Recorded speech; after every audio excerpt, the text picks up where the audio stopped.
seconds remaining in the World Championship. Let's just hop. Oh, 60 seconds. I hopped in with 60 seconds left. Oh, boy. Who is turn one? Who is turn two? Yo, that's a lot of Whose turn HP. is it once time rules go I don't know into what's effect? happening, 4 but cards I've... now for each player. What does Vance Kelly have access to? VIP not useful. Good luck, There's Vance. and a switch card, but I don't see the energy card. Yep, he found the wrong pieces there. I don't know what's bad news happening. for Vance. On the other side, Tord Reckless found just about everything he needs. Taking stock of the moment, trying to figure it out. If Vance is unable to take a KO this turn, Tord becomes the one who's advantaged in this position. 2 psychic energies already in the discard for Tord. There is the route where you just go very aggressive. Obviously, just prize cards are important at this stage. He's going to get the hit points in the active spot. Yeah, choosing to send this up, not wanting to lose. Yo, Framed, welcome to the stream. We hopped in with like 1 second left of TCG now. Seconds on the clock. Tord Reckless should now be turn 0 of time. Not a familiar place for Tord. He is going to be turn I don't know what... I don't know any of this. Still has 2 turns.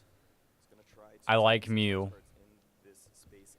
Vance is also Team USA, so... With refinement, but you want to leave the potential to rare candy into a Gardevoir at this state of the game. The issue here is if Tord does not take a knockout this turn, Vance becomes the first person to take a knockout. And then Tord is really going to be pressured to try to KO Mew VMAX.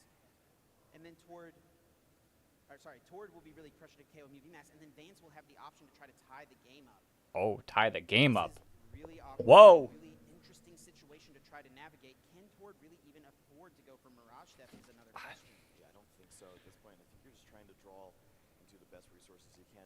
Luminion V is also such a risk, but that is one way that you could really push for that rare candy in a space like this. It's so difficult, though, with 2 Braults prized as well. We can't forget. These are all Tord has to work with. Yeah. If he goes for Mirage Step this turn, Tord, that's all you have to work with. and then Tord takes a 3 prize KO. I mean, he's needing to hit just about everything to make that happen. I know nothing about the Pokemon card game, but it seems interesting. I tried playing like a little bit before, and I kind of understood it like quickly, but I don't. This is going to be all in on the fish. I think so. Ultra Ball. I don't really understand anything. Have 3 of those in the discard pile for the rare candy Gardevoir. And what does Tord grab here? Could get the Zacian V as a potential attacker. I just know after this ends, we're going straight to the video games, so You don't really want to get a Curlia to put that in play. we got that. A rare candy Gardevoir. You think about the exchange here. If you're using the Gardevoir EX to attack in a state like Hey, this, Greninja. the knockout, if the return knockout happens, the Zacian V could be your only real attacker to take a knockout on the Mew V Max at that point of the game, because your Curlia that you're going to have play down has to evolve into Gardevoir. I don't know why Steam just opened up. Searching through the deck, debating what to thin out here. What does he want to get rid of? Taking a moment to check through the prizes, maybe. Ooh. Quickly now, but That's a nice looking card. But now has a bit more time. We're in +3 turns. The clock is no longer a factor. What is that? Luminous sign, searching the deck Oh, for any support. Luminion? Imagine this to research. The only place where Luminion's a relevant thing. State of the game. You need to draw that rare candy. That Curlia would be also a solid find as it continues to draw up. You see some psychic energies in the discard pile. You're going to have enough probably to attack with that Gardevoir EX. But because of the way that the time works, Tord will be turn 2. That means he's going to have one big knockout lined up and have some hit points. This is taking this is going so long Has a Gardevoir EX in the prize for pool. 1 turn. He's going to be relying on this draw here. Effectively 9 cards. He does have a Curlia in the hand. He can evolve one of these Ralts, and he's going to research away this hand and draw 7 new cards. Off the 7 and off the refinement, can he find rare candy, Gardevoir, and then also a basic energy to retreat this Radiant Greninja? 7 cards coming, emptying the hand out completely. Possibly the biggest professor's research of Tord Reklev's life. Has the Ultra Ball and the rare candy and the Forest Seal Stone. Everything he needs to pull off an attack this turn. Almost not seeing a way to retreat this Radiant Greninja, which could have been a real issue there, but the Forest Seal Stone could be the big bailout there. guaranteeing any Yeah. puzzle Tord could need. Will Finn once more also still has refinement to utilize. Let us not forget. Such an awkward Let's looking just board. But Tord is cheer going to with run them. given the situation. And that is what marks a great player. Being able to adjust to the situation. Tord could have said, hey, I want to go for my normal game plan. I'm going to Mirage Step. We'll put a bunch of Curlias in play. But he knew in time, with the way Top Cut rules work, he has to take a knockout this turn. Yep, that Curlia is not going to be relevant there. Need to throw that away. Search out that Gardevoir EX. You have the rare candy. You skip the evolution stage. Put this amazing Pokemon into play, which means that you're going to be able to accelerate energies onto your Psychic Pokemon. Still need to see an energy card to move this Radiant Greninja. As we mentioned, we did see the Forest Seal Stone. This will involve Tord placing 6 damage counters on this Gardevoir EX, making it much easier. That's still a lot of health. 310 health. Modifiers, and also Meloetta able to come in as a potential option, or a Mew VMAX copying that attack. Yeah, that is going to be an attack to look out for. Advance is able to find some solid cards. It's been all about... Yo, Parker, welcome to the stream. Big turn 0. We're just sitting here not understanding a thing. Getting started in time and Found finds the the energy Psychic card. Energy. Gets to save for a Seal Stone. Actually could even concealed cards now to draw extra. He has the backup of Seal Stone if he needs it. At this point, why not go for it? You get more energies into the discard pile. Continue to I'll be draw. back in 20 minutes. Another Okay. energy. Tord is hitting everything he Sounds wants. good. Safe Hopefully the Seal Stone is VGC will massive, start as he will in likely need 20 some minutes combo pieces about the not on deck to understanding. piece together another KO. Rare candy. Hey. Gardevoir EX coming out, and the attachment return to the active Greninja incoming. We're to just move into here. the bench. Of course, take your time here. It's turn 0. You have plenty of time to figure things out.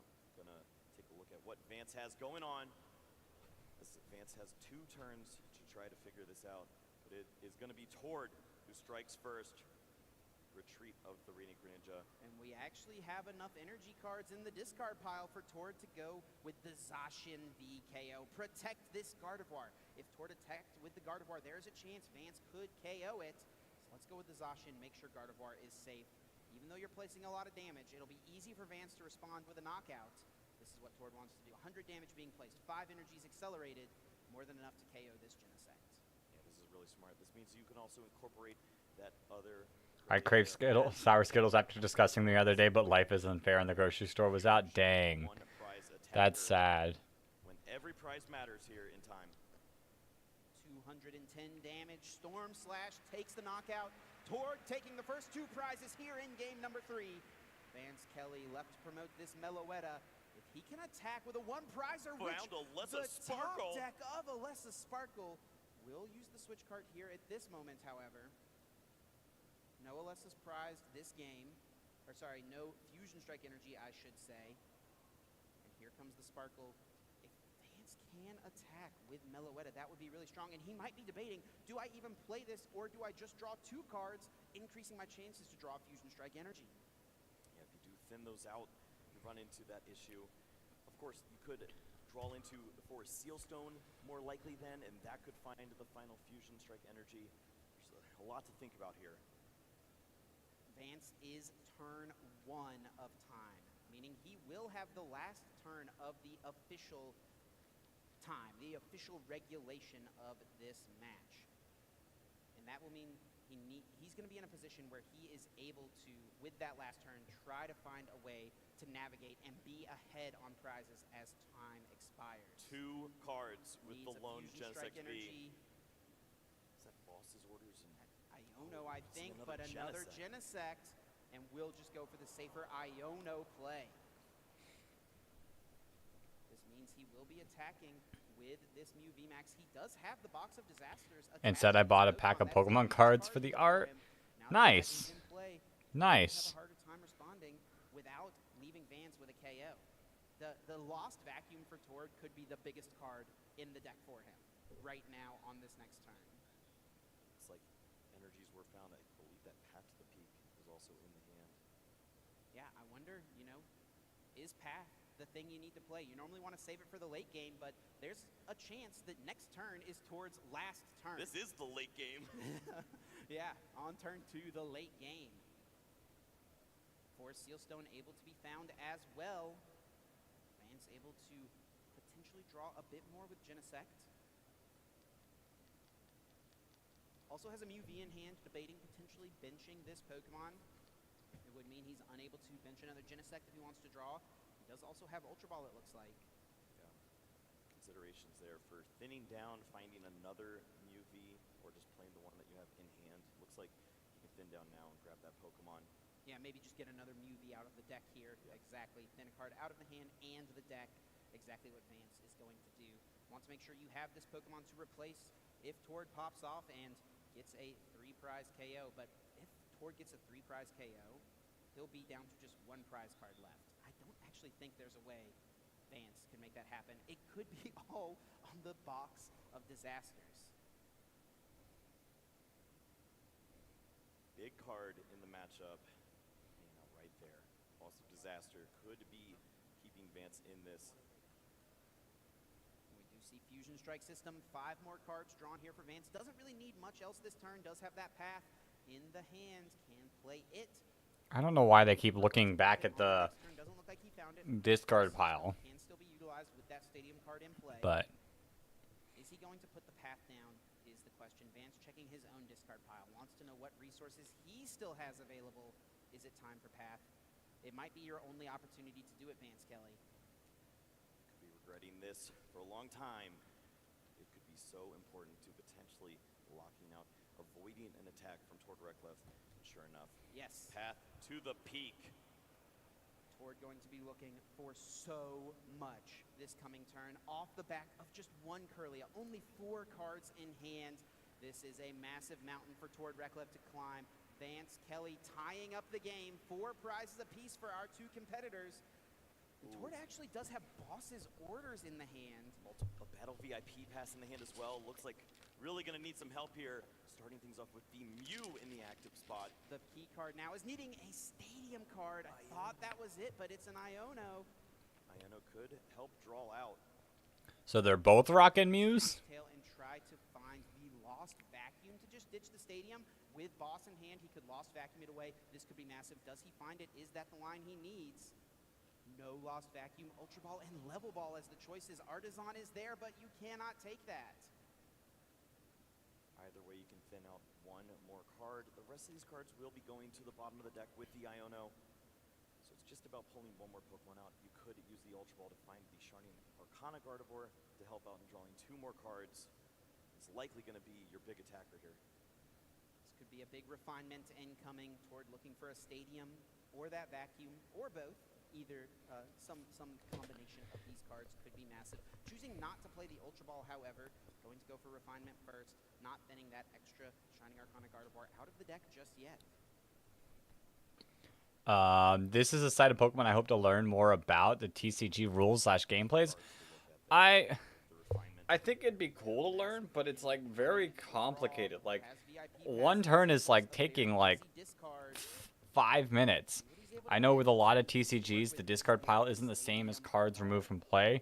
Frequently, they can still be accessed. It's common for certain decks to be dominant, and I can't face each other. It's a tough situation. You can see it on Tord's face. Trying to find a way to Like, they're tied, but I guess Tord is struggling. If you found the Stadium there, it'd be such an easy knockout. You can use the Shining Arcana Gardevoir to try to go for this.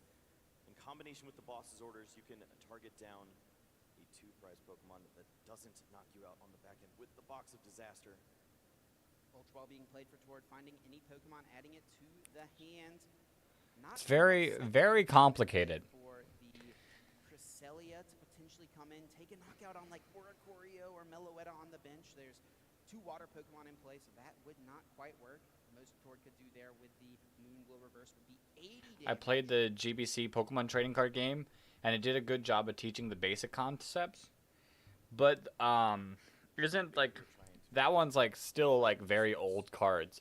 So like all these new complicated stuff. It's going to be 2 big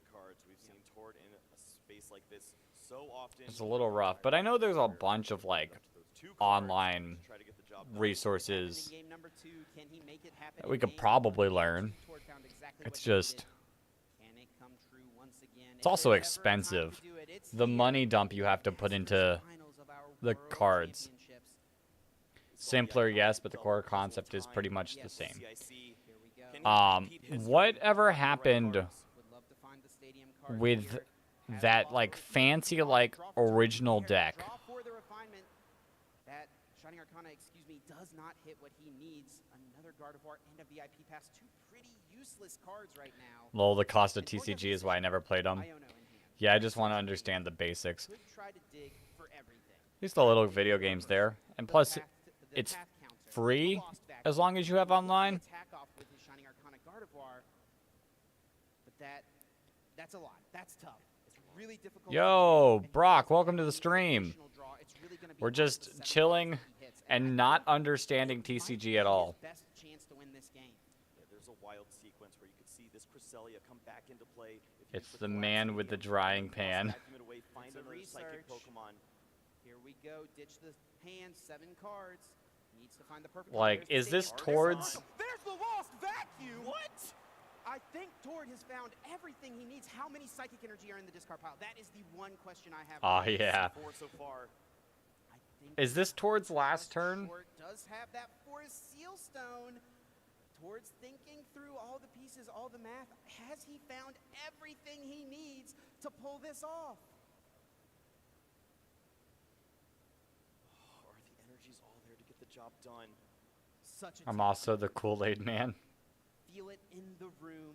Everyone on the edge of their seats. None farther forward than Tord Reklev. Has just about everything he needs. We don't know exactly how many psychic energy are in the discard pile. I see like Needs 4. 6 basic psychic energy. I only I don't- see 4 right now. I Not don't sure if see there's one hidden 6. just off the screen. The problem here is I don't think he has a way to discard energy cards. There are so many they're energy all in right that there. deck. Super Rod. Beam it up. Is this going to be towards 1 out? Something he can do? He may have come up just short here. It appeared as if the pieces would come together. Super Rod is the grab. Maybe trying to gear up for an Arcana play on the next turn. Toward doing everything he Okay, can never to mind. find This that. isn't towards He final needs turn to find a apparently. way to take a KO this turn. Could it be a situation of Tord just having to push the Gardevoir EX and hoping it doesn't get KO'd? Put your highest HP thing in the active spot and hope your opponent doesn't have it. I don't think he has the knockout lined up so close. Countering the stadium there. This will remove that Luminion V from play and also disrupt Vance just a bit, forcing him to discard one of his benched Pokemon, which is least valuable at this point for Vance. In this situation, you have to imagine if Tord had it, he would have played it. So, Tord not having the KO, Vance needs to take a moment. Bro, I'm up at 5 a.m. Dang. That's crazy. There's definitely less than 2 turns left unless they're tied at the end of them. Well, so Tord is turn Collapse Stadium. on... So he started turn 0, they said. Vance had turn 1. So Tord is on turn 2. Knock out that Meloetta. Oh, can Tord? No, there's But no way. finding a way to search out the Pokemon is the issue. You've already played your stadium Yep, for the yep, turn, so yep. Lost Vacuum Counter and Artisan does not work. No, it doesn't work. Super Odd putting back, it looks like the Zacian V You can- potentially and the Luminions potentially reuse it next turn. You can draw with the Reversal Energy with the Radiant Greninja. You Well, I'm can- battling people for my gym badges with no Draw rock with the Psychic Pokemon. With the Zacian V, then you have an opportunity to go ahead and reuse, attack with that Cresselia. You can bounce Yo, it look back. what came in the mail for me today. Take a 1 prize. I got a little next Lando. turn. That way I'm not That just rocking with Dragonite that being my could most hit viable Tord. Pokemon. Yeah, I got try Lando. Jungle Reverse. So use the Radiant Greninja, ditch the Reversal Energy, and try to find that. It would work for a 1 prize KO this turn. This is going to be a big find if you can find it. Would There's love to that find both of Zacian. them! And the Both of Scepter. them! I don't understand. This is going to yield toward a 1 prize turn, but the problem with this is that he leaves a 1 prizer active, and it's still in Vance's court at that point. I still have Gastrodon from the All-Stars plush collection. It's almost midnight where I live. May not be able to stay awake for the VGC battles. It's almost 1 a.m. for me. So, such a tough call. It has to be this, though. Collapse Stadium. I'm pulling an all-nighter just to watch it. The closing ceremony is also very important to me.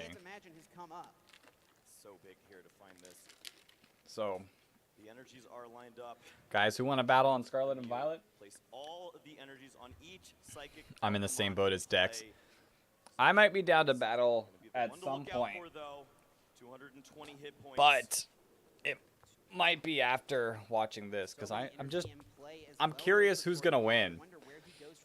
Like, I don't understand what's happening, but I want to know who's gonna win. He's gonna need to close out the game next turn. Will not be able to get through a VMAX this game. It has to be a boss KO on a Genesect or a Mew V, and he's gonna take this KO. Moonglow reverse, move all the damage counters. I want to watch it all, but may just have to watch the replay later if I get too sleepy.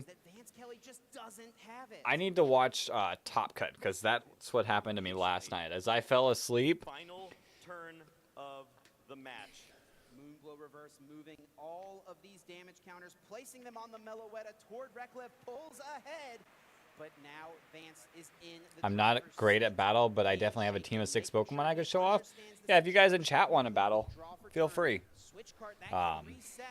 But yeah, I'm gonna have to rewatch Top Cut.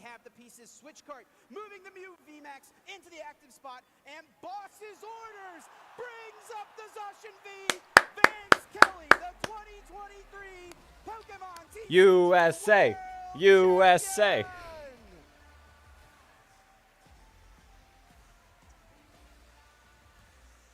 Something crazy happened, but well, guess what, guys? It's about to be VGC time.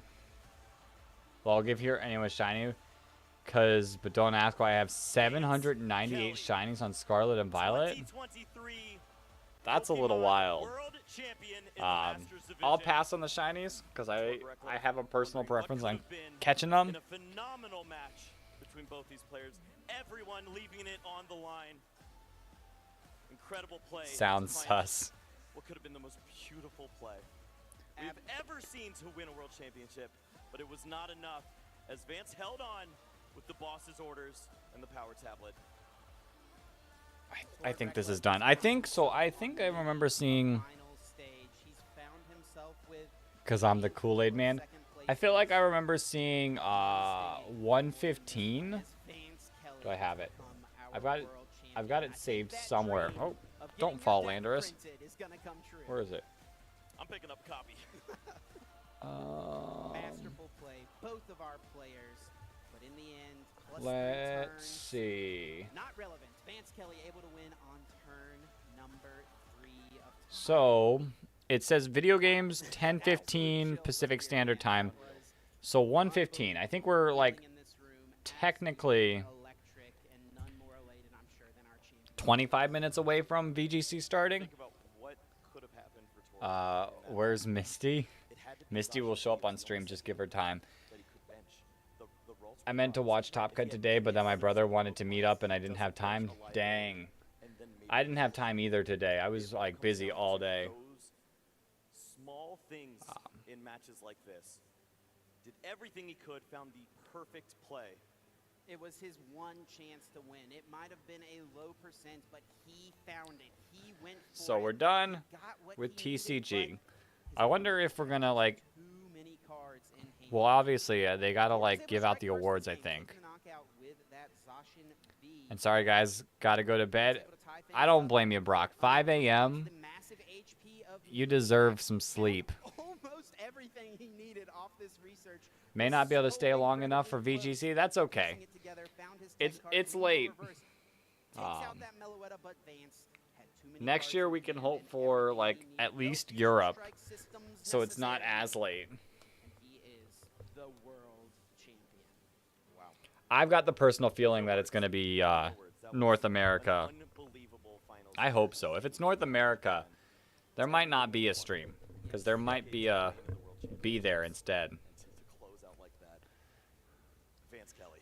in time. I mean, Vance is Insane. a true David and Goliath I don't story. understand what Vance happened, comes from but day one. He's not insane. a super well-known player. You know, he's had It's solid frequently North finishes this America. year. He's played UV Yeah, matches but all last throughout year the what season, was aligned it consistently against London? it for the expected That it Medicaid was this year process Japan. getting through day one of Worlds, I got a feeling. getting into top I don't think it's five, ever top eight, been winning top Canada, four, has it? also GG, by the It's like way, frequently facing the off USA. the best player I mean, it playing is always our game possible right to now, like go Jordan back Blood in the finals. somewhere else. A mountain he was able to Pokemon surmount. Worlds. Assumed that it was Like, I think I got it his pulled accolades up. on the other side of the table with how cool, calm, Yes. and collected he was the entire match.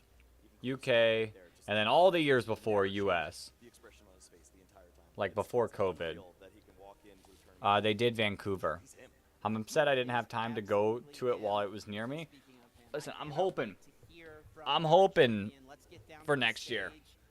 I And never like how's that personally like champion thought about going until this year, but Japan is too insane. The casters were saying you Yeah, said Vancouver 2013. That was a long time ago. They could do Canada. Doesn't really seem real, but you know, I was definitely nervous during those games. I think I maybe played But every other year was the US, other than the like 3 years. I feel good, and you know, I'm sure my friends will. You know, So maybe they don't do have a lot of US. fun today after we leave. Maybe they just keep traveling the globe. Talk to us about what it was like going into those finals. Maybe like a for the Germany. first time. How did you adjust your strategy as you did that? You know, I wasn't really planning for it.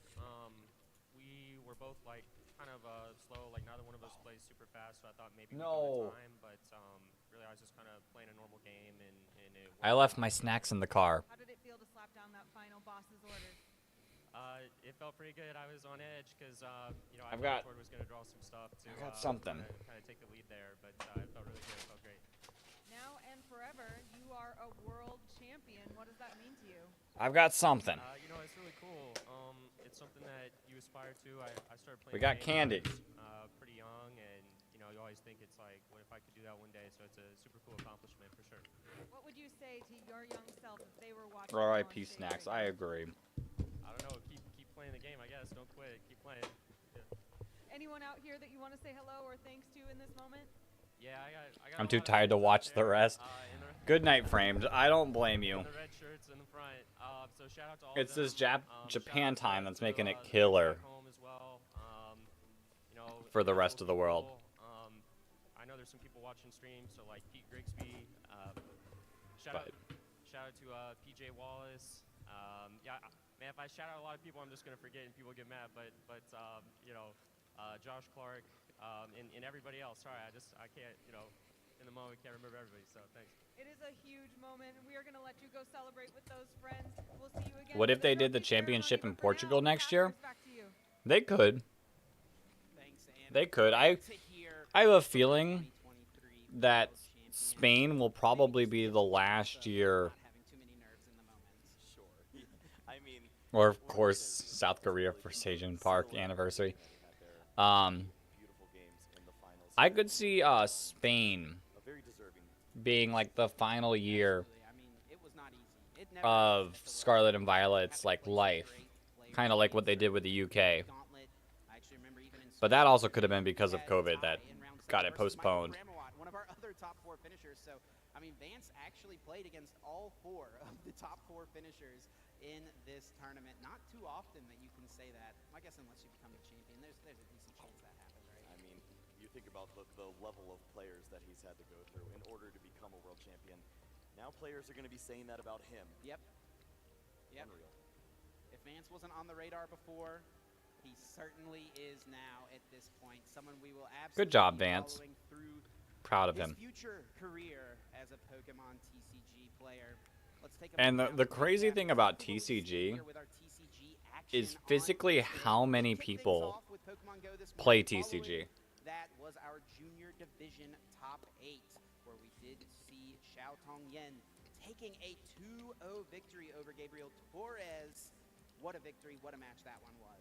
Yeah, unreal, the performance that we saw from our juniors player, finding that fantastic line with the Kyogre play in order to Like- close out at the World Championship stage. Of course, Like, if following you ever go to a regional these exciting moments and from see Victory, how many it really TCG was players just a there are, dominant performance. That Dragonite it's putting in crazy. so much work. I I have to say that's absolutely got to be the MVP of our finals match in juniors. Yeah, one of the worst starts we've seen in a long time. It looked like there was no play from Xiao there. Instead, is able to surprise everyone with the Dragonite and the escape rope to close out there in TCG is much bigger than some people give it credit for. Nowhere, but that's what you have to do sometimes. Gabriel not able I got. to withstand that aggression. Tried to find Yeah, a way out. it's big.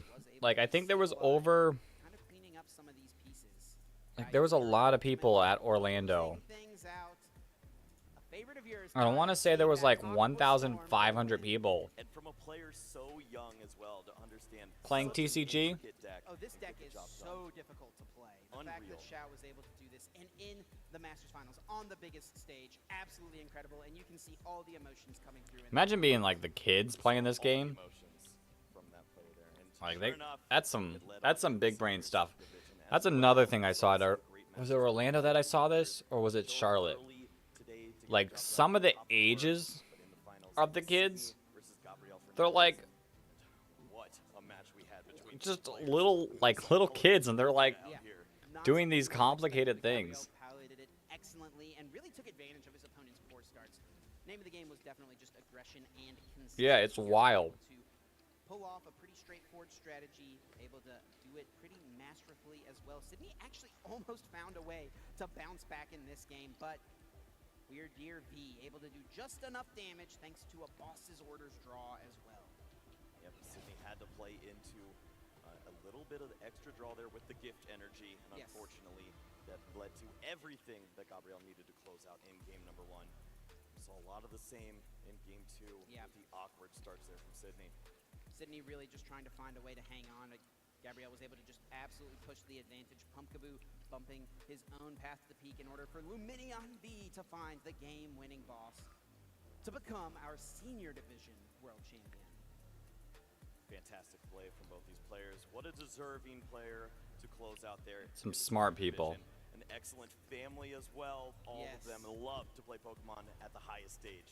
Yes, you can see how special this moment is, not just for the players, but for those closest to them. And then, of course, we're capping off our TCG action with our Master Division top 8 with a finals I will not be soon to forget, Kyle. Never. We're going to go back and watch this time and time again as we see. Just look at that top 4 that we had there. Vance Kelly up against Azul GG in the mirror match. Was able to take down one of It's the best only players place Luminion is viable. with the 2-0 on Michael Pramawat, who had seen a final stage before. Something toward Like had not Luminion been done, might be, in my as opinion, one of opportunity the been most there. forgettable Pokemon. You gotta imagine this one is really bittersweet for Tord. I mean, getting to this stage means I don't hate it. I just don't he's not someone who ever just think wants to about win. it. He wants There's to so be many like the water best, and he's trying to Pokemon. make that argument for himself, but in this game finds himself coming up just short. Goes for the risky play, taking out the Mew VMAX, even though he knew it would be KO'd in return with the Box of Disasters, and all 4 power tablets for Vance Kelly led to just enough damage. Well, more than enough, I guess. Go ahead and flex on him. You Take know? out that Zacian V for the game in game number 1. It was a fantastic line there to play the hand all the way down, draw up with the Genesect, find the perfect cards to close out there. Key moment in game number Ooh, 2. game Had 2. to hit this. Psychic Exactly, I energy, agree. Was able to find it. Piece together the 9 energy, the 9 basic psychic energy on Gardevoir. Not something you see very often. And it did ultimately lead to Tord Reckless winning this game with the Luminion, grabbing boss's orders to take 2 prizes. We went to game 3 in our Masters Division final match. Yep. And it went to time, Kyle. Started with 8 minutes on the clock as the players shuffled up for game number 3. Okay, But come on. Quickly into time where we saw Tord as turn 0, which led that.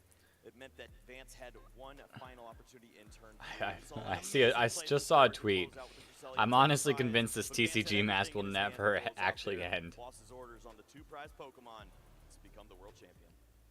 World champion indeed, a crown and a trophy he can hoist very high, an accomplishment that many strive for, but few attain. Vance Kelly, now our champion of the whole world. Okay, In come on. Japan as well. VGC. What a place to be. What a I'm room ready to for be the in. VGC. Congratulations to all of our champions.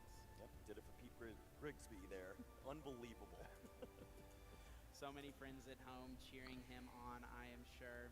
And that's what it's all about, really, at the end of the day. I mean, winning these games, winning these titles is great, but it's the memories, it's the people that you do it with, it's those that are out there in the crowd cheering for you, those that you know are at home. I'm sure Vance's phone is absolutely exploding right now backstage. Hopefully he's got the Roman. I am really excited to watch those charges add up over here. the younger VGC players. I watched the NAIC matches, the absolute beautiful country of Japan, and it's excellent crazy. host for this World Championships. A time and place that it'll be hard. Some of the strategies they use. To be honest.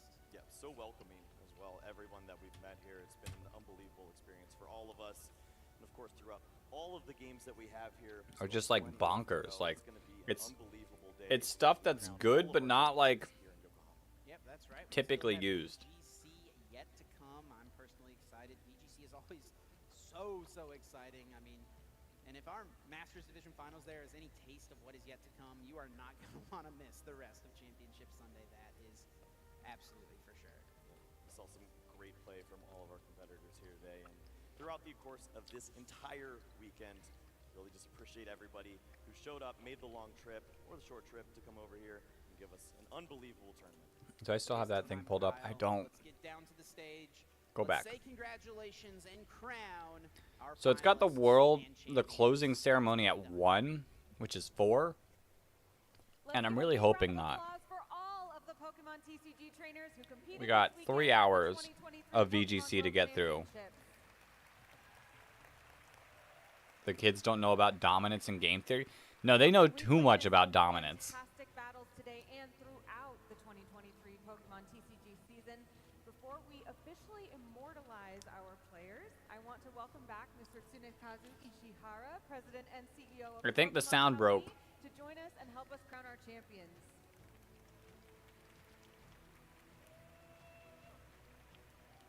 All right, it's time to bring out our finalists and champions. Congratulations first to our trading card game junior finalist, Gabriel Torres. I can hear it. Is it just me? Oh.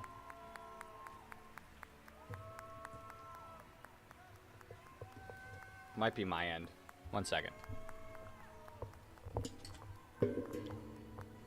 It might be just my ear headphones. She just sounded like very quiet on my end.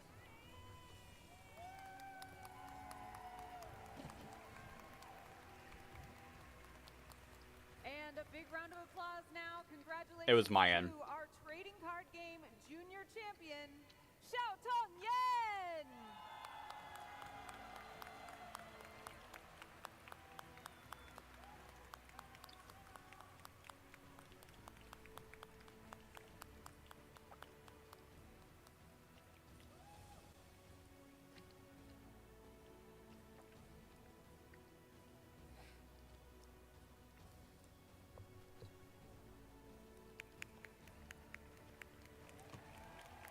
This would be so cool. This stage. Next, our trading card game senior finalist, Sydney DeBruyne.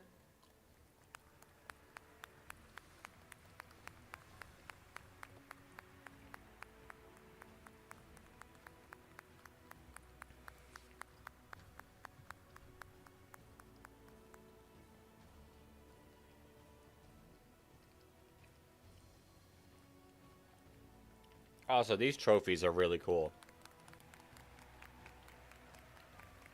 Like, I want one of these trophies.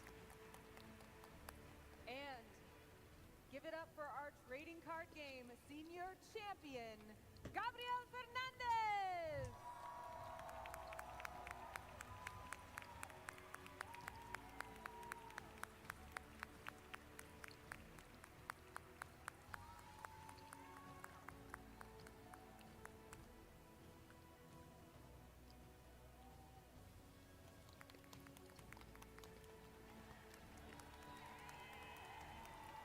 Nice. And now in our Masters division, our trading card game Masters finalist is Todd Recliffe.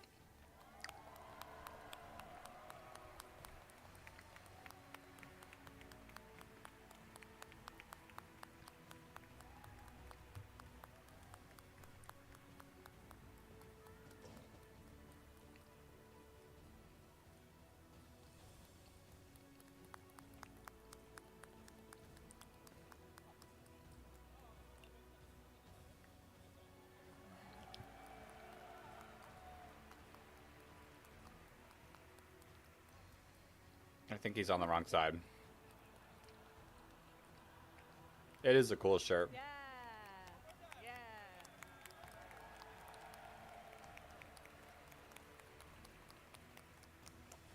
And now a big round of applause for the trading card game Masters champion, Vance Kelly. Oh, the door messed up too.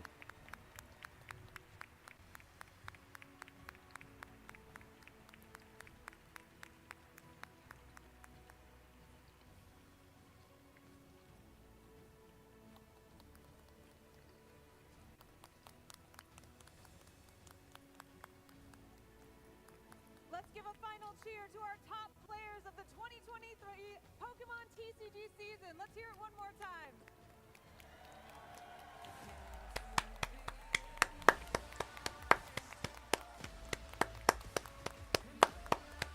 Shout out to them.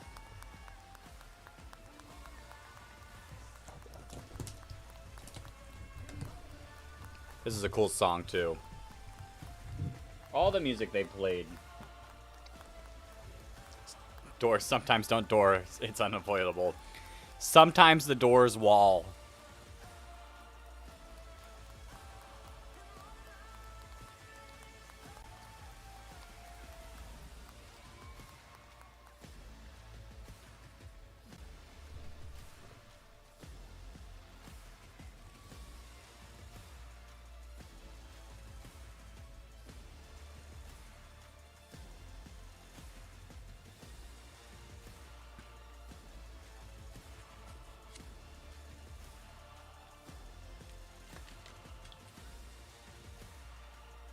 Dun, dun, dun, dun. Seriously, Pokemon always has great music regardless of circumstances. As fun as it's been so far, You're right. we're not done yet. Pokemon Unite, Pokemon Go, and Pokemon TCG have crowned their champions. It's time for the Pokemon video game Let's go! finals. Up next, we have the championship matches in all age divisions, and we want to kick it off by honoring last year's senior grand finals match with Nicholas against Yasuharu. Our local players at this event will surely remember this match, as Yasuharu hails from Japan and won the World Championship last year for his country. Commemorating the battle spirit of Pokemon VG, our trainers accept their matches anytime, anywhere. What? What's happening?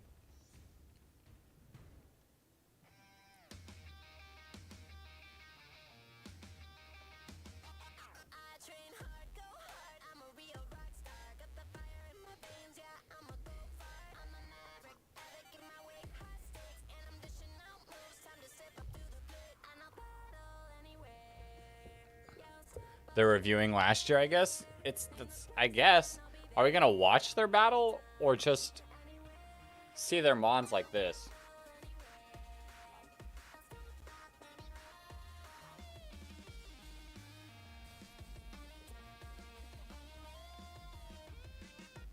I don't know.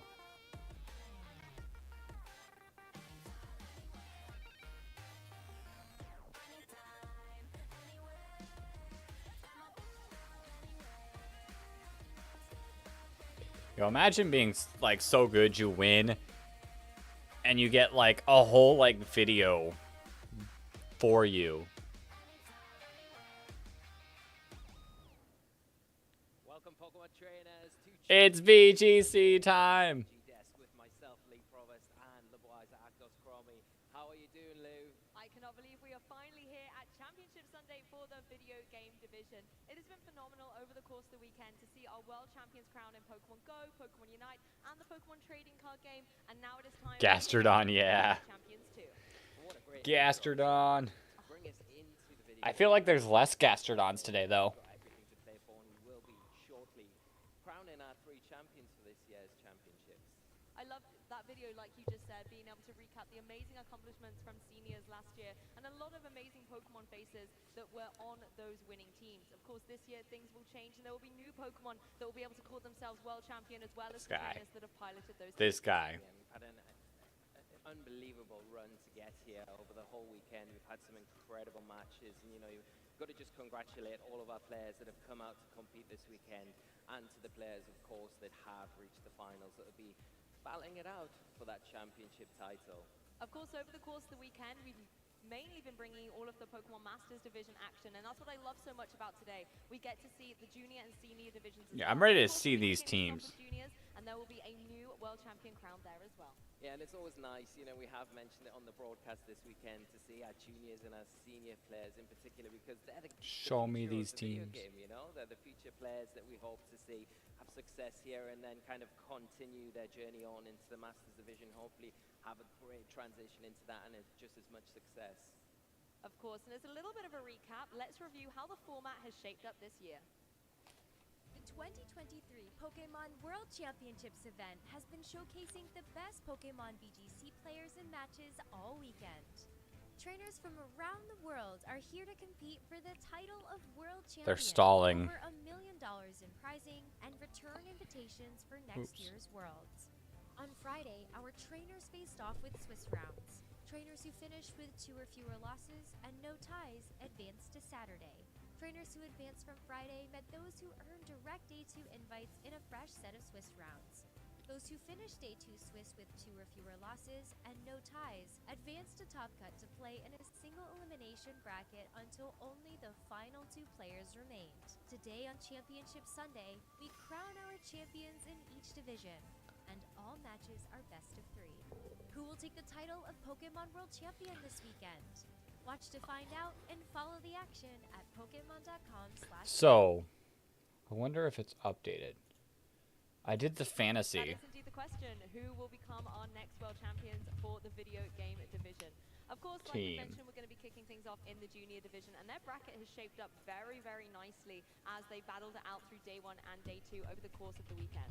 Yeah, it's been a long road for all of our juniors over this weekend to get to this final stage of the tournament here. And you can see the top 8 and how our 2 players in the finals have progressed through this bracket. I don't think my team did Exactly, very it's gonna be good. an all-Japan final here for Kohei and Sora. I didn't know Both anything are about TCG, so I finalists picked like in the cool-looking junior division, cards. And what a roster of Pokemon trainers they had to battle it out in order to get to this final position. Taking a look in So top four as where well, Sora Koei's has defeated Japan? Retro, who we were able to see win Oh, they're international both championship Japan. this season as well. So a fierce competitor. Yeah, an incredibly tough field as well. That's to not get bad, into but the finals, it you can't know, be like great USA. representation here in their home country, you know. Japan going to be able to take home that title this weekend. Exactly, and I think as well, you know, these 2 players, I know Anna will be able to talk to them a little bit later on in the stage, but I think it's always really interesting to see if they maybe know each other from the Lol, competitive fair. circuit, and maybe they've played against each other. We know that they both were at Japan Nationals this year, finishing in top 64 positions. Maybe they have a history of battling out in Swiss rounds. It's going to be interesting. Yeah, it'll be interesting to know if they, you know, they have faced off, have had any kind of battles before. But of course, we're coming into a new format now because the format when Japan Nationals took place, it was under Regulation C. So now we've got Regulation D, brand new format, brand new Pokemon that they've got access to. So they are definitely utilizing them, viewing the teams, and it'll be interesting to see how these 2 teams interact. There are some really unique choices on both sides of the field. Show us the It's definitely team. been interesting watching the Regulation D metagame develop over the course Show of us the weekend. team. And you can, of course, let us know at home which Pokemon have really surprised you and which ones you maybe were expecting to see in Regulation D using all of our social medias you can see on the screen. That hashtag Pokemon World is going to be able to allow us to engage directly with your tweets. And we would love to be able to see exactly whether you are rooting for which player, which Pokemon, which team. It's going to be exciting. Yeah, and definitely I'm let us rooting know for what your this dude. highlight has been from this weekend. You know, it's been a phenomenal weekend here in Yokohama, and it would be great to hear what your highlight moment from the World Championships this year has been. Exactly. And I mean, my highlight, Lee, if you're asking me, I know you weren't, but I'm going to pretend you are. I bet I Yeah. could guess. Do you want to give it a go? Go on. Does it begin with a G? It does, and it ends Is it with an N. green It is green. It is and blue. blue? It is. It's a Gastrodon, everybody. If you haven't been watching the show and tuning in, Gastrodon has been the highlight Pokemon for Lee and I on the desk, and you can get your very own Gastrodon, the reigning world champion from Eduardo Cunha's team. Reigning from world last year. champion. They couldn't have given us a Rillaboom Please make sure to or download that bio. a It's Thundurus. something you do not want to miss. Yeah, it will be running until the 14th of August, so you've got a little bit of time to They had to save give us that the Gastrodon. in your copy of Scarlet and Violet. Just make sure you go into the mystery gifts, use the code on the screen now, and you'll be able to get this prestigious Pokemon for yourself and add it to the collection. There is no Gastrodon in the juniors division final or in the masters division, but seniors as a little, you know, heads up, do not go anywhere. You can see me potentially a Gastrodon winning seniors in later in the day, but who knows? Gastrodon has definitely been a highlight for us and across the socials as well this weekend. It's been a lot of fun this weekend with Gastrodon. And yeah, and nice to see it featuring in the finals as well in the senior division. So the seniors got Gastrodon. Take it all the way. Yeah, so I was a little sad to not see it do so well, but it did manage to make the top cut across all 3 divisions yesterday. That was very exciting to see. But because it's Gastrodon, who needs a silly monkey? That have jumped forward into the fray, I think have been some really top choices that our fellow commentators were picking as well. Pokemon like Tornadus, I know that Adam was highlighting, thinking that was going to be very strong, and particularly with its ability to control weather and control speed control, I think has made it a very prime candidate to be a top Pokemon. Yeah, it's such a good supporting Pokemon. It has the ability to tailwind with that prankster ability, meaning that you're able to get it off pretty much straight away in the battle, kind of supporting your partner in Pokemon so perfectly, setting up things like Goldingo to do so well, and you know. I will always prefer mollusks. As well. A really phenomenal Pokemon. Does need to be a little bit wary around things like Fake Out, and that's probably why we've seen a bit of a rise in things like Iron Hands as well, because it hits it so well for with its big offensive electric attacks as well, but it also has a utility with that Fake Out to prevent that Tailwind turn 1. So yeah, really useful Pokemon, but you've got to have ways to kind of get around that in your team. We've seen that throughout the weekend. We've seen players kind of adapting Trick Room on Pokemon. Also, I messaged you on Twitter earlier. I don't know if I got a message though. A real highlight from the weekend, but also the other teams where we've seen Cresselia as well be utilized so effectively with that Trick Room mode to kind of counteract the I'll have to look for it in a bit. And I think as well, in the absence of Incineroar that was such a dominant Pokemon in previous years, there's a new kitty cat on the stage in the form of that Chi-Pao that's been the best partner Pokemon for those physical attackers, particularly the Urshifu. I think the synergy between those 2 Pokemon has been incredibly strong. It might be on there. It's just not on my main things. Trainers were opting for good ways to be able to counter Dragonite. You know, lots of Ice-type moves running around, Kitty moves as well, and then even if you did go into something like Xianpao Terra Flying or Terra Normal on your Dragonite, there were plenty of coverage moves to be able to counteract it there. Whereas Urshifu, I think, being nice and speedy and hitting very, very hard, particularly with the Unseen Fist ability, punching through all of those protects, means that it's been a match made in heaven for that combo. Yeah, when you look back at the Dragonite usage, it's still a very strong Pokemon, but it does have a lot tougher of a time in Regulation D, like you say, with all the Fairy-type attacks that are coming out from things in particular, like the Flutterman. We've seen the usage on that Pokemon. Then you've got the Ice-type attacks that are coming out from that Chien-Pao, and yeah, just alone those 2 really speedy Pokemon make it very difficult. But then you've got Urshifu as well that's kind of come into the fray. If it does terastallize into its kind of generic kind of normal Terra type, then the fighting type becomes from that Pokemon as well. Sitting at 120. Give me the fights. Much tougher time in this format, especially if you are opting to go with something like the Inner Focus ability rather than that multi-skill to kind of get around the Intimidates that have been quite prevalent in this format. And one thing I've loved about I'm trying to sit comfortably. This chair's hurting. At the Pokemon World Championships this year compared to previous years is this concept of the Fire, Water, Grass core. Because previously, as such a strong synergy of, you know, offensive and defensive capabilities with those 3 types, you often have to make sure that those types of Pokemon are on your team. But with terrestrialization, you can be so much more flexible in the Pokemon that you're bringing, whether maybe an ability is more beneficial than a type for the overall synergy of your 6 Pokemon. You can counteract that by throwing that Terra type, particularly maybe Terra Water or Terra Grass that we've seen be so dominant, onto your team and still have that core in place. It's allowed for a lot of creativity, I feel, throughout all of the teams this weekend. Yeah, and I think that's a nice thing about terrestrialization. It doesn't always work on an offensive scale. It can be used very, very effectively in a defensive tool, a mechanism as well. And you see a lot of players doing that, and exactly like you've said, kind of fitting in kind of a second core within your team with those terrestrialization types where you think, oh, I'm a little bit weak in this one area, but I can cover it with this one Pokemon, and it really complements its kind of base typing as well, so it really fits in nicely. Such a great mechanic, and it's really nice to see how players kind of adapt that mechanic into their team building as well. And of course, we'll be covering the junior division first of all, and their metagame is often very different to how things maybe shape up in the Masters division. I know Lee and I, we were having a walk around the juniors area over the course of the weekend, and I saw some amazing actions. We saw a lot of Torkoal were running around, but also there was a Dondozo that was going for Surf and getting a lot of KOs as well. Surf, and, you know, Dondozo, what the? As well as some of the new faces, Hisui and Arcanine, Hisui and Lilligant as well, was very prevalent. Yeah, and That's the one thing I like about the different age divisions as well. You do get a little bit of variety in the different Pokemon that each age division kind of leans on a little bit more than the other ones. And like you say, Hisuian Lily Oh no, has Lando. been used quite prevalently in that juniors division, and we have seen it pop up in Masters division as well. But really great to see just the different interaction of No, Lando. with our different age divisions. Well, speaking of the junior medic game, let's kick it to the stage and meet our two finalists. Let's who have go, advanced it's to the main time. So far. Take it away, Anna. It's time. Thanks so much. This is one of my favorite moments, getting to talk to the juniors on stage. So let's not delay any further. Let's get into our VG Junior Finals. First, please welcome to the stage, Kohei Ukai.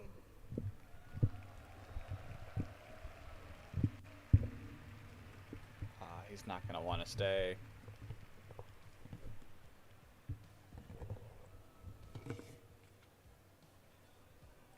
Landorus. Hello. Kohei, tell us your favorite thing about your team. 浩平さん、あなたのチームの中で一番好きなポケモンは何でしょうか？パオちゃんです。 He likes Chen Pao. And why is that? どうしてチェンパオはそんなに好きですか？ダメージが大きく出るから。He can use its ability to increase the damage that he can deal with other Pokemon. We can't wait to watch that. There are a lot of people watching you. He's Would you got a like to say kitty. hi to anyone? 僕に応援してくれた人に何か一言ありますか？今までずっと応援してくれてありがとうございました。 Everyone who supported me till now, thank you so much. All right, now let's bring out your opponent. Now, please welcome to the stage, Sora Ebisawa.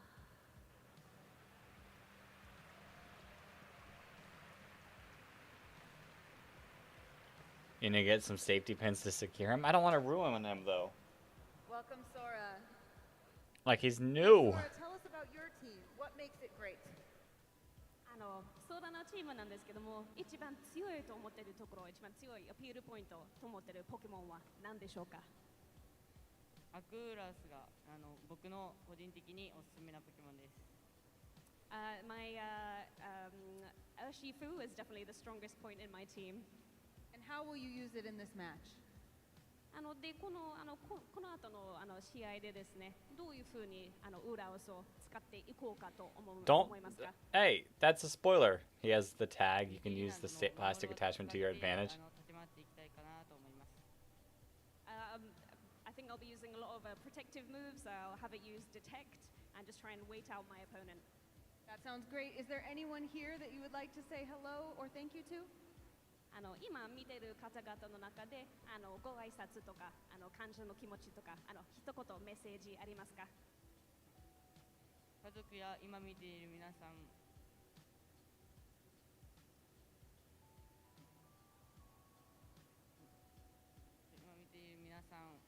は会場を盛り上げて今見ている家族の皆さんは応援のほどよろしくお願いします。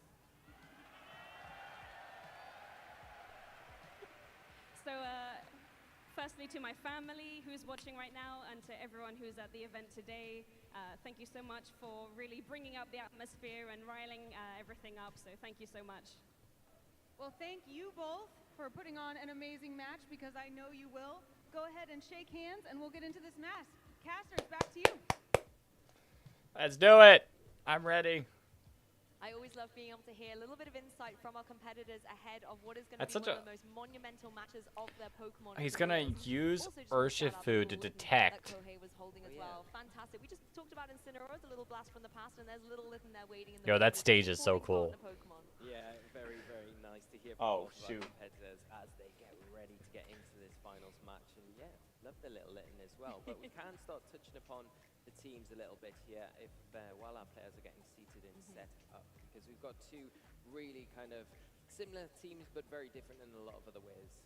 Exactly, and I like that both our players acknowledge some of the key Pokemon that have shaped up this metagame. The Chi-Pao, for example, for Kohei there, using that Sword of Ruin ability that he mentioned on the stage to drop the defenses, allowing some of those partner Pokemon, the physical attackers, Pokemon like, for example, Iron Hands or Urshifu, to be able to capitalize upon. Yeah, the Chen Pao is going to really play a huge part from, you know, like you've already mentioned already this weekend many times, that combination with itself and the Urshifu, the Rapid Strike variant, and how powerful that combination of Pokemon will be. But you've always got to worry about the other side of the field as well, because you can look at Sora's team and did mention the Urshifu on their team and how powerful that would be, and that will also be able to take advantage of that sort of rune ability while ever the Shenpao's on the field. Also running the Dragonite. I'm telling you, man, you need to pin the tags to your chair. Yeah, but I don't have any pins either, so that's going to be a problem. But I'll just hold him. One thing I would like to point out on Sora's side of the field is that they do have access to a Heatran, and I feel like it will be a big play going into this match. In particular, both players do have access to that Tornadus as well that we touched on at the start of the broadcast. Yeah, I think the Tornadus and the Urshifus are going to be key components in this particular match. Obviously, you need your Oh, then Tornadus Rip. to be able to get some of that. It's okay. He's just chilling. But you want to make sure you've got one, if your partner's got one as well, to kind of try and match those and not give some momentum over to your opponent. And the battle of the Urshifus, I think, is going to be key. We have got a rapid strike style on Kohei's side, whereas it is the single strike variant on Sora's side. So which one's going to come out on top? That is going to be the question. You'd always say if it was just a one-on-one, that the Rapid Strike has the advantage because the single strike has that dark typing to it, so it has got the weakness to the fighting type, whereas the Rapid Strike doesn't. And the Urshifu on Sora's side as well does have the dark terrestrialization, so it doesn't really have a way of removing that fighting type weakness, whereas the Rapid Strike Urshifu has the terrestrialization water, so it doesn't really carry that fighting type weakness at all, and it carries no kind of weakness to anything on the Urshifu side of the field. You've got to say though, if it does terrestrialize into that water type, it does remove its resistance to the dark types that it does carry with that fighting type it originally has. So the Wicked Blows, the Sucker Punches could be a bit more detrimental if you do see the terrestrialization choice on that Rapid Strike. Yeah, Urshifu both on the Urshifus. side. Which Urshifu is better? Because it is running that Terra Grass type, going to be able to hit hard with something like a Terra Blast into that opposing Urshifu, particularly if it does want to capitalize on its offensive pressure and go for that Water Terra type to hit even harder with something like Surging Strikes or possibly even Aqua Jet for a little bit of priority damage. Yeah, and it's Why am I already tired? as well, and that's been a running theme throughout the tournament. The item choices on Pokemon plays such a pivotal role in how they perform within the team, and the Heatran on Sora's team actually using that Assault Vest, and it really does give it really great defensive capabilities on top of that. I'm going to just take a look at the player profiles here. We can have a look Top at Kohei. 64. He was top 64 at the recent 2023 Japan National Championships. Yes, we mentioned this a little bit earlier. Fluttermane, Urshifu, Shenpao, Iron Hands, Torn, and Amoonguss. Solid team. Ever since the announcement, I preferred Rapid. I think so too. I went back on my game a couple days ago to check which one I had, and I have the Rapid, so. I feel like that gives really nice support if you need it to allow you to get that tailwind up with your Tornadus if you're in an open position, or just utilize things like your Urshifu as well. You know, you can put it in a position where you can really take advantage of your opponent not being able to protect with that resist ability. Really kind of put your opponent into a corner with that combination. So really nice options here. You've got the Amoonguss as well to kind of draw. Sorry for spelling, I'm also rating A. It's okay. A bit more vulnerable like those Fluttermane and the Shenpao on Kohei's side of the field. Yeah, honestly, Urshifu and Shenpao such a strong synergy throughout the entire weekend. Wouldn't be surprised to see it here. Taking a look at Sora's side as well, looking at the 6 Pokemon that Kohei will have to battle out against in order to try and become the champion. We've got Tornadus, Urshifu, Dragonite, Fluttermane, Amoonguss, and Heatran. And those Interesting. are definitely really hard to contend with. You were mentioning the Dragonite earlier as well, Lee. Again, Sora coming off this Japan Nationals top 64 finish. Do you think Dragonite has a role to play in this match? I would say Dragonite's going to also help out the one thing you would say if you're looking by at the teams, I feel like both players are the other players, so that's definitely one Shenpao. that you say both players have to bring, because if one player sets up the tailwind, it puts one player at a huge advantage to the other. So you really want to match your opponent from the get-go. You've already mentioned that. So I think the Tornadus Heatran time. Dragonite feels like it could be a good choice, but it's going to have a really hard time against the Shenpao, the Fluttermane, and then if it does go for that terrestrialization into the normal type that Sora's running again, it's going to run into problems against that Rapid Strike Urshifu and the Iron Hands, and of course the speed tiers then come into question. The Rapid Strike Urshifu probably going to be able to outspeed it, and it does have access to close combat, so not really going to be appreciating that, and it does have that inner focus ability, no multi-scale, so we'll be taking max damage from the get-go. I honestly think with the amount of offensive pressure that both teams have brought to this match, speed control is going to be absolutely critical, making sure that. So I feel like Sora needs to bring Amoonguss. Start dealing out some big damage, possibly even in a late Torn. game position. Particularly, I would say, if you are Sora, because the Fluttermane is Fluttermane. It's going to be able to hit incredibly hard. Something like a Thunderbolt can apply a lot of pressure to And those water types that we've got on the opposing side. maybe Urshifu or Dragonite, one of the two. Running those water Terra types that could then activate in the match. Thunderbolt is going to hit incredibly hard there. Yeah, and I think if you're Sora as well, you can identify that the Heatran, like we've already touched upon, can be a really big player in this match. A lot of the But I guess, Pokemon yeah, Heatran could be good for... water terastallization, so if they do go for that, you can choose to terastallize your own Heatran, go for that grass typing. You're going to resist any of the big threatening water type attacks that would have been coming out. You also take away your fighting weakness, so the Rapid Strike Urshifu on Koi's side becomes way less threatening, and you've got a nice offensive way to hit it for super effective damage. The only thing you would need to make sure that you do is kind of manage that Tornadus and the Chempal, which do then, once you do terastallize into your grass type, become a bit more threatening. Well, Pokemon trainers, we are seconds away from jumping into this junior division match. Give it up for our two players. Let's get it. And Sora as they begin to kick it off to become the world champion 2023.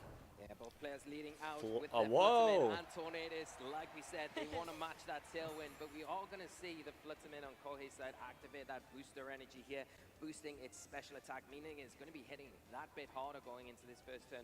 We know that Sora's Fluttermane does have the choice specs item, so it is already going to be kind of hitting very hard. The one thing that you would say that Kohei has, he has access to that protect this turn, so if he wants to choose to protect, get the tailwind set up. Kohei's Fluttermane's a little more health invested. Is to get their speed control underway this first turn. But Sora's Tornadus is more health invested. Position to go for that tailwind, just trying to make sure that you're evening the score when it comes to speed. You don't want to give your opponent any unnecessary advantage. We're going to see the Fluttermane leave the field here for Sora, just wanting to avoid any unnecessary damages. Heatran joins the field, able to take those fairy type attacks much better than Fluttermane would have been able to do, as the Fluttermane on the opposing side is going to go for a protect. Tornadus gets the first tailwind up on Kohei. So Kohei's looking faster. Yeah, and you are going to see the tailwind followed up by Sora, and the switch into Heatran really nice here, because the booster energy kind of makes you not that keen to switch out your Fluttermane, whereas if you've got the choice specs item, you don't really have anything that you've wasted that turn. You switch out the Fluttermane. It's kind of wild that both Flutters are shiny. That booster energy, you're not going to be able to get it back later. It's a cool shiny though.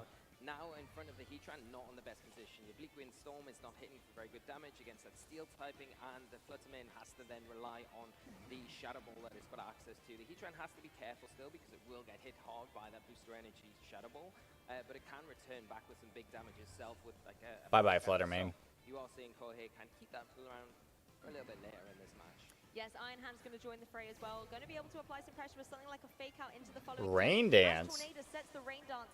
This is really critical because it's going to enable the Bleak Wind Storms to be able to have 100% accuracy, but it will also help the other Tornadus with that accuracy check as well. Yeah, the Kohei again that. Oh, he made the read. Switch in, catching the Iron Hands, doing some huge damage this turn.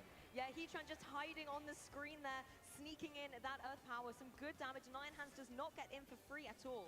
Yeah, Kohei is setting up the Rain Dance really good because it weakens the fire type attacks from the Heatran. Of course, that's really great. The one drawback of that is you're setting up the opposing Tornadus, which you saw there. Sora taking full advantage of that with the Bleak Wind Storm, getting some nice damage onto. I like the hair streak turning white, but I like if the green were more foresty. Yeah. But there is that Earth Power as well that you've got to be concerned about, and you really haven't got the offensive pressure with the Tornadus to kind of do the damage that you want this turn. Oh, bye-bye, Heatran. Leaving the field, maybe needed to apply pressure with that Earth Power a little bit later on, and Fluttermane is going to rejoin, applying pressure with that choice spec. If he goes fake out here. Strong knockout as fake out comes through. Oh! Fluttermane gets in relatively unscathed as the opposing Tornadus does go for the Bleak Wind Storm. Sora making the reads. On Sora's side, as Tornadus on the other side fires off another storm. It is a typhoon across the battlefield right now. Yeah, and again, a great switch once again from Sora, bringing in that Fluttermane. Very good on its special defensive side. Yo, Sora. I'm cheering for Sora. Avoiding the fake out with its ghost type. Go get in Frog. that prime position where it can just throw out maybe one of those dazzling gleams, pick up a double knockout pretty easily here, and make it difficult for anything in the back to switch in to take that big damage. It's boosted now by that Choice Specs item that the whole Fluttermane's holding. And Fluttermane generally quite a speedy Pokemon, like you said there. Choice Specs going to be hitting hard.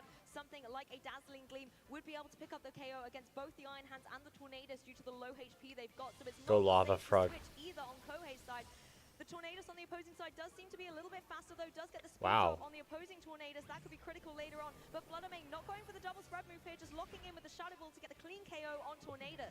Yeah, not wanting to lock in with any of those fairy type attacks. Just wanting to make sure they are all getting that. That's a slower Fluttermane. Storm coming out from Sora's Tornadus and picking up the knockout onto the Iron Hands. A clean knockout. But the nice thing that Kohei was able to get was that Bleak Wind Storm off before it went down. At least getting some good damage onto the Tornado. Oh, and he's gonna get the Tailwind again. I mean, the Shadow Ball lock-in's actually really nice when you know that Kohei has brought the Fluttermane on his side of the field as well. So you want to make sure that you can hit it for some super effective damage with that Shadow Ball instead of locking into something like a Dazzling Gleam.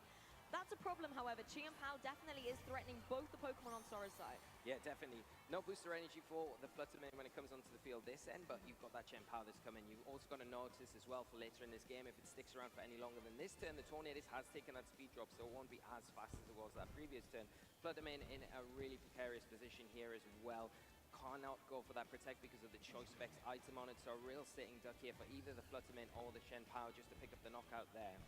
Yes, of course, as well, the Sucker Punch on Chien-Pao could be Okay, really Fluttermane strong comes to get back. back against either Probably of what, these to Pokemon. There are a lot Heatran? of status moves that Amoonguss. could go for to try and bypass this, but Fluttermane getting out of there. It's Uh, not, you know that it's gonna go for Sucker the attack. Punch Chien-Pao, where fails. It is going to fail as Tornadus And goes the for Tailwind it. comes So back no matter up. who the target wasn't going to be able to kick there, and the speed advantage is now in Sora's favor. Yeah, and obviously that's great news for Sora. The Dazzling Gleam coming out, picking up the knockout on the Tornadus, but the key thing is he was able to set that Tailwind up once again. And now he can just go like back into Heatran. Advantage now going into the last few turns of this game. Or Fluttermane. His lossy speed control, of course. Sora managed that situation really well, making sure that the Tornadus went down before it had the opportunity to set that Tailwind up, and managing his He Tornadus could a little bit better, making sure that his Pokemon was supported. Does have to worry about that Sucker Punch, but now he's got the Amoonguss. Not next to Pollen the Puff, Fluttermane. the other He can move. Direct that Sucker Punch, so it gives the Fluttermane a little bit more room to kind of maneuver, especially with that Tailwind supporting it going into Rage the Powder. turn. That's There the we go, move. It's the Rage Powder, just wanting to protect the Fluttermane on Sora's side of the field. As Fluttermane goes for the Dazzling Gleam this time, super effective damage into the Chien-Pao, brings it right down to that focus. Okay, line. here's gonna come the Chien-Pao Ice Spinner. and Fluttermane on Kohei's side of the field. Chien-Pao not falling for the trap with the Sucker Punch, going straight for the Ice Spinner and gets the Fluttermane out of here. Now Fluttermane is incredibly vulnerable to something But Chien-Pao's and opposing down. Shadow Ball. Of course, Amoonguss has the last laugh in the face of that Chien-Pao, using the Rocky Helmet to be able to get the KO against it due to it being on only 1 HP remaining. But Fluttermane on Kohei's side is looking scary now. Yeah, and the Dazzling Game coming out and picking up the knockout on Sora. But Fluttermane. So doing a really good job here. if Heatran can live one, Protect, if but Heatran can live one hit, against the Heatran in the back, but Sora's kept preserved it for this point in the game. Going to be very difficult to deal with that Steel and Fire type Pokemon. Yes, exactly. Heatran definitely has the type advantage against the Fluttermane. Interesting as well, Lee, we haven't seen any Terrestrialization in this match. None at all, and I don't think either player really... It's been so fast-paced, I don't think any player really been back and forwards with the Tailwind, just trading damage, and I think Sora's really taken the advantage there, and maybe it's something that Kohei thinks about going into Game 2, maybe Sora also kind of thinks about. I think because we didn't really see the Urshifu come out in this game, probably didn't need to worry about with the Heatran too much, and Sora's really managed the game very well from his point of view, utilizing that Heatran, but we are going into this final turn, going to see that Terrestrialization. Going to see a little bit of sparkle on the battlefield here in Grand Finals of the Junior Division as Heatran goes for its Grass Terra typing here, just wanting to make sure that it can maybe catch a Fluttermane going for something like the Terra Water and being able to catch it with a powerful Terra Blast. That's what we're going to see as well. Kohei clicking that Terrestrialization button as well. We're backtracking now. Both players going for that Terrestrialization. They've heard us as we see the Water Terra type come out on Terra Blast Terra type. Fluttermane. Heatran, but the Heatran also has at its disposal that Assault Vest. It's going to be able to take these big attacks from the Fluttermane even better, and it's the Terra Blast, which is the Terra Blast going into the Heatran. Water type. Fluttermane picking up the knockout and giving Sora a 1-0 lead in this finals match. What a fantastic way to close out Game 1. Sora nice. Good job, Sora. That was a good battle. Champion. That was so fast-paced, and what a dramatic dramatic ending. Fantastic prediction, knowing that the potential from that Fluttermane was going to be that Terra Water and just being able to get it in that solid knockout. Yeah, that was really, really fast paced. You know, both players getting their tailwind up, trading damage backwards and forwards. Let's go Frog. Let's go Frog. Really took advantage of that Rain Dance turn where the Tornadus spent a turn setting the Rain Dance up. Great for the Bleakwind Storm, of course, for reducing the damage from those fire type attacks from the Heatran, which really didn't transpire. So in the end, you kind of put yourself at a little bit of a disadvantage because it meant in the end that you weren't able to get your tailwind up, and then you were kind of having at the disposal of Sora, who was able to utilize that tailwind with their own Tornadus. Yeah, and I think that was a great observation you made actually in the pre-game analysis about how Tailwind's going to be going up on both sides of the field, but it really is about who potentially gets that second Tailwind, is able to get that momentum. And as soon as the Tornadus went down on Kohei's side of the field, that gave Sora the advantage and opportunity to be able to set that Tailwind up again. The Prankster ability, I think, coming in really, really strong. The other critical thing, I think, as well, was how the Iron Hands on Kohei's side really didn't play much of a role in this match. The Fake Out was null and void going into a Ghost type, and then it just didn't have the flexibility to get off the field, come back in, and apply pressure on Fake Out into something like the Tornadus there to maybe stop that second Tailwind. Yeah, that Bleakwind Storm that came out when it switched in was just, it really put it kind of a few steps back from where Kohei wanted it to be. And I think you want to really get that Iron Hands onto the field. If he wins, you need to get the plush. I might eventually. We'll see. Going forward in that match, we'll see. Already down a Pokemon, and the Bleakwind Storm continually firing out, and the accuracy not an issue anymore from Sora side of the field just made it very difficult to kind of get a grip in the game. And I think when the Chien-Pao and the Fluttermane came back onto the field for Kohei, you don't really mind the Tornadus going down at that point because you feel at that stage, I've got my second Tailwind up, I've got my Heatran in the back, I've got my Fluttermane in the back, I've got my Moongus to support everything for at least one turn. I'm kind of happy with this position going forward. And I think this replay as well really highlights the support that the Tornadus gave in this particular Never said that to win in Masters specifically. We'll see. We'll see. And this is kind of my question to you now, Lee.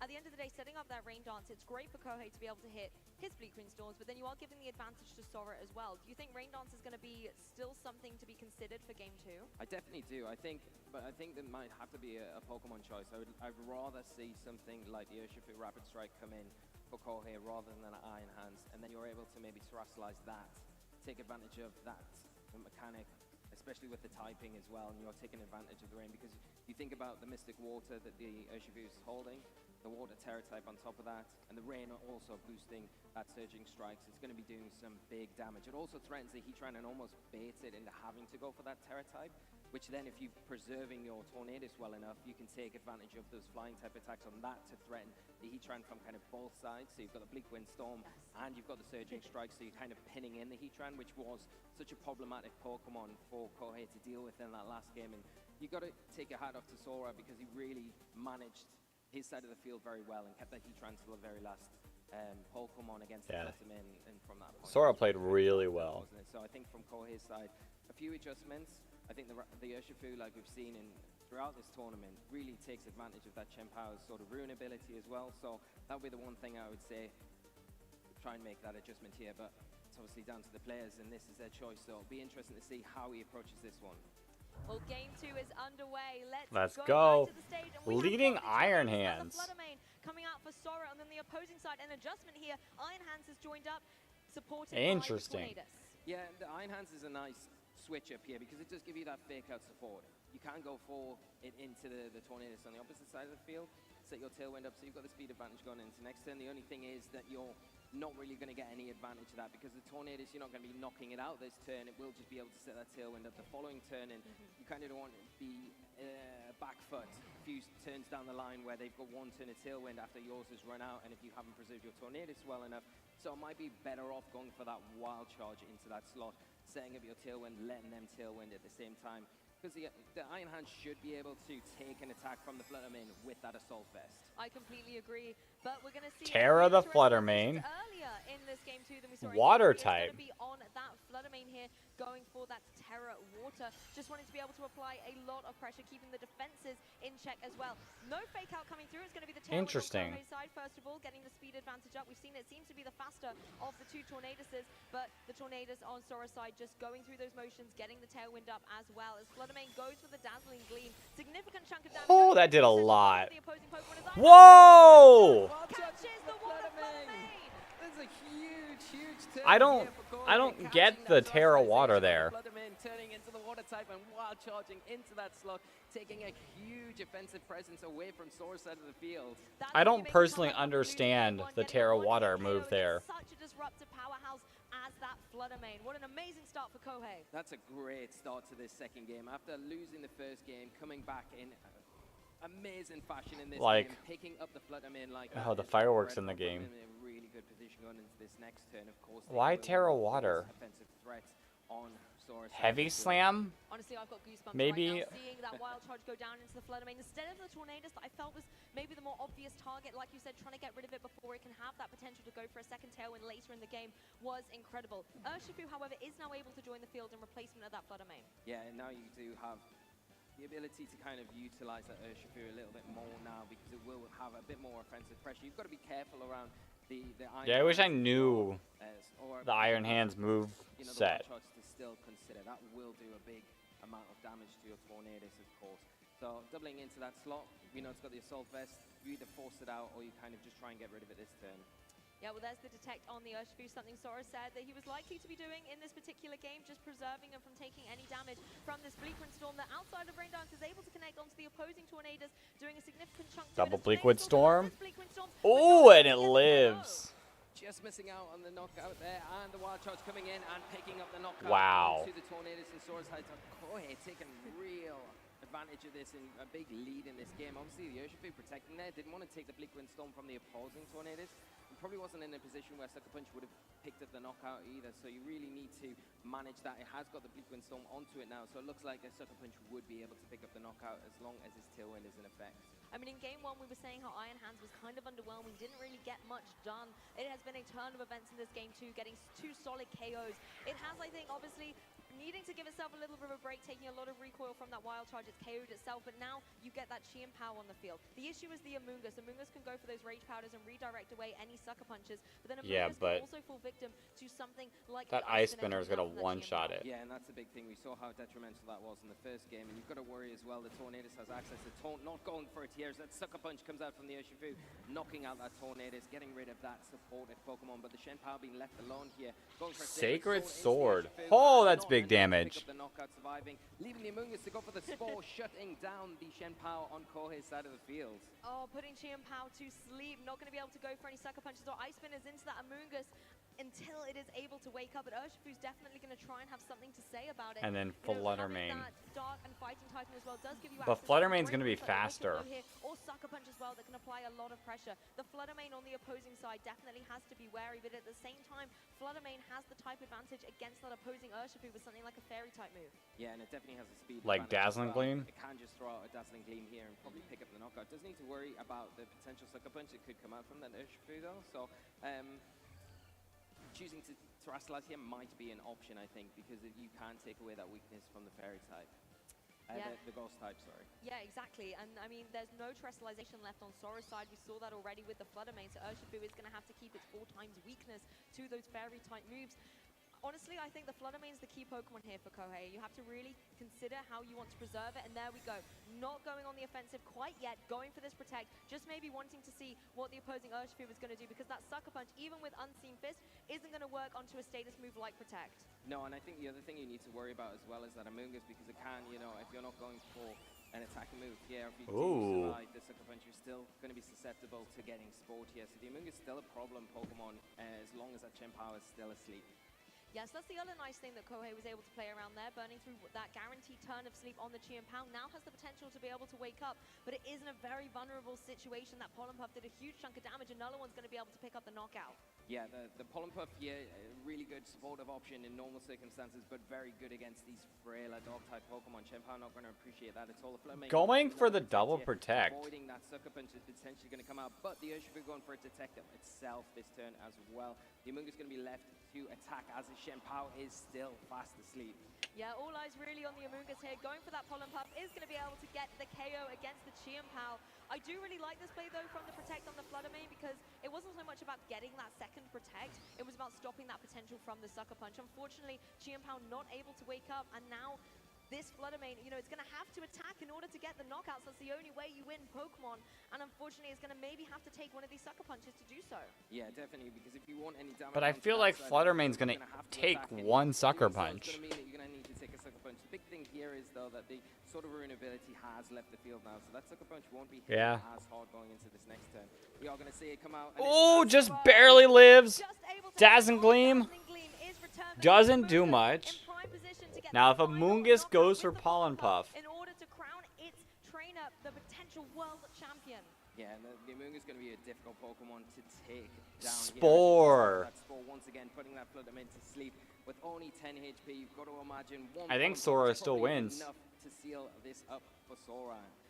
Amoonguss not quite wanting to get the KO right yet. Going for that Spore, just trying to put the Fluttermane to sleep. As we now have the last remaining Pokemon for both of our trainers, Amoonguss versus Fluttermane. Yeah, and you can also look at the moveset that the Amoonguss has got on Sora's side of the field. Does have access to Clear Smog, so it does have a way to damage that Fairy type. We are going to see Kohei go for this Terrestrialization onto the Fluttermane. Finally, it will be that Water Terror type, and hopefully it has to spend a turn this turn sleeping, so it needs to get through this turn. Can it get through this one turn against the Amoonguss? This is the question. Does Amoonguss have the oomph in order to get I mean, the it's 10 knockout here? HP. It's only really got that Pollen Puff or the Clear Smog, but it gets the knockout. Sora, every Sora is your 2023 Pokemon World Champion. Good job, Sora.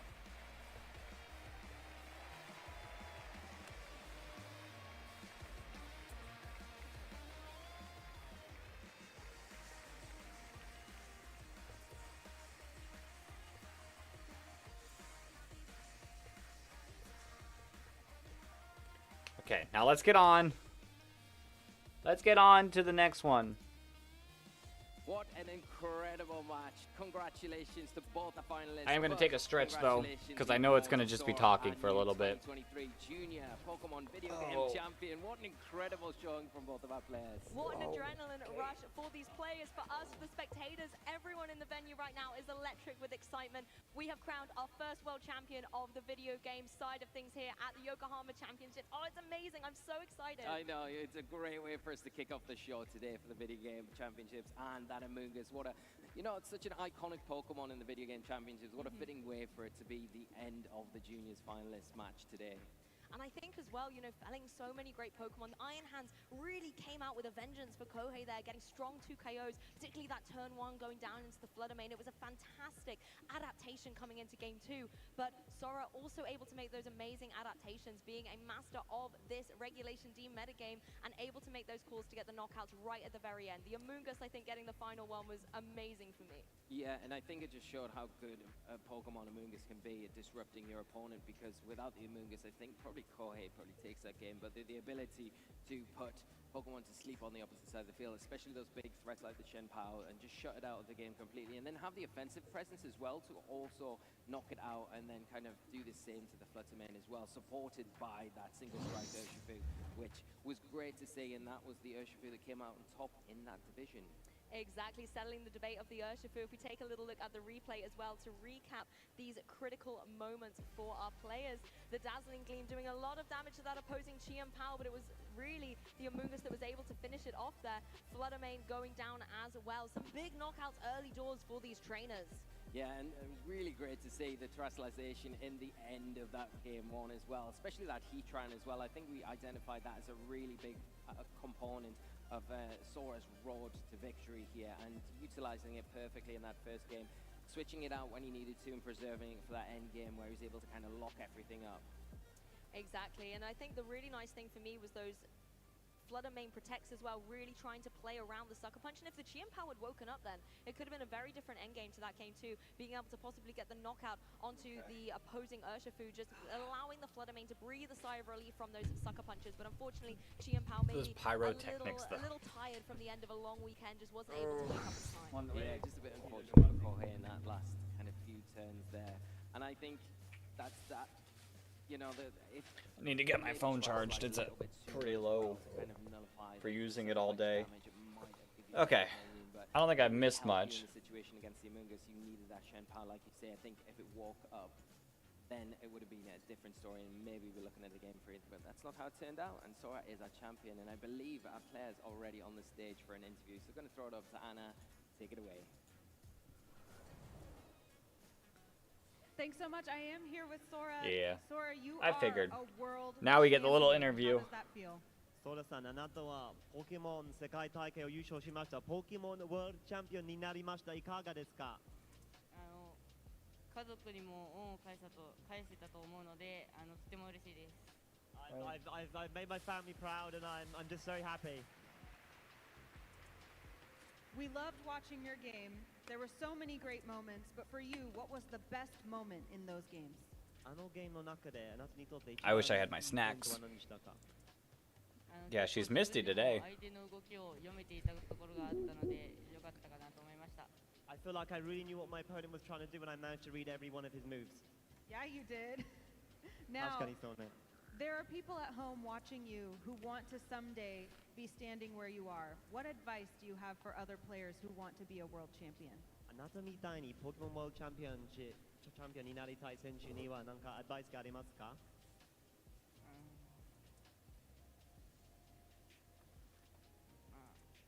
あなたみたいに強いポケモン選手になりたい人にはちょっと一言ありますか？アドバイスとかありますか？動画とかそういうのを見て、構築やプレーなどを学んだら、できるようになります。If you watch videos online, you'll get the gist of it. Great. Good advice. Thank you so much. Congratulations again, Sora. Casters, back to you.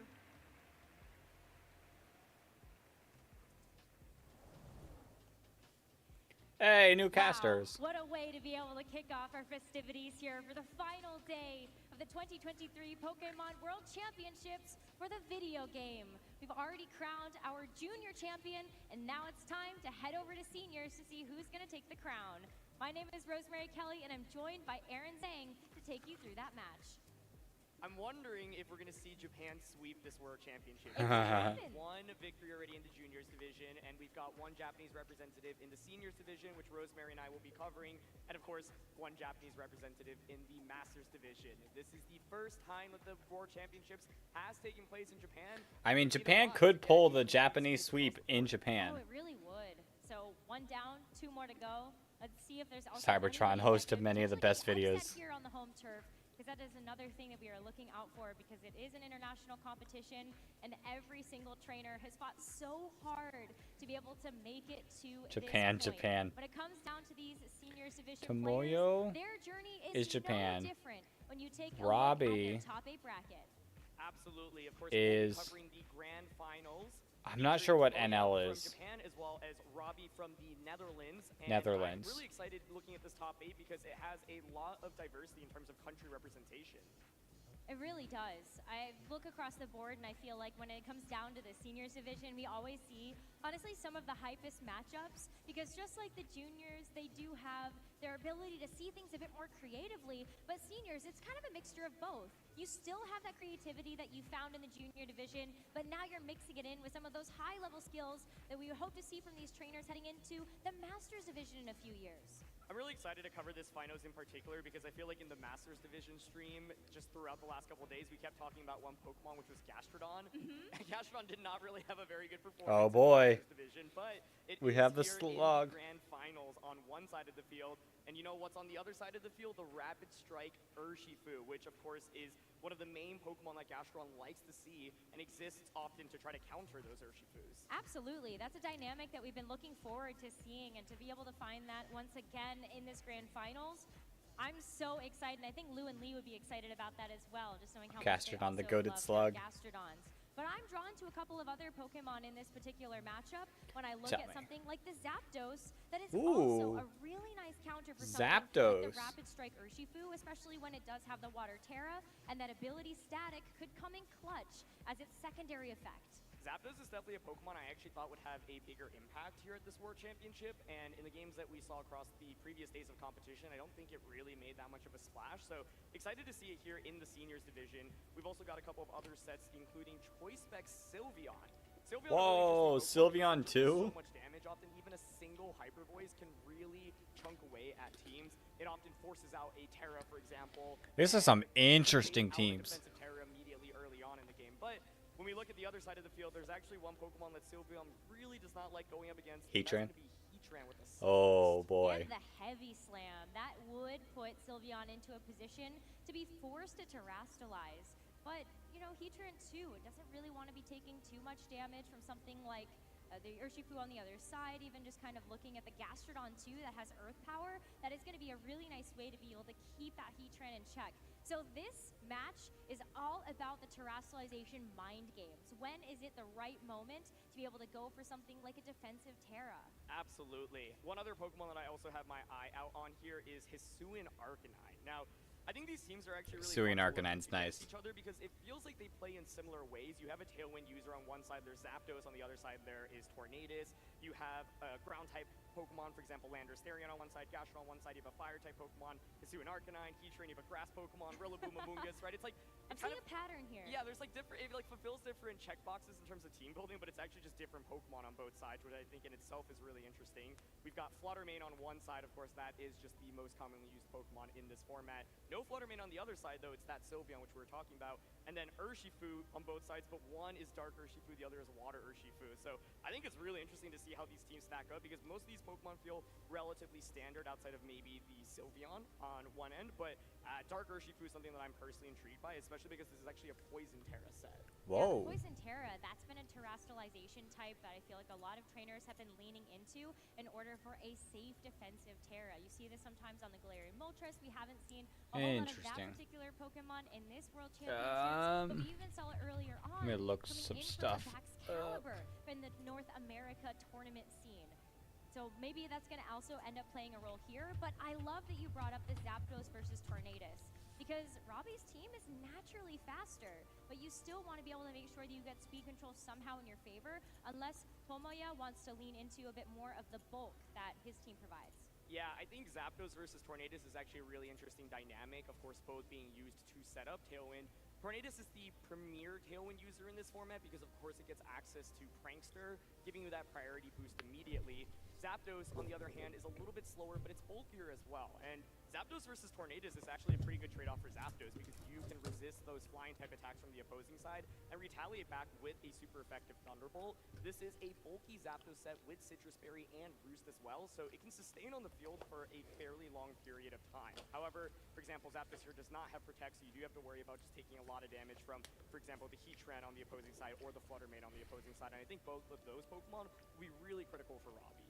I'm looking also at the Hurricane that's going to be a part of this Zapdos set too. Hurricane is going to be a really great way to be able to keep like a Grass Terra Heatran in check.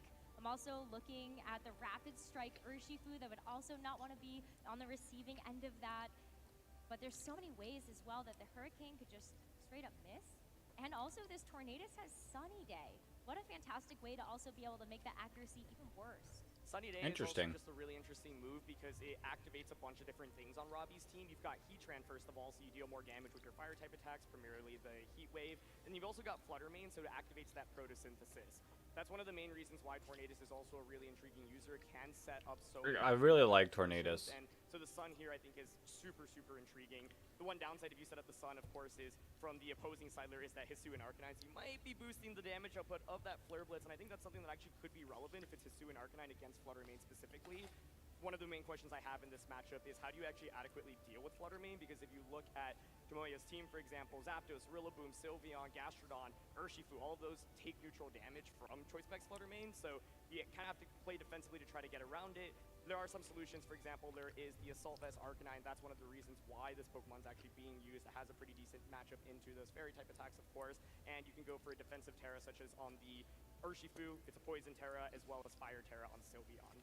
I'm also thinking when you talk about like the special attack options, I'm looking at the physical attack options too, and that's also why not only am I drawn to the Hisuian Arcanine, but also the Landorus. We have previewed the match though. Let's invite our players to the Let's stage. go, I'm ready. Division. We're just kind of tearing through these Let's do matches. just that. It is time for the Seniors Division Video Game Final. First, please welcome to the stage, Tomoya Ogawa.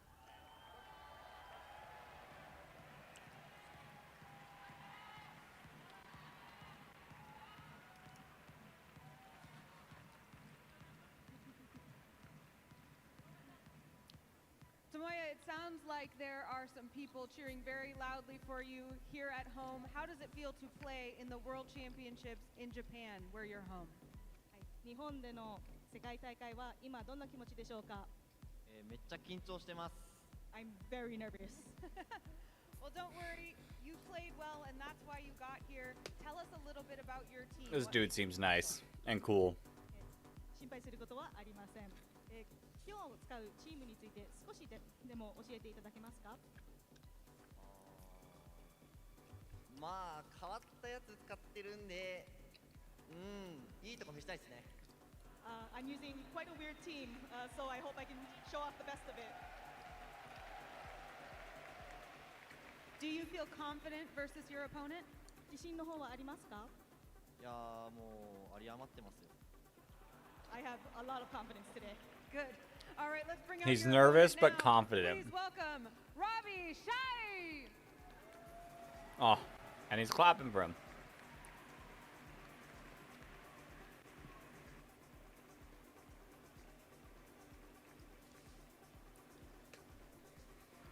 Welcome, Robbie. Your opponent said that they're confident. Do you also feel confident? Yeah, I feel very confident. Why is that? How is your team special? I have a lot of comfort with it, and it has just been strong for me the entire tournament. That's great. Is there anyone here or watching from home that you want to say hello to? Yeah, just all my friends and family. Let's go weird teams. Thank you for supporting me and watching. Great. We are looking forward to watching your match. Thank you both so much. Casters will go back to you, and you all can shake hands and head to your stations. Oh, They both sound really confident, which means I think we are in for an incredible match to be able to close out the World Championships for the seniors division. And what a better stage to be able to do it on right now. I am so excited. This matchup, honestly, I think just looks really handshake fun. failed. I think they got it though. We were talking about earlier. Once again, team compositions are somewhat similar in terms of kind of core typings, but actually very different Pokemon on both sides. And it feels so fitting to see an Urshifu versus Urshifu war in the finals, and for it to be two different Urshifu types, because I think Water Urshifu had a huge impact, especially in the Masters division in the previous couple days, and it's really cool to see this dark Poison Terra Black Glasses Urshifu on Tomoya's side.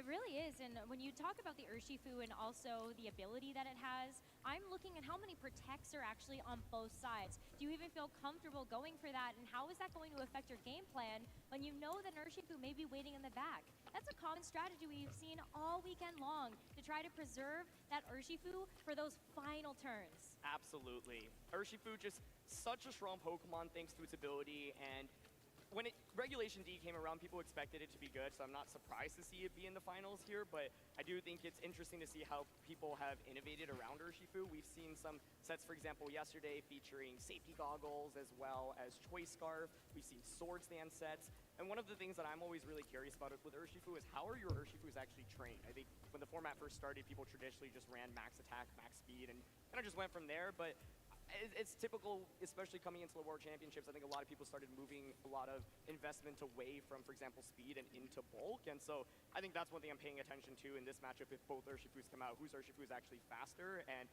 that, I think, may play a critical role in this matchup. I agree with that as well. And you can see where some of the bulk may lie. I think Rillaboom is one of those primary Pokemon. Rillaboom is pretty bulky.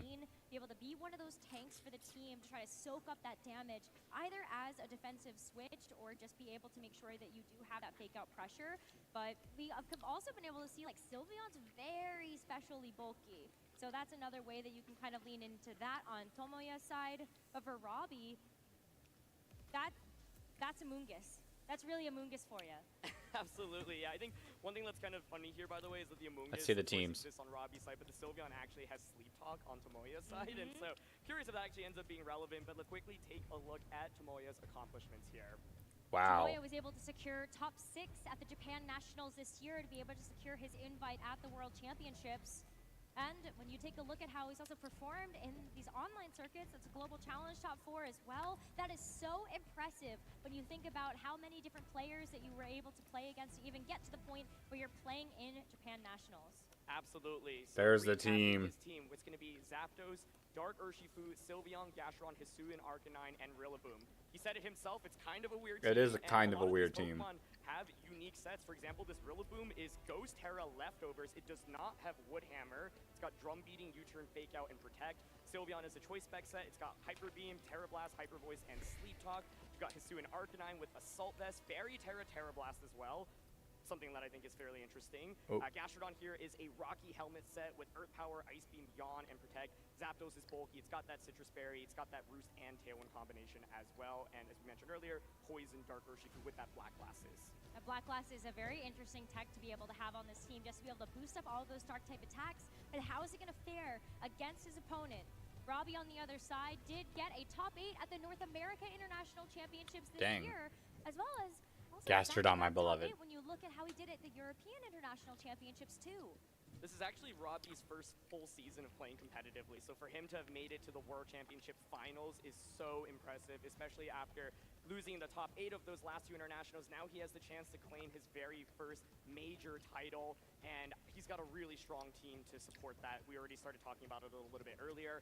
My eyes are definitely drawn to that Assault Vest. It is a strong This Heatran has team. the Heavy Slam, which we mentioned.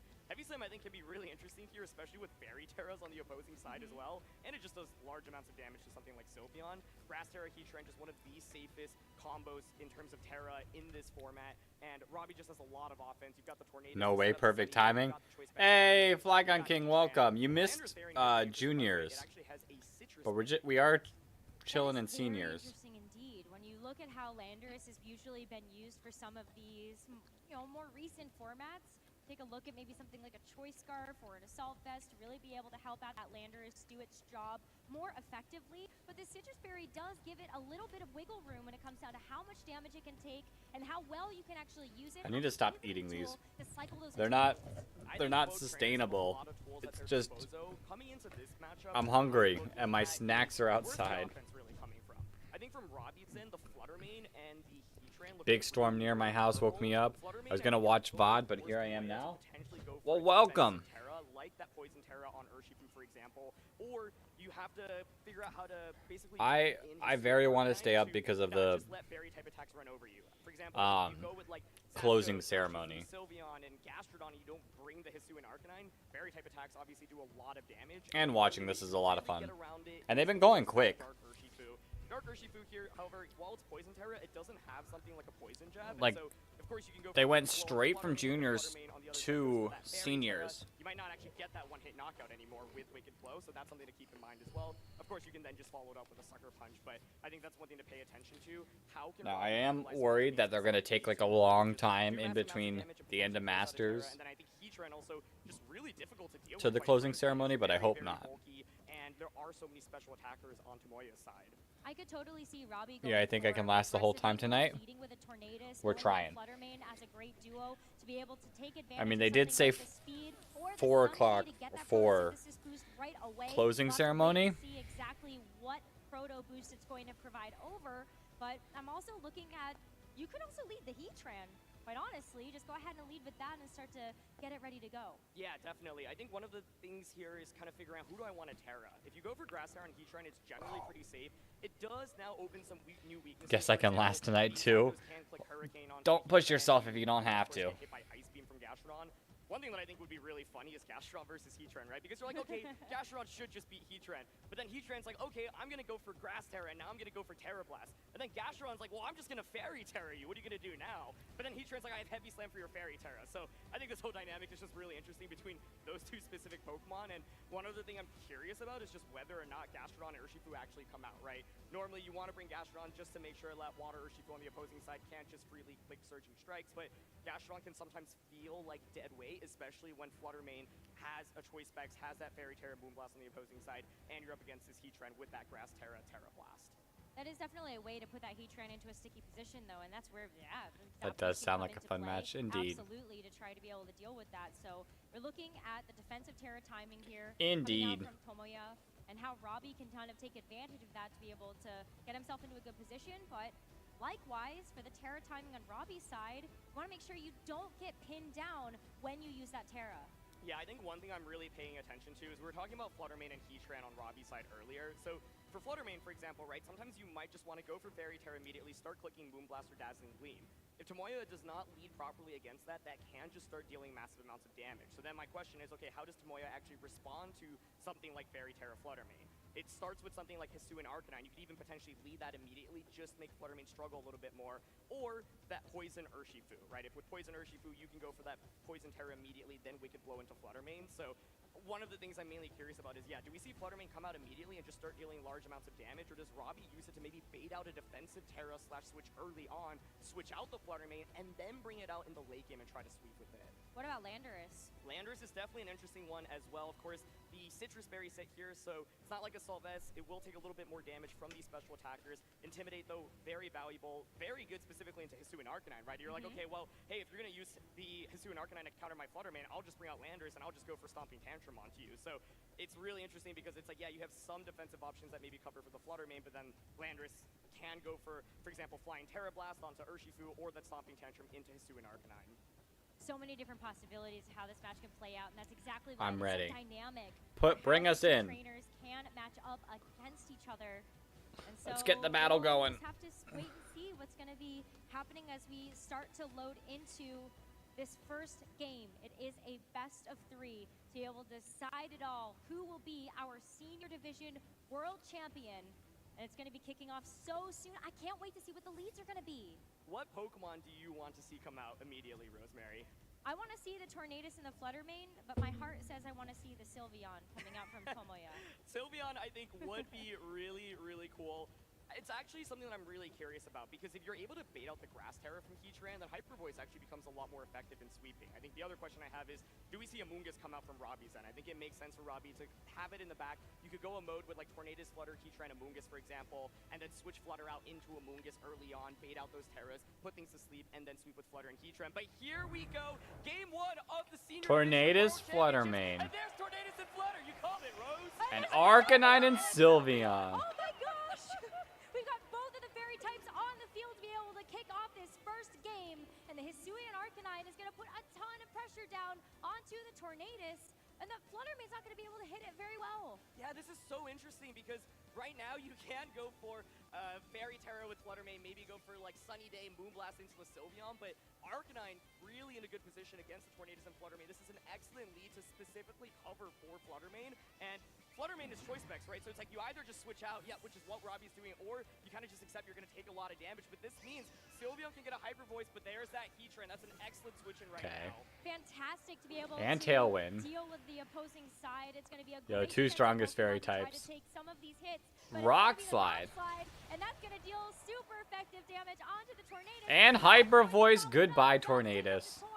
However, Heatran Rock bet. Slide has a unique opportunity Heatran to won bring in juniors. something else right under that Tailwind. Yeah, one thing to note here is that Hisuian Arcanine does not have close combat, which it sometimes carries. So Landorus now hits the field, is able to go for an Intimidate, not valuable into the Sylveon, but of course quite good into the Hisuian Arcanine, and Tailwind is set up. The Sylveon here, of course, is locked into that Choice Specs Hyper Voice, right? So it's Fire Terra. You could, of course, get around the super effective hit from the Heavy Slam with the Fire Terra, but one play you could make on the opposing side is just go for Stomping Tantrum and Heavy Slam, which would cover for that Terra if it goes into Fire. Then the question is, does Sylveon potentially consider switching out? Let's say Zapdos is in the back. Arcanine goes. It's going to be Arcanine pivoting out first. So Arcanine Into a Gastrodon. little bit of a reprieve as the Gastrodon now is going to be able to hit the field, and whoa, Sylveon. switch here on this turn. Probably to Zapdos. Zapdos. What a great switch. So the question now is, what is going into that slot? It's going to be Stomping Tantrum. Yo! The flying type is going to be able to keep it That's safe. exactly what we were talking about. Great coverage from the Tomoya. Yo, that's so sick. Tomoya to be able to read that switch, read those calls, and bring in the He Zapdos called at it the perfect perfectly. time. The crowd goes absolutely wild right now. Gastrodon in a really interesting position. Of course, it has that Ice Beam into the Landorus. It has that Earth Power into Heatran. You, of course, have to worry about the Zapdos, Landorus the Alolan champion. Yeah. This Heatran, of course, is that Grass Terra as well. So Grass Terra, Terra Blast here. One play I think you could make is honestly just protect Gastrodon right now and set up a Tailwind with Zapdos, maybe even just Thunderbolt into the Heatran.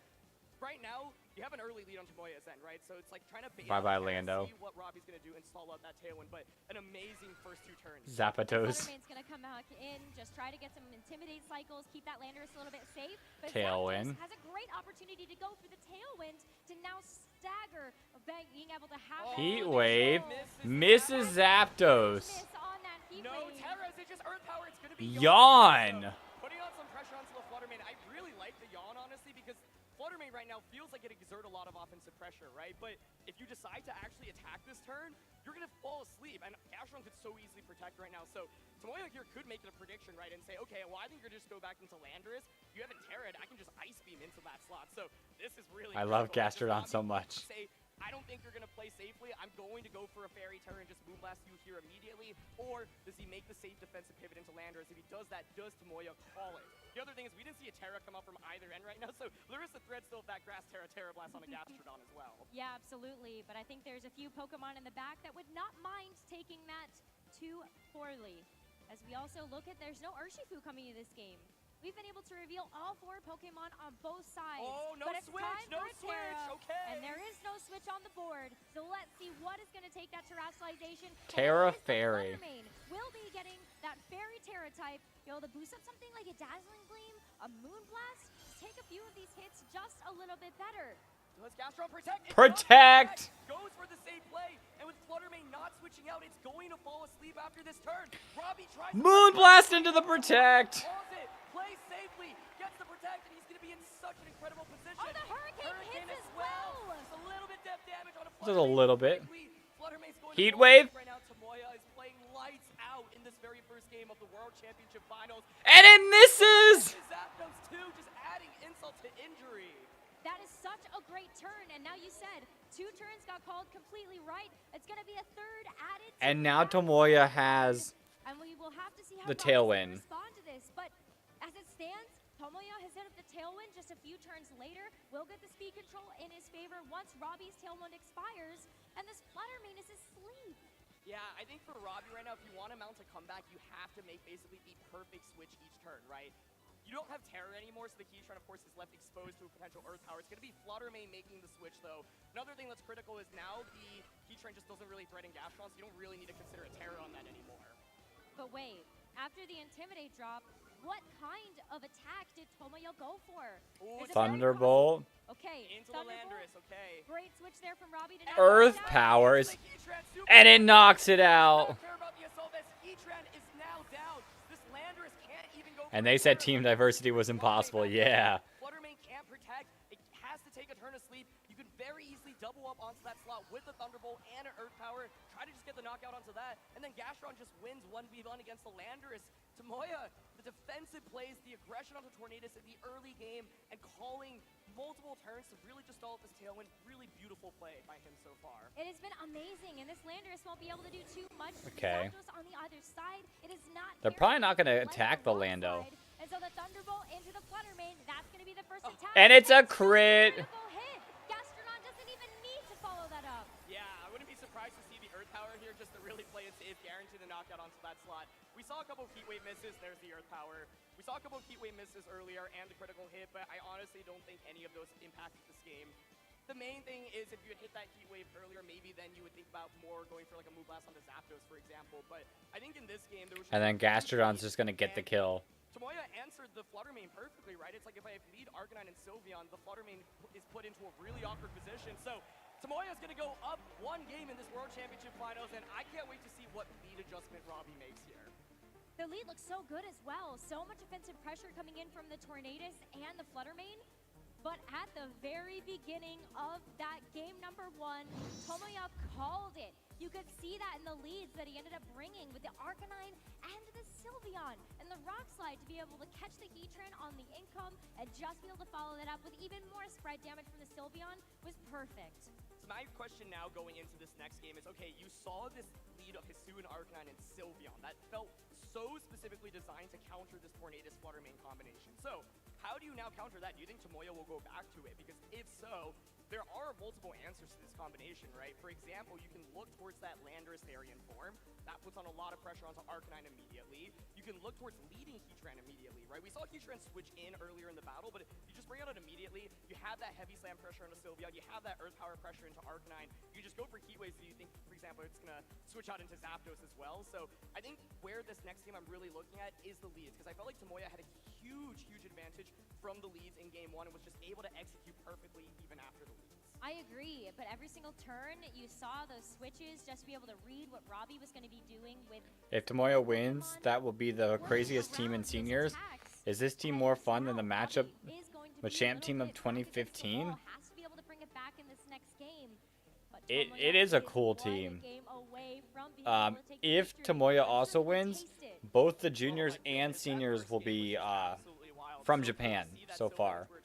So we might get that Japan sweep. Really smart brain with the Hisuian Arcanine in particular is because, yeah, like Hyper Voice doesn't really do anything into the Heatran, but it still does so much damage into everything else, and a single Hyper Voice can really just snowball the game. So love this offensive lead from Tomoya to put on so much pressure. The Tailwind really didn't feel super relevant in that game either, and we did see the paralysis on the Heatran previously as well, but in the grand scheme of things, I think, you know, I really respect the play Robbie was trying to go for, because I do think some players would play really aggressively, go for that Ice Beam into the Flutter Mane slot, expecting it to switch into Landorus. And I think if Robbie gets that turn correctly, that last game actually looks really differently. So, yeah, I think definitely can give him credit for trying to make that prediction, but we'll have to see what lead adjustment he goes with. And I'm looking at Landorus and Heatran maybe more as an early game lead. I think Amoonguss didn't come out in that previous game.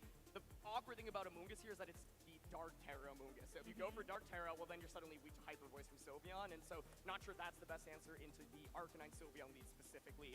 There is also the Water Urshifu, which is quite good and can put on a lot of offensive pressure, but you really feel comfortable bringing that into a matchup with Gastrodon? I personally wouldn't. No, I think that's why we ended up seeing both of the Urshifu stay at home in that game number 1. Non-factor. Maybe that changes heading into game number 2.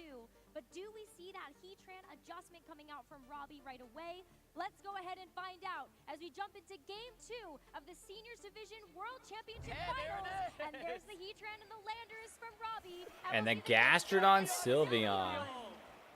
Tomoya says, I'm not going to go with the same thing again. There's no way you go with Tornadus plus Flutter Mane. If Torn and Flutter Mane had actually been led here, it would actually be a lot. I found this tournament too similar to 2015, and 2015 was the most meta-orientated Worlds win. Well positioned into a Landorus plus Heatran. You can Ice Beam the Landorus slot, you can Earth Power Heatran. However, you still have to dance this awkward battle of where is Heatran going to target. It has that Grass Terra, Terra Blast. So I think from Tomoya's side right now, you really want to bait out a Terra and see if the Heatran actually commits to it. And the other thing is, who do you Terra, right? Do you Terra the Gastrodon defensively? Do you Terra Sylveon? The thing is, if you Terra either of these Pokemon, they suddenly become weak to other attacks that Landorus and Heatran carry. Exactly. So maybe we do end up seeing some sort of pivot, or you just lean into the Terra right away. Either choice. Stomping Tantrum. No Gastrodon. Tantrum into the Gastrodon. And the Landorus is going to have to take a little bit Heat of Wave. And it misses Gastrodon. It's a crit, though. Oh, Lando took a lot of damage. We're going to see an Earth Power. And let's see. Gastrodon. Oh! No, Terra does not keep it super safe, and that is a low Heatran now. So I think Robbie here, learning from the previous game, he split his damage in this one, but it makes a lot of sense because in game 1 we saw the Sylveon pivot out into Zapdos. Gastrodon never dies. So much damage. So in this end, Robbie's just looking for guaranteed free damage onto both slots, saying, hey, at least I know I am faster with my Pokemon right now. Very interesting to see no Terra on either end, right? Both players actually just kind of trade damage. Gastrodon's still looking fairly healthy. So now the question is, do you really feel comfortable carrying Landorus or Heatran? They're both such low health at this point. Sylveon still in an awkward spot, so it's like, do you want to consider switching that into Zapdos, protecting Gastrodon, for example? Curious if Zapdos is even in the back, but it does feel like a really consistent bring to cover for that Landorus.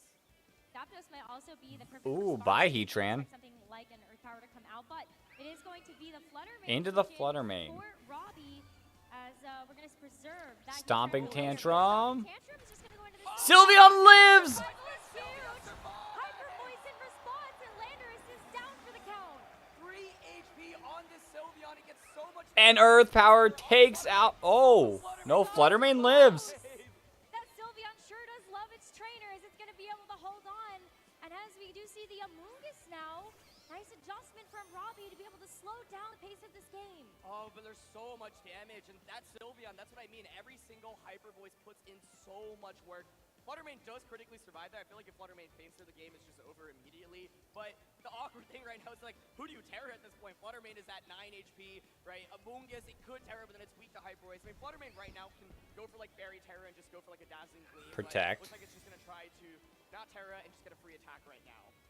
Yeah, but Amoonguss is Dazzling actually Gleam. running that Leaf Storm. So a nice way to be able to protect itself as the Gastrodon does go for that. Sylveon is just going to go Honestly, if down you're this Robbie, you turn, want but this it has put in free so switch much work in this game number 2 that and it Spore. deserves a little bit of a rest there. Absolutely. The main question I have is what's pivoting in. By the way, this Amoonguss does have Leaf Storm, so it actually has a way to deal significant damage and knock out Arcanine.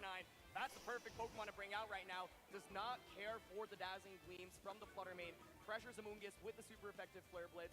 So now the question is, do you just give up your Fluttermane and play towards a Landorus endgame? I think that's what I would personally do. I think you have to at this point, especially knowing that the Landorus also could terrestrialize there. You have to tear Landorus is dead. You want to be able to try to put that specific type of damage down, but it's going to be a Dazzling Gleam.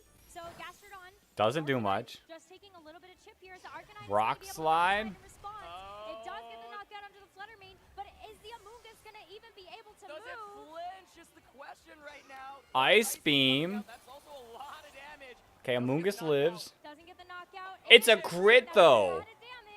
Spore. Into the Arcanine, putting it to sleep.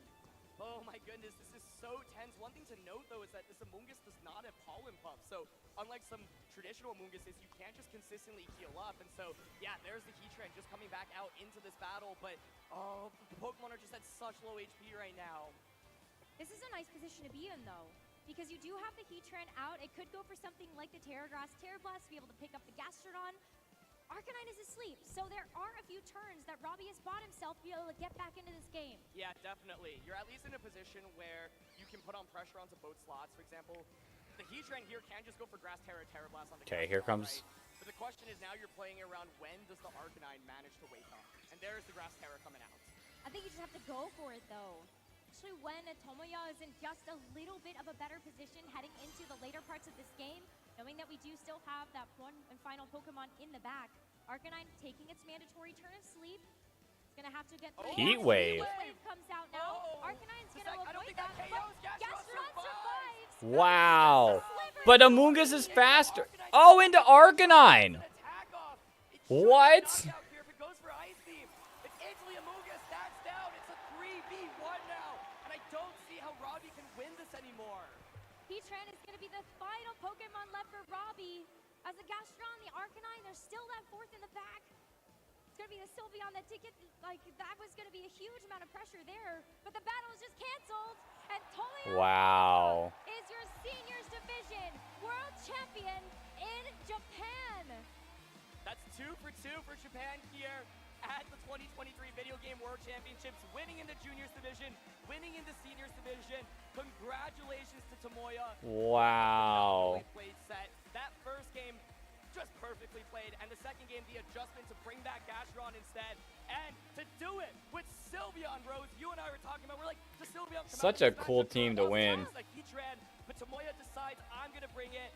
I would not have bet on it to win a world championship this year, but Tomoya, with what he said was a very good team, is going to claim the title with some masterful play, and you can see how happy he is.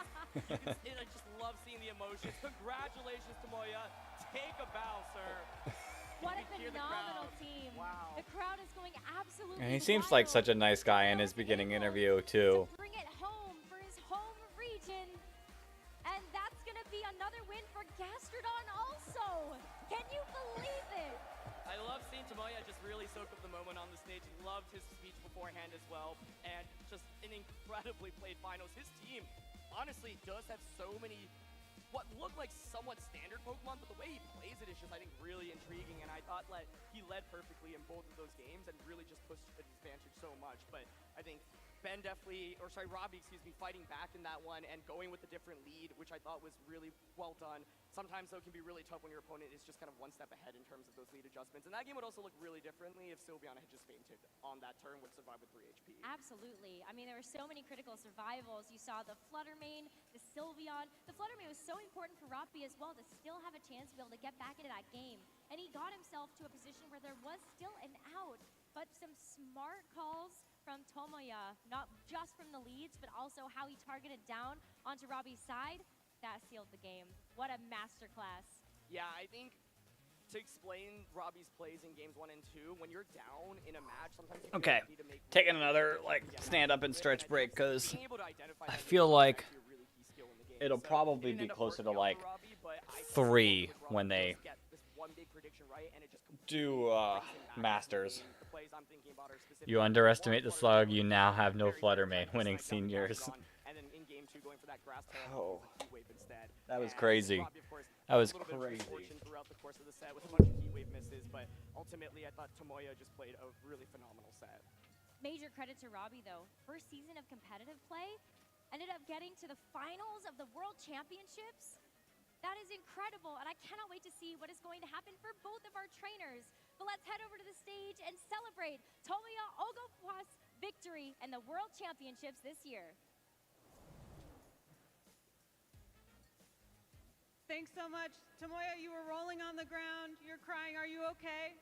床に寝転がっていましたが大丈夫でしょうか。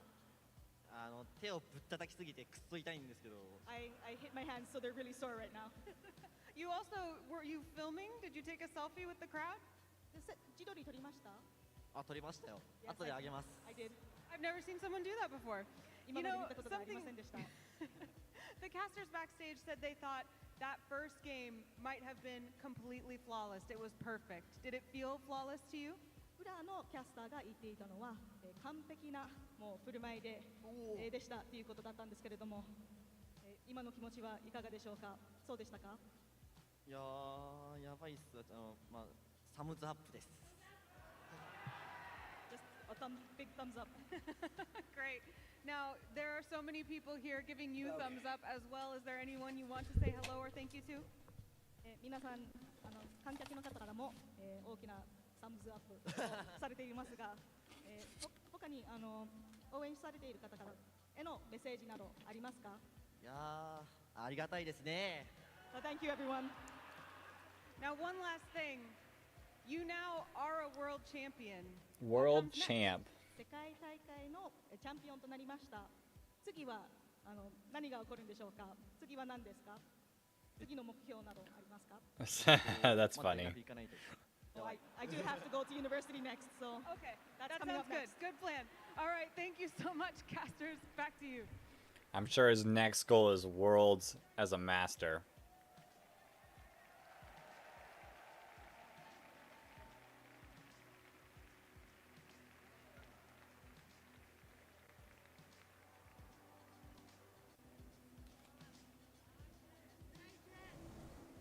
This is the one you've all been waiting for. Over the course It's of the weekend, time. 7 finals already. There's one more to go. It's going to be the Video Game Masters. 333 players came through this tournament, but only 2 remain. So is Japan going to get the clean sweep? Anyway, it's Scott Glaser. Or is Germany going to be the stopper? Another banger. That last game was so exciting, and I think we've really gotten to see a lot of fun matches here in the Video Game Championships at the World Championships. If I won Worlds, I'd probably break my leg jumping out of my chair. Yeah, I agree. But it's not going to be a feature in our Masters finals, which is exactly what we have to close out the day. This has been a really incredible tournament. It's obviously our first year playing in Scarlet and Violet. We've got all these fun new mechanics, fun new Pokemon. And you said it's going to be a banger. I'm going to certify it as a banger. Just Certified banger. Knowing that both players are going to play their absolute finest for us. It's just, honestly, Scott, like, how do you feel coming into this finals? Because we've had a great weekend so far. There's no way it can disappoint, right? Yeah, I don't think so. I think that we get another fun match here. I think at the World Champions, we're always kind of hoping that the finals, you get 2 different regions, 2 different countries facing off. I think that it should be a lot of fun to see if Japan can get the sweep. Looking really good in the Video Game Championships once again this year. Yeah, it is, of course, Europe versus Japan when we go down to the regions. Really that was the theme yesterday. When we got into the bracket, we were running down it between the two of us, and I remember seeing so many of those Europe versus Japan matchups. There was a few where I just realized the lack of Iron Bundle in the tournament. No wonder Gastron thrives. That is kind of crazy. But I guess, like, it's just because there's better water types. Been on the fringes for a little bit. Urshifu, very well respected in his region. A lot of people scared of the team that was being bought, but Gyarados. it's about time to see him up on this final stage.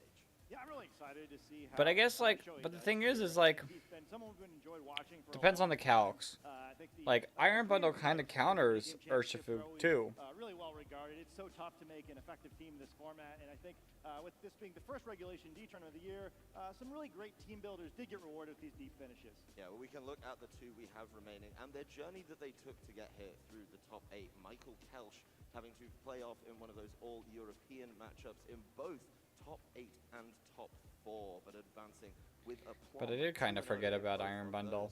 Shohei Kimura, of course, having a very tough run. There were some tough games as well in the rounds before this, but taking down a European, and then, of course, making sure that we had an all-Japanese semi-final, and that we were going to have the regions facing off.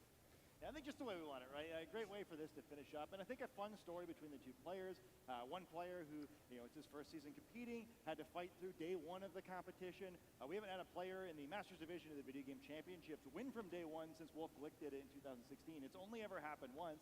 On the other side of the field, we have a veteran that I think is a very well-respected player, but has kind of struggled to get that big finish at the World Championships. Always like right on the cusp, but hasn't been able to make it through. And a player that I guess unlike most No American representation in the top 8 is a bit sad.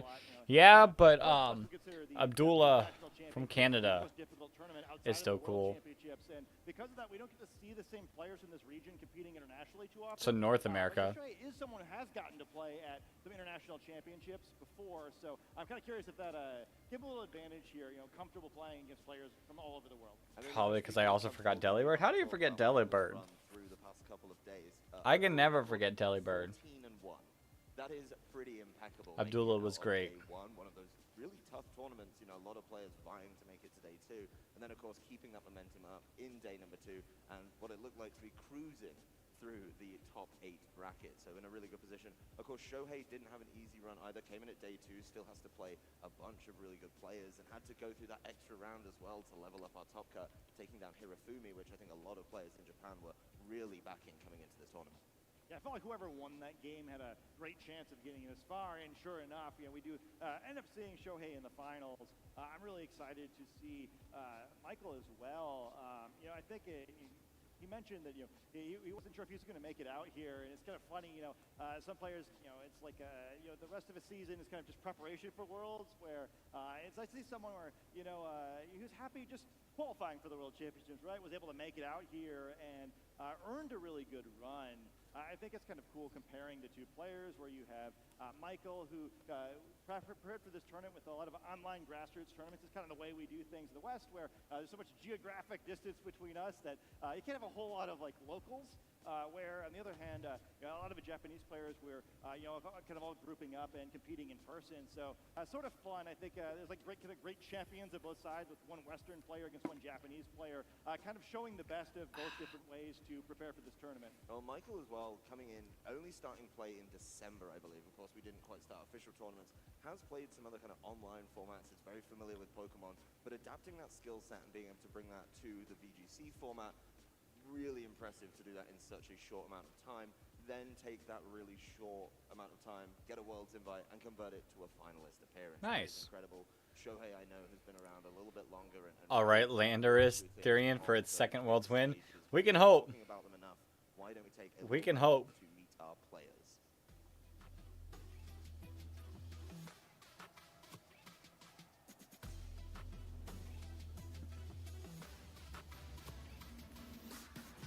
Wow.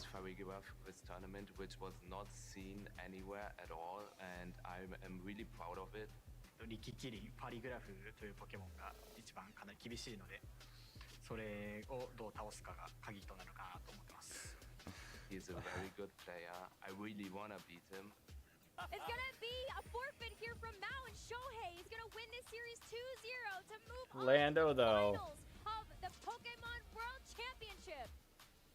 自分が一番強いと思ったポケモンを6体の構成を使って、まあ、絶対に後悔しないような選択をするようにしました。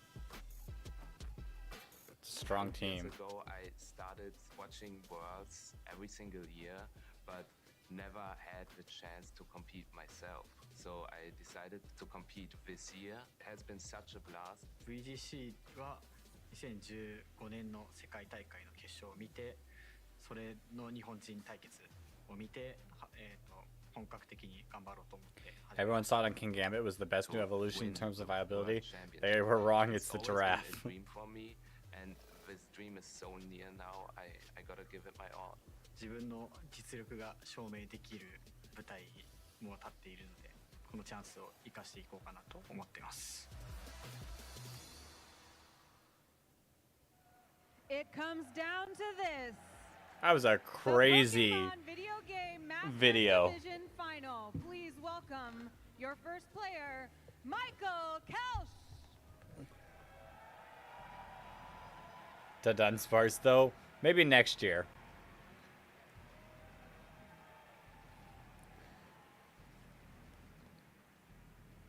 Welcome, Michael. You said you've been watching Pokemon so long. How does it feel to now be standing on this stage yourself? It feels incredible. It's been such a blast this whole time. Yo, how different would Regulation D be is if Reg D was like only Paldea Pokemon? To come out on top in this match? I will try to do my best. I'm here for a reason, and this reason is to win the World Championship. We won't ask you for any secrets about your team. A solid D tier tier Pokemon. Tell the Pokemon. audience one thing to watch for, either your play style or something cool that's coming up. What would you tell them? I have a surprise for you. Ooh, I like a surprise. All right, anything else you want to say to anyone watching? But it's to Thanks for Dunsparce. everyone who cheered for me so far. I will try my best to win for all of you. All right, very good. Thank you so much. Now let's bring out your opponent. Everyone, please welcome Shohei Kimura.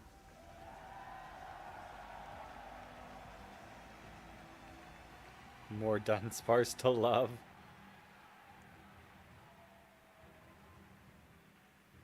Welcome, Shohei. How does it feel to be representing Japan here in the World Finals? 日本の代表としてここまでたどり着いてきて、日本の世界大会で出場できてどのようなお気持ちですか？嬉しいです。I'm happy about it. Good. I'm glad you're happy about it. About your play, are you happy about that too? Are you feeling very confident? これからの試合ですけども、結構勝てる自信はありますか？かなりないです。I don't really have any confidence at all. Oh, no. Oh. Well, what will you have What? to do in order to become confident and win this match? これからの試合に自信がつけるようにどういうような流れを見たいか。これからのこれからの試合において自信がちゃんとつけるようにどういう風な相手からのポケモンだったり技だったりを見て自信がやっとついたと思えるようになりますか？ Icicle Crash. Okay. Icicle Is there Crash? anything else that the audience should watch for while you play? でぜひ皆さんに注目してほしい、自分のチームのアピールポイントっていうのがあったら何でしょうか？総合力。総合力。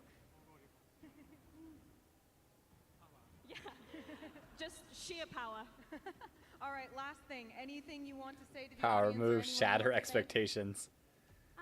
今見ている人々の中で特にご挨拶とか感謝の気持ちを伝えたいご家族とかいますか？メイちゃんメイdaughter? No daughter? わかんない。自分の娘じゃない。メイおい。おい。I want to say a shout out to my niece. Oh, very nice. Thank you so much. We're very much looking forward to watching you both play. So let's get to that right now. Let's Casper, go. back to It's you. time. I'm so excited. Fantastic pair of finalists we have. It's definitely two different approaches. I'm pretty excited for this surprise. I hope we get to see it. And I definitely think that Shohei is playing it a little bit coy there, maybe trying to keep things a little bit calmer going into this finals. Yeah, I think so too. Perhaps his surprises are so surprising he doesn't even want to warn us about them. Yeah, no, he's already said, I'm going to be able to do well. He's had a really fantastic tournament so far, so excited to see what this match brings for the two of them. I mean, I really hope we get to see it go the distance. There's so many nuances. I'm cheering for Landorus. On both sides, right? They're two very different approaches to team building, and I think that's going to set us up very, very successfully for a really good set. Yeah, I'll be curious to see how these players prepared. One of the things that's really unique about Finals Sunday in the Video Game Championships is the players get so much more time to think through this matchup than they normally would. They don't have each other's open team sheets over the night, but usually by this point in the tournament, you have a pretty good idea what your opponent's running. You get to come in with a much better thought-out game plan than you would if you only had a couple Denmark of versus minutes Japan. prepared. Who would have thought? I I think it's Germany versus Japan. Everyone kind of knew Shohei's team already, right? Where I think it was something a lot of people were pretty scared about last week, where they realized how strong both it and the team was. So I'm not going to be such a disadvantage to have that extra preparation time for him. Except that I know, you can look at the other side of the field. I think there's a lot of people in that social circle who are very good at preparing for a match given some extra time. So I think both players are going to come in with a great game plan. I mean, But DE might stand for Dutchland. For being able to come up with I'm essentially pretty sure it's German. has answers to everything. It feels very, very confident. On the other side of the coin, we've got the Frigoraf, right? Let's just get right down to it. He led with it in the video, and it's something that we were thinking, when are we going to get that unique pick? Well, we found one in finals, so it's just something that really stands out. Yeah, he's got the German flag. Frigoraf appears in the battle or not. It's a Pokemon that a lot of us were looking at before the tournament started, and there's kind of this weird dichotomy with it, right? It has so many different potential benefits. Because Denmark might be like moves, its ability D, in particular, like is incredibly N or powerful in this DM. format, but it's got a lot of nice utility qualities, But I think it's like normally knows Trick Room, Dutchland. normally able to negatively influence the opponent's field in some way on top of that. But low stats, we'll have to see what he can do with it. I think those low stats are a little bit deceiving. I think it does bring a whole lot to a battle, and I think being able to block Aquajet, Sucker Punch, Dragapult those are 2 moves is that cool. are pretty relevant in this matchup, so could cause problems. Let's dive a little bit deeper though on Michael's history. Heatran It's bet. very short, but it's very sweet because it ends with a World Finals appearance, top 8 in Bochum, then Utrecht top 32, Malmo in top 64. So just the 3 events in Europe. All you need to do is get your foot in the door and look what you can do with it. Yeah, I think the poise he's shown at these World Championships has been really impressive considering these accomplishments, right? Where he hasn't had a lot of chances to be in these top positions. This is his first time appearing on stream. A lot of added pressure here, but he's done very well so far. Yeah, really, really interesting team as well. When we start with the Frigoraf, the one that he even talked about himself, the Chiempao, Dragapult, Urshifu, Rillaboom, and Heatran rounding out that team. A lot of interesting choices on there. The Dragapult, something that obviously did very well recently in big events. Yeah, funny to see it again, right? Whereas the second regulations in a row where we're talking about the combination of Chiempao and Dragonite being on the threat list, but we're ending the format with Chiempao and Fluttermane Dragapult instead. might not be a world champion. NAIC, so maybe it can take another big title. But Shohei's resume looking a little bit longer and going back quite a bit further. Top 4 at Japan Nationals in this season, top 32 at Worlds last year. 2019 made top 16 at NAIC, definitely traveling, like you mentioned earlier, Scott. And then in 2017 was a Japan National finalist. That would be the biggest shakeup. I I don't know. I kind of have to cheer for Shohei because he's got given the opportunity to convert. It really seems like he's figured it out. good old Lando. 6 Pokemon there, as I mentioned before. Something that a lot of players have been looking at as one of the teams they really need to have a good answer to. I think one Pokemon to keep in mind there is that Iron Hands. It could be a really critical Pokemon in this matchup, and has looked really good on stream all weekend. Always seems to be the last Pokemon remaining. Yeah, Iron Hands, Amoonguss, just real staples so far. Obviously, I don't know. Fluttermane, which has been I've such seen a big thing in so many of these matches. But Lando it's a winning different ghost type, and maybe that once gives adds it a little charm. bit different to this matchup. Now he needs to win another one. Pretty bombastic semifinal match. I've seen so many people use Iron Hands, and I don't know. I just Pokemon are kind of being knocked out left and right. It's a very didn't have fun competitive using game. I it. wouldn't be shocked if we see similar pacing here. Both sides have very strong offensive options. They also both have the Chiempao. We've been seeing some pretty quick games when both players have that, because the whole point of the Pokemon is that it helps enable physical attackers to dish out a bunch of damage. So again, likely to see on the field a pretty high percentage of the time, and particularly strong next to that Dragapult. I don't know if I'm still a little bit traumatized from seeing the devastation it caused at the North America International Championship Finals, but it'll be interesting to see if Yeah, I'm Shohei's not a better huge answer Iron than we Fans saw in fan that either. matchup. It's certainly something Just when using they're it, in my unchecked, it opinion. can cause some But problems, it's Tianpao's gonna got do the work almost too. I mean, 50% Icicle Crash usage. feels like a really good choice here when you're looking down at Dragapult, you're looking down at Rillaboom. But one thing we do have to talk about, and something that is actually going to be huge in this match, looking across the teams, is the use of terastallization. It's obviously our mechanic for this year, and a good use of that mechanic could swing a match. Iron Hands couldn't beat We've got Thanos. plenty of Pokemon who are able to terastallize defensively and help themselves out, obviously drop some of those weaknesses and push themselves into a way better position. Yeah, I think it's going to be particularly important because there's a bunch of Pokemon in this matchup that can't protect.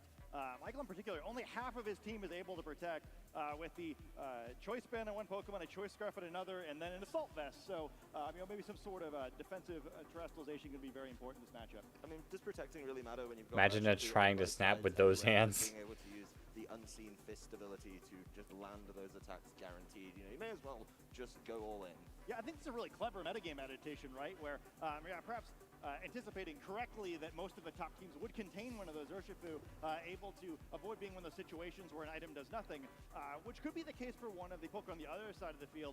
The safety goggle is not looking like it's going to be doing a whole lot for the Landorus in this matchup. Not great value for the Landorus, just not being able to deal with something like the Amoonguss, but I do still think Landorus can do some good work. It can maybe force something like the Heatran into using its Terra typing of grass, and just being able to try and deal with some of these really kind of hard Pokemon to get around could be a Iron Hands trying to use a phone.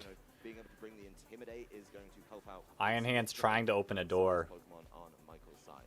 We're about to get in the game here. I'm eager to see what both Pokemon or both players bring.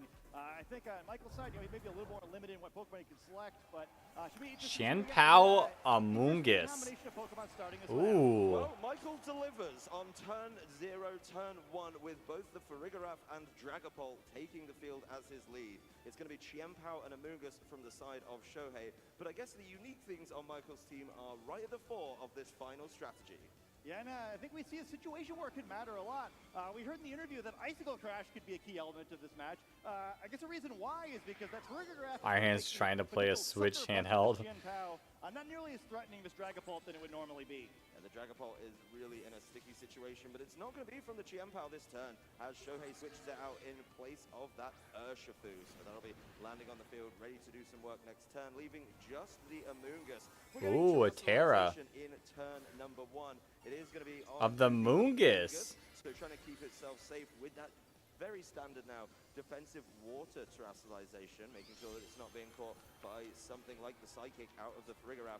Dragon Darts? Oh, that still does a lot. A good chunk of damage down onto both of them, but not really threatening anything else.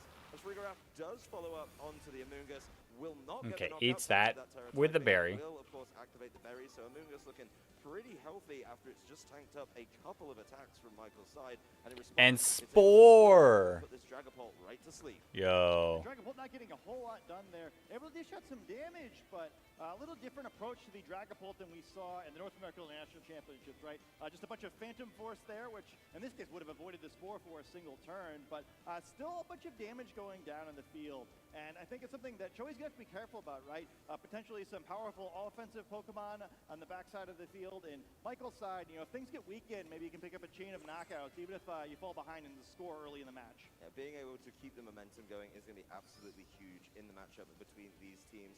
The Dragapult is definitely in danger. Now it's asleep, and it didn't really get much done in that first turn. That side of the field for Shohei, though, is going to keep on being a revolving door of Pokemon. Fluttermane. Urshifu leaves just as quickly as it came in. He reveals his 4th and By final Farigiraf? Pokemon in that Fluttermane. Farigiraf will leave the field, not feeling Rillaboom. to protect against something like the Sucker Punch. As Rillaboom comes in, that is going to be a bit of a problem for that Amoonguss down the line, potentially. Now it's a water type. Grassy Surge will get that grassy terrain set up. Mungus spored the Dragapult, but it does affect the Treepy inside. So a great switch for multiple reasons there for Michael Kelch. Yeah, a great switch in the flutter main as well. Sort of a strange situation here. That Dragapult, as we see with most Dragapult, is holding the choice band item, so not going to be able to avoid staying locked into a dragon type attack against the flutter main. But one of the fun parts of that move is it won't target a Pokemon that's immune to it. So, you know, the Amoonguss perhaps looking a little scared facing down both Rillaboom and a Dragapult that now could potentially wake up. It's a little unfair to the Amoonguss. It's doing so much work trying to set the board up for Shohei to sweep through. But in exchange, it's going to get 2 Dragon Darts. Protect, okay. Wakes up. To keep that in mind, he's just protecting it this turn. Doesn't want the Dragapult to wake up and get the knockout. Dragapult asleep. Remain asleep. So this is going to be a good old turn for the Fluttermane. Dazzling. Off the Dazzling Gleam. Dragapult Ooh, big definitely damage. able to take that one. And it's going to be our first knockout here in the Masters Finals. Rillaboom, Wood hammer into Fluttermane. correctly in the Fluttermane. It's a crit! Takes down the Fluttermane, so doesn't fall for the protect on that Amoonguss, and it's 3-3 already. Rillaboom taking a good amount of recoil, making sure it gets to activate a berry as well. So it's going to heal up with the citrus berry, and now we're in a very sticky situation as both trainers have to replace their fallen Pokemon. I'm excited to see what this final Pokemon on Michael's side of the field is. Could make a big difference here. You know, it is a disadvantage in a video game championship match if you have to reveal all your Pokemon first, get all the other side to plan a little bit. But both players kind of wind up in a position there where, kind of regardless of what they thought in the back, they almost had no choice but to trade. Yeah, I think that was the really big turn for both trainers, right? You've got to get a knockout there on the Dragapult or else it's going to start waking up. I mean, problems with those Dragonarts. But Michael getting the Woodhammer knockout onto the Fluttermane means that one of those big offensive options is gone. Farigiraf will take the field, so definitely trying to help out as Chiempao comes back in for Shohei. That is going to put a huge amount of pressure down onto this Rillaboom. It certainly does have an answer Glitch. that could potentially be used, but Farigiraf is making sure that no sucker punches come out from that side. Yeah, interesting spot here. One thing to keep in mind with Farigiraf, it's not really the traditional Trick Room you see here with both of the 2 quickest Pokemon in the matchup being in Michael's side of the field, but Farigiraf does know Trick Room would be an option perhaps for trying to I'm pretty get sure it's Rillaboom in a Crunch. situation where it doesn't just immediately get chunked by Icicle Crash. It doesn't want to just take one of those for free, especially considering it's already lost a good amount of its health and used its Citrus Berry. Farigiraf can almost try and help out on the offensive, though. A couple of offensive choices on that side. Okay, we're getting a Terra. It is going to be the terrestrialization from Michael's side, saving it for a little bit later. For the Rillaboom. With the Rillaboom, trying to keep it safe. Ooh, from poison. Chiempao with the poison type terrestrialization. One that is going to be pretty hard to answer with the options that are selected by Shohei. There's the Icicle Crash. The Rillaboom will take that. Eats it. Sticking around. Flinches! Flinches! This is a big, And big Spore! turn to get anything done. And the Spore onto the Farigiraf means it's not able to act. Michael was trying to set up so much in that turn, maybe just take out the Amoonguss, but not getting it done. What a huge momentum swing. Oh, we saw a bunch of crazy turns in the senior division match, and they're happening right again here. Perhaps if that doesn't happen, Rillaboom's able to knock out the Amoonguss, that Spore never happens. Likely Trick Room goes up. We're looking at a very different situation. Instead, Shohei picks a huge lead up here, you know, evening out the knockouts, but as a dominant board position. It's a really, really good ball position. This Rillaboom not able to do much. If it wants to go for one of these big wood hammers to try and take the knockout, then it's just going to faint to the recoil. It's not able to stick around for multiple turns. Yeah, it's almost worse that it's on the field now, right? Where kind of just sitting there waiting to be knocked Icicle out. Crash Mish. He's probably going to go for something not. He's probably going to go for like Crunch. Not really threatening any damage. Well, you've got to wonder what that final Pokemon is. Okay, Protect. He was trying to Trick Room on that turn. Rillaboom will protect itself. Shohei is feeling good. Just sucker punching into the Farigiraf. Doesn't really matter there. But of course, the Farigiraf is going to remain asleep. Amoonguss will Pollen Puff, heading towards Farigiraf, getting a good chunk down. This is once again one of those battle-ready Amoonguss that we've been seeing all weekend. Hey, I guess it doesn't really need to do anything else in that turn, right? Wasn't a whole lot of threat and any damage coming either way. It's a little cheeky to see the sucker punch there with the Farigiraf on the field, but as it turned out, it wouldn't really have mattered too much what the Chiempao did there. I don't think it was going to make any difference. Maybe getting a little bit of extra damage down. By Rillaboom. Really not feeling this endgame ball position with a low Chiempao. We do get to see Michael's fourth and You were right. Is another one of those Chiempao. Yeah, I wondered if it might be the Heat Tread away with this position, but we'll have to see if the Chiempao. Oh, it misses. Whiffing the Icicle Crash. And Farigiraf wakes up. Dazzling Gleam. A Dazzling Gleam. So getting the Chiempao to below half. Amoonguss will fire back with a pollen puff, but it's not enough for the knockout on. It's a crit, though. Even with a critical hit, it is dangerously low, and it is going to be easy to pick up. Does get to try and recover at least a little bit with this grassy terrain, as it does disappear at the end of this turn. Told you Isaac Crash missed. Certainly an interesting one. Yeah, watch these two Chin Pow. There's a bunch to keep in mind of his turn. Critical of it that Icicle Crash missed, keeping the focus sash of Michael's Chin Pow intact. But one key difference between these two Pokemon is that Chien Pao does not know the Sacred Sword move. Usually it would be a big deal for trying to pick up the knockout on the other side. Because that Chien Pao's been weakened by that surprisingly devastating Dazzling Gleam, maybe it'll still have enough damage to knock it out. But critical turn here. Farigiraf doing some of the heavy lifting in that previous turn with Dazzling Gleam. So being able to get a good amount of damage down on Chien Pao, obviously break the sash and make it way easier to pick up in future. Keep in mind Zamungus as well, looking much better in the field now without that Rillaboom, but no Rage Powder coming in here. Well, Icicle Crash, big damage. Chien Icicle Crash, bye-bye, Farigiraf. Into the Farigiraf, so not able to follow up with one of those Dazzling Gleams, and Amoonguss left alone to cause problems. And Spore! Landing a Spore into that Chien Pao. Oh, that's a tough spot now. We see how damaged this Rillaboom is. That Chien Pao not just falling asleep, but not getting to use any of the turns of the sleep on that. So even if the Rillaboom were, say, to go for a protect here, Chien Pao would not be able to wake up. And we see a situation next turn where that Rillaboom's going to be in some serious trouble. I don't know if the Rillaboom can get much done, especially with it being so low. Michael needs this Chien Pao to wake up as soon as possible, but it's not going to be this turn. And Shohei can certainly turn the screw here in the Masters Finals. I don't know if Rillaboom even wants to try and go for a Wood Hammer. Getting rid of Amoonguss would be great, but is it worth it when it's one of your last two Pokemon? Sacred Sword. Take it down to the focus sash. It's already looking pretty dicey. This could be one of the final turns in game one. Obviously, has to take that turn of sleep. Didn't act after the Spore. Wood Hammer. Will just go for it with the Wood Hammer. Into the Chien Pao. Onto Chien Pao, so does start to level things up a little bit, but it's so weak after that recoil does hit. And Pollen Puff. Onto the Chien Pao. If you're in for a penny, you're in for a pound. You may as well get that knocked out just to make sure it doesn't wake up and cause problems. Now, I don't know if Rillaboom has enough health. Pokemon in the game, but when you only have one hit point after activating a Focus Sash, even Amoonguss can easily pick up that knockout. Amoonguss picking up knockouts here in the Masters Finals, something that's been a bit of a theme and something I'm very happy to see. It is a 2v1 situation though, and Rillaboom, it's got some grassy terrain healing, but it's not really healed enough to put it in a great position as Urshifu takes the field. What a fun game one, but that's not the winner I wanted. Listen, I'm cheering for Lando. Over to the Amoonguss. Amoonguss taking a turn off fighting this one. Gone pacifist for a little bit. Surging strikes and it's over. The second one will get the fourth and final knockout. Let's go, Lando. Up 1-0 here in the Masters Finals. In the end, it feels like a dominant first game, but I think there's kind of a lot to go back and think about with that one, right? There was that one really crazy turn where it seemed like the game could have gone either way, so I don't think either side's going to be too shaken up going into the second game. No, I think Michael's going to be able to take a beat, maybe understand where that game got away from him a little bit and start to dissect it. We get to look back exactly what happened there. It's been a great game to start. It's a really interesting lead from Michael, getting both the Farigiraf and the Dragapult out, showing the depth of his team. A huge terrestrialization, honestly, from the Amoonguss. But then the Dragapult goes right to sleep. Not getting that Amoonguss knocked out was a problem. Fluttermane and the Dragapult exchange. Wait, I'm going back to the beginning.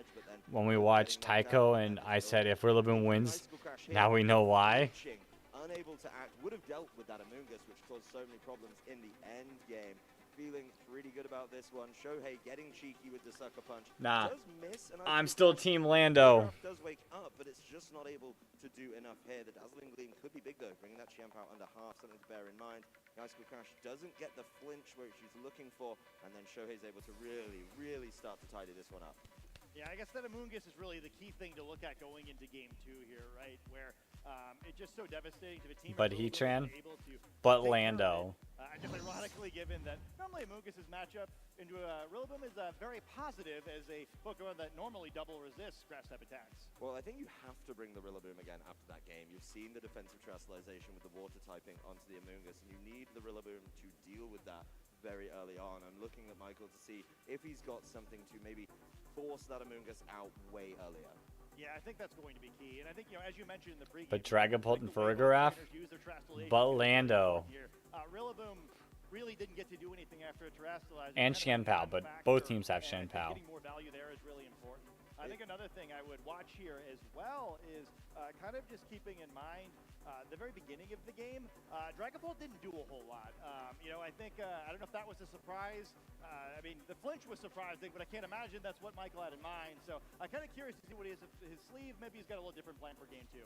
The Dragapult didn't get much done. I mean, he got 1 Dragon Darts done and then got put to sleep and Dazzling Gleam. So definitely felt a little bit underwhelming in that regard. But the Choice Band, can put out big damage, and maybe it needs to come in at a later portion of the game, maybe paired up with that Xianpao to start pushing it over the edge and getting those either huge amounts of damage or the knockouts that it craves so much. Yeah, I was a little curious too. I kind of thought Iron Hands was going to be a key Pokemon in this matchup, and I think that's one thing that's going to make the remaining 2 games of this set kind of tough, is that it's still pretty good against a lot of the Pokemon that could be selected here. So even though it wasn't used in game 1, I think the team preview element of this matchup is really tricky. Even though there's some ways in which I think I would prefer to play Michael's side of this matchup, I think that Shohei's advantage is he can kind of safely bring 5 of the 6 Pokemon at least. I think Landorus's matchup's a little bit tough, but Michael's always going to be guessing, right? Having that 1 game advantage is big because based on how the team preview phase goes, it can be a big advantage to start off with the advantageous position of leadoff Pokemon. It's certainly going to be a big decision to make. If you're Michael, you've Farigiraf is key to Michael's win con. This match, you've got to go forcing it to game. Farigiraf and I mean Dragapult too. What he needs to do. I think Shohei's got a little bit of wiggle room, and of course he's got the breathing room of winning game number 1. But I don't think there's much deviation that he needs, and the Landorus probably stays at home. Honestly, the Iron Hand is something that you don't have to listen to what they say about you. If you're expecting a mix-up from Michael. Yeah, I gotta say too, we're a little suspicious that Farigiraf, I thought it was a key player in that matchup, right? Did a bunch of damage, survived some attacks, kind of helped force that terrestrialization for the Amoonguss. I'm curious we'll see it again in game 2. It really could have done a whole lot more, but then getting caught with that Amoonguss, Xianpao. It's going to be the same lead for Shohei. And Dragapult Urshifu. For Michael, we're already seeing a brand new Pokemon. He's got to do something different here in game number 2. He's bought the Dragapult once again, this time pairing it up with the Urshifu, and it's going to be the same Xianpao and Amoonguss for Shohei. Sort of a sneaky position on either side here, where a lot of things could happen. Like, both trainers really going to need to think hard about this one. Amoonguss's Rage Powder could be a key factor in this turn, but Xianpao's got to be a little bit careful. Otherwise, where the Urshifu could break through that Focus Sash, potentially the Surging Strikes. On the other side of the field, currently there's no Farigiraf, right? So the threat of a Sucker Punch is significant, but it could be in the back. So do you risk clicking it? It's certainly a dicey one, but if you can get an advantage here, you could really be accelerating yourself. Bye-bye, Xianpao. World Championship. Xianpao once again leaves the field, just comes in, checks out what's going on, and bounces out once again for the Urshifu, looking pretty similar from Shohei. Ooh, Terra. Of this game, we're getting the turn 1 terrestrialization, and it's Dragapult this time, so making sure it gets to boost up some of those very threatening attacks with the Ghost type Terra. That is going to make Phantom Force or Terra Blast pretty terrifying. Surging Strikes. The Surging Strikes into the Amoonguss, just getting down a little bit of damage. It's not going to be super effective, but I think just any damage is going to be exactly what he wants onto this Amoonguss. Dragapult. This is a slow Dragapult. Terra Blast. It is Terra Blast being locked in. Right into Amoonguss. Towards the Amoonguss. It was such a problem in game number 1, and Amoonguss able to take that. It's able to eat its berry, and it's all in from Michael on that turn. He wants to get rid of the Amoonguss, but he's just and able Spore. To back with a Spore onto the Dragapult. And now it's the second game in a row where that Dragapult can't make it through a single turn without falling asleep. And Amoonguss critically healing up there. With that Citrus Berry, I think it's just enough health where it should fairly comfortably survive another Surging Strike. So, a bunch of damage taken, but no real harm done yet for Shohei's side of the field. And Shohei did all that without having to give up his terrestrialization. Being able to hold on to that for the rest of the game is really, really important. A definite big turn for Shohei there. Also, this Dragapult once again looks really, really vulnerable.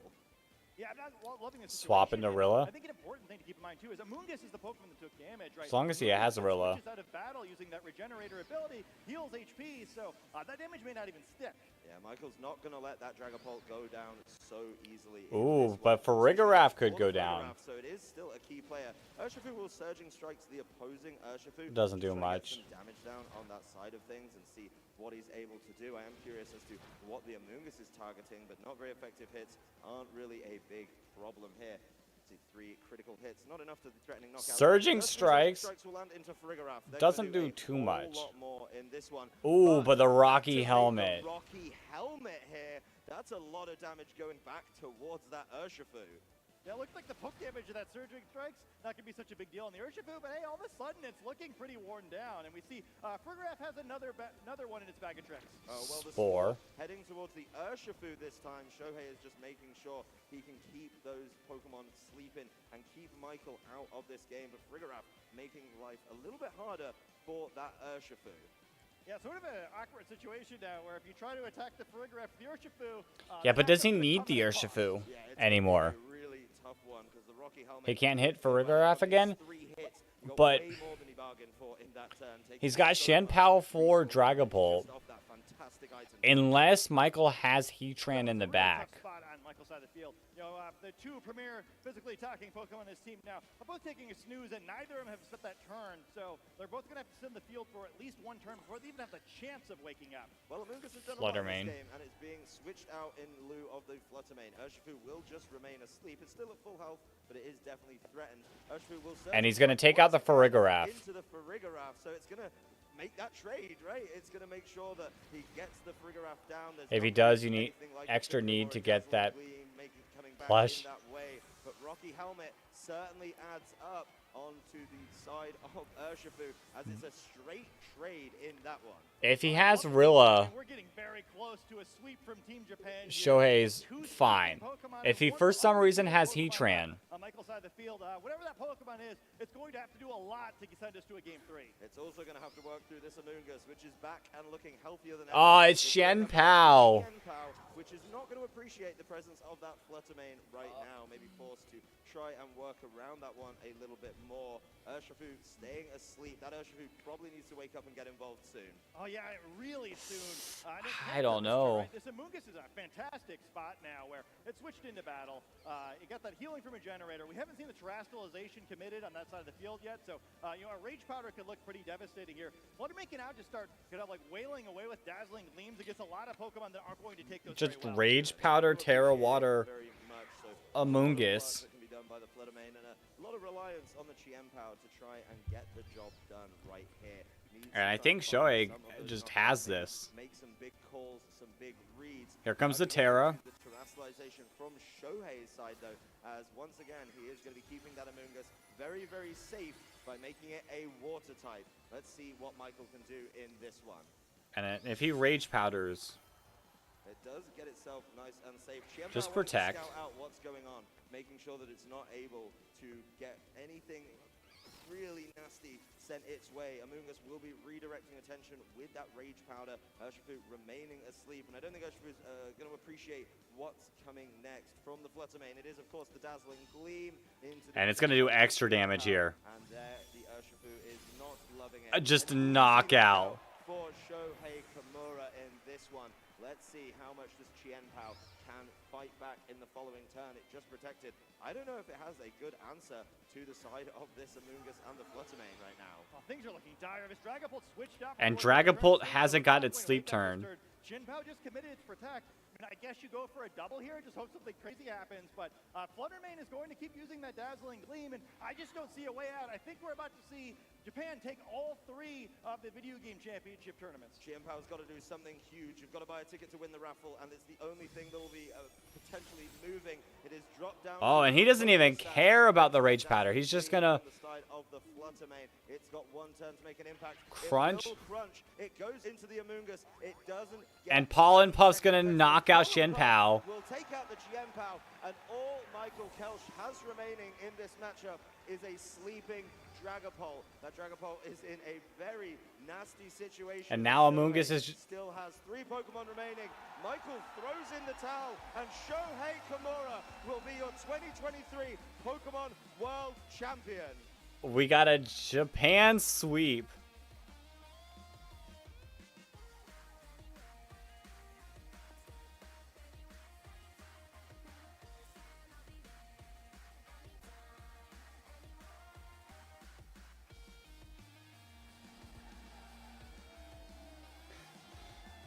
Michael celebrating our new champion, somebody who has been chasing it for so long.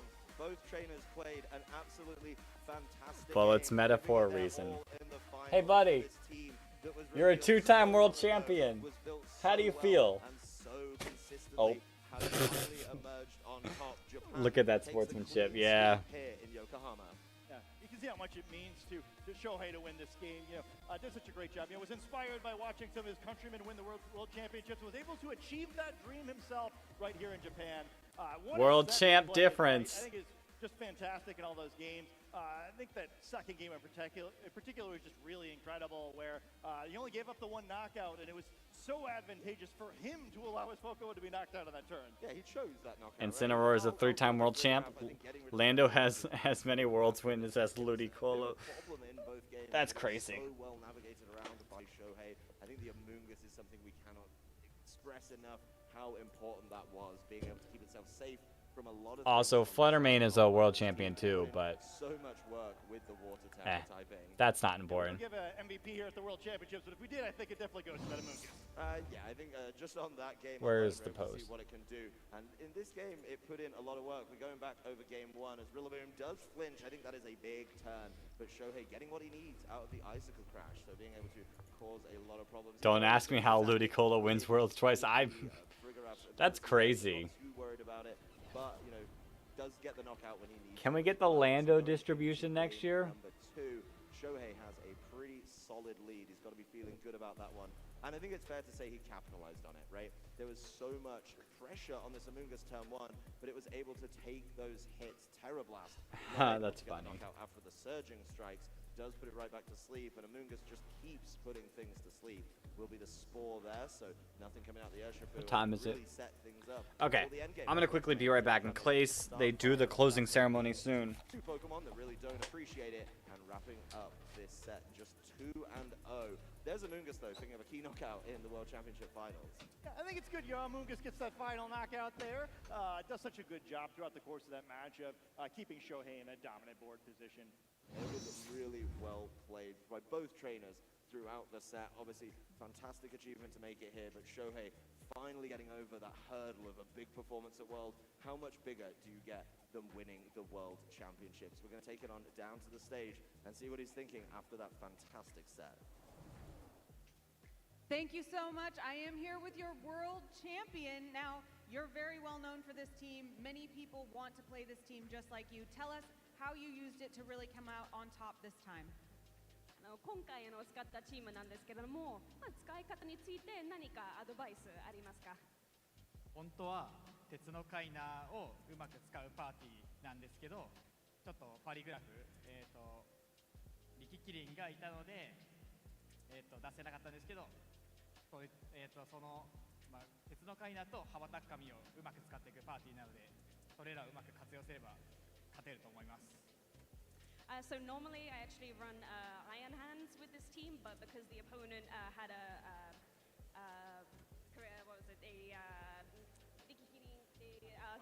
photograph on their team, I couldn't actually use that this time. So normally I have the Iron Hands and the Fluttermane come out together, and if you can use those both together, normally it's a really strong team.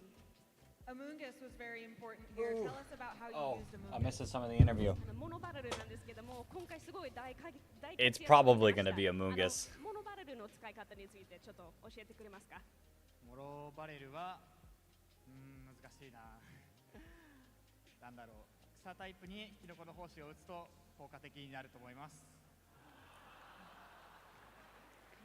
So it's a little bit tricky to give short advice about how to use Amoonguss, but if you use Spore against a grass-type Pokemon, it's very effective. Great. Now, with your win, that means that Japan has swept the video game championships. How does that feel? Oh, jeez. ジュニア、シニア、マスター、カテゴリーどれも日本人の選手による優勝となりました。それをどう思ってますか？横浜で開催できてよかったなって僕は思います。I'm so glad that we could do this here in Yokohama. Japan got the Japan suite. You can hear all of the people who are very glad that you just won. Do you have anything to say to them? 今応援している方々 Yeah, たくさんいる Mungus, か the と思いますが three-time world 何か champ. 一言 What メッ else? セージとかありますか I have the picture pulled up. Thank you so much. Very well said. Casters, back to you. Mungus is 3-time. Fluttermane's 1-time. Iron Hands is 1-time. Lando 2 times. Shen Pao 1-time. Urshifu 1-time. And Mungus 3-time. Teams and fantastic trainers, fantastic finalists, and obviously fantastic champions. Yeah, I was really impressed by the Okay. play across the board. Now, I think, we can we're on the agree final that stretch, they are guys. Deserving world champions, really showing how strong they were. And a tournament was really difficult to play, right? You know, I think a key story of this tournament has been that it's the first and only Regulation D tournament so far in the Video Game Championships. So players kind of all had to figure out their own, right? You couldn't kind of just look back at one past tournaments and assume that was going to cut it here. And how great is it that our Masters World Champion is someone who really did do a great job of innovating one of the great teams of this young format. Yeah, we talked about it right. Worlds 2022 is the only Worlds in Gen 8, so it makes sense this is Urshi's. But Urshi could have won last year, though. All the way to the finals, but Shohei just saying, you know what, actually the best team is some of the top 12 Pokemon in some variety, being able to put that together and really show off what a phenomenal team builder he is. Everyone knew that coming into the match. Urshi Now we could have can actually won. see what a phenomenal player he is. What Pokemon has won Worlds the most times? According to this list, Snorlax has won 3 times, Metagross has won 3 times, Salamence has won 3 times, Cress has won 3 times, Thundurus has won 3 times, Incineroar has won 3 times, and now Amoonguss has won 3 times. Urshifu wasn't good in the Dynamax format? Ah. How to defeat everyone else, and I really was impressed, right? I think we got what we were hoping for. The players have never come off as more clever to me than they did this year. It was a fantastic tournament from day 1, day 2, and of Big course, tie, big tie. No 4-time Worlds winner yet. What we saw in Masters, because that was obviously what we were focusing on, but both trainers went on a very tough journey and honestly delivered right at the end. I think being able to see so many different teams, so many different regions represented as well was obviously one of the huge things from Worlds, something we love to see every single time. Yeah, I think, and shout out to all the players, right? You know, I think, you know, as you see the bracket here, Europe had a great showing, even though they didn't have any, they only had one representative in this match and wasn't able to come out on top. I think we were really impressed throughout the day. It's going to be Incineroar for the first 4-time. We'll see. We'll see. Yeah, there was Incineroar has to be in the format to respectively, so it wasn't really win. a shock when it shook out that we were going to have a finals between these two regions, but so many good players, so many great games that we were able to watch as well. And thinking about their runs, I mean, Shohei hasn't exactly had to play easy matches to get here, playing against top trainers throughout his tournament run. Day 2 is not an easy tournament by any stretch of the imagination, and just showing that with that team building knowledge coming into that idea where if not that, only got a little bit of it could be Amoonguss. It could be both of them, honestly. just being able to A full-on Incineroar, or I mean Cresselia too. Yeah, I think it's kind of incredible, kind of just as I look at those names again, that, man, we saw so many games throughout this tournament that came down to one critical turn, right? So many matches could have gone the other way. Everyone is so good here. Yeah, both of these trainers are very deserving finalists, but the team that comes out on top with a lot of things on it that I think people were expecting. The Fluttermane wasn't going anywhere. Urshifu was so hyped coming into this tournament. Iron Hands making a big old statement. Amoonguss has been a problem for over a decade now, so maybe we should keep putting some respect on that. And then the Landorus and Chien Pao just being able to apply. No 3-time world win for Heatran today. No 3-time world win for Heatran. 3 Pokemon that we had not seen before this year's Video Game World Championships, and the Fluttermane, the Iron Hands, and the Chien Pao all coming out on top here. I kind of think, you know, we're all wondering, with so many of our old favorites re-entering the fray, will the new Pokemon really get to have their moment at the World Championships? But they absolutely did. Yeah, the answer is a resounding yes when we look across at some of these teams. I mean, if you think about it, this is sort of the evolution of the game that we've been playing, right? You've got the Iron Hands and the Fluttermane, which we didn't start off the year with. We introduced them a little way in, and then the Chien Pao came along later. Landorus came along later, so it really is kind of a team that has evolved. I think Michael's team speaks to a similar idea as well, just adding in that Chien Pao to help out. Heatran still won in the younger division. Yeah, the juniors. New things in Farigiraf that I think has had a lot of attention, bringing back as well the Rillaboom, the Heatran, that Dragapult starting to cause problems once again. Yeah, really cool to see all those Pokemon too, right? I think kind of both Heatran and Rillaboom were Pokemon we were surprised we didn't see more of on Friday, certainly making their impact here. And I'm just excited to see all the different ways trainers have composed teams around this Chien Pao. We've seen now 2 major tournament finals in a row at the North America International Championships and here at the World Championships that it's very, very effective. It's certainly a huge ability, right? Being able to change some of those damage calculations, something that people really rely on when it comes to gameplay decision making. Being able to break it down and say, you know what, I can If switch Joe it here won, and he do would have another brought time. Well, Chien Pao Thunderous to its switches 4th that up win.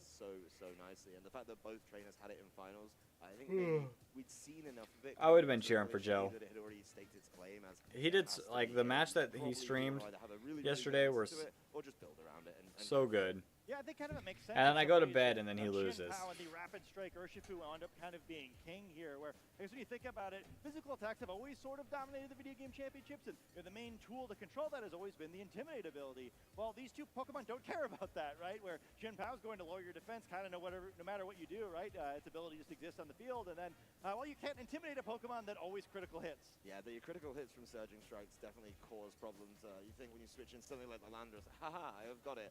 You absolutely don't. No, that is still going to be able to land so much damage on you. Multiple hits. I thought the Rocky Helmet play was fun. I really enjoyed that we got to see some of that creativity and some of the ideas that people have been cooking up at home, bringing to the World Championship, saying, you know what, I'm going to take a look at something a little bit different and try and make those audacious plays. So really cool to see that. I think throughout top 8 as well, we had a nice mix of teams that showed that there was a lot to We got 30 minutes till technically when they said the final closing ceremony will start. So into some great team building. We're going to have a bit more of a meta game to build around and pivot around. So for anyone watching at We'll home, have to see. now is the time to start really getting involved. Yeah, I think it's fun too because as good as all these teams and all these players were, right? I think this format is still not it's the fully curse of explored, right? I think the everybody 3 probably wins enjoyed allowed watching rule. this. It'll Look be at cool to see Snorlax. what It's they do been in the looking future. for some action for years since Sun and Moon. We have to remember that we have We can't even use Snorlax right now, but I mean the DLC will add Snorlax back. There's only one thing left to do. Get on down to the stage and present huge awards and huge congratulations to our finalists. Championship Sunday has really lived up to the hype, right? We've seen so much Pokemon goodness this weekend, and we have even more slated in just a little bit in our closing ceremonies. But first, we have to shout out all the Pokemon video game trainers who competed this season here at the World Championships this weekend. Let's hear it for all those trainers. Round of applause. To help me present the awards to our heroes who fought to the end, please give a warm welcome to Mr. Tsunekazu Ishihara,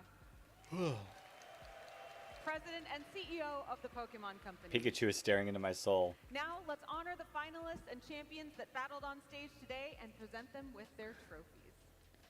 First, congratulations to our video game junior finalist, Kohei Ukai. I'm not there, but I'm still going to give him a round of applause.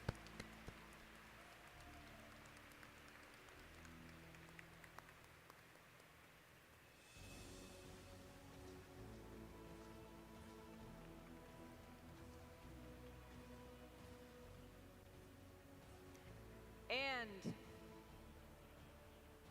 a round of applause and congratulations now to our video game junior champion, Sora Ebisawa.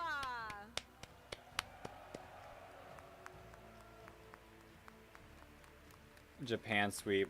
What was almost 2015? Well, they did it. In Japan.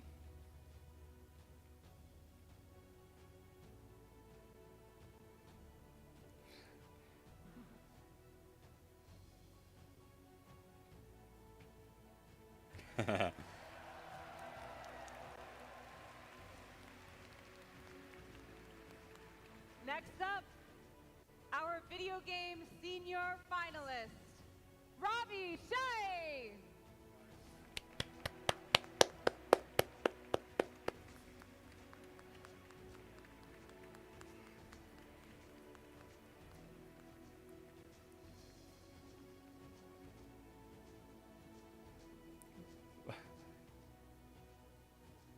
I don't think he understood what was happening.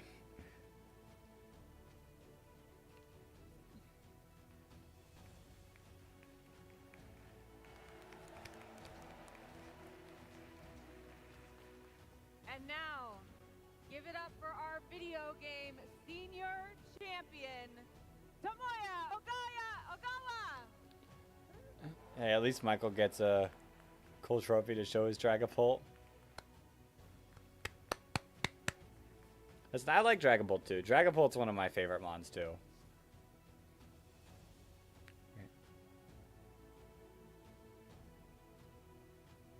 Tomoya Ogawa, everyone!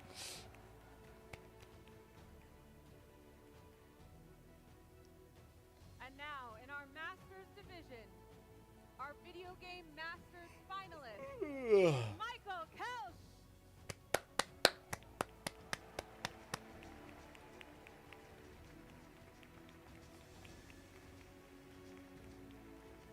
I saw Drapey, I fell in love.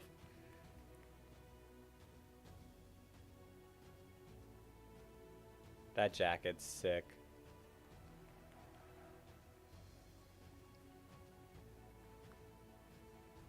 And a big round of applause for the video game Masters champion, Shohei Kimura!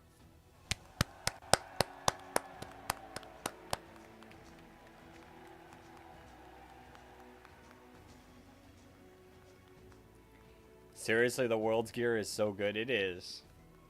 It is.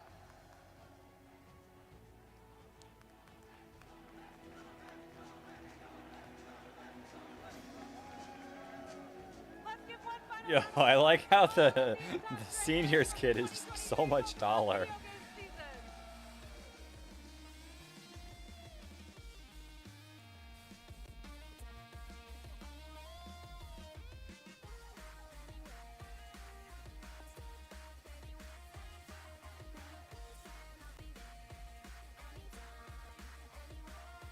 Japan has shown a pattern of winning every other Worlds. They win 15, 17, 19, 23. Now, that's not all.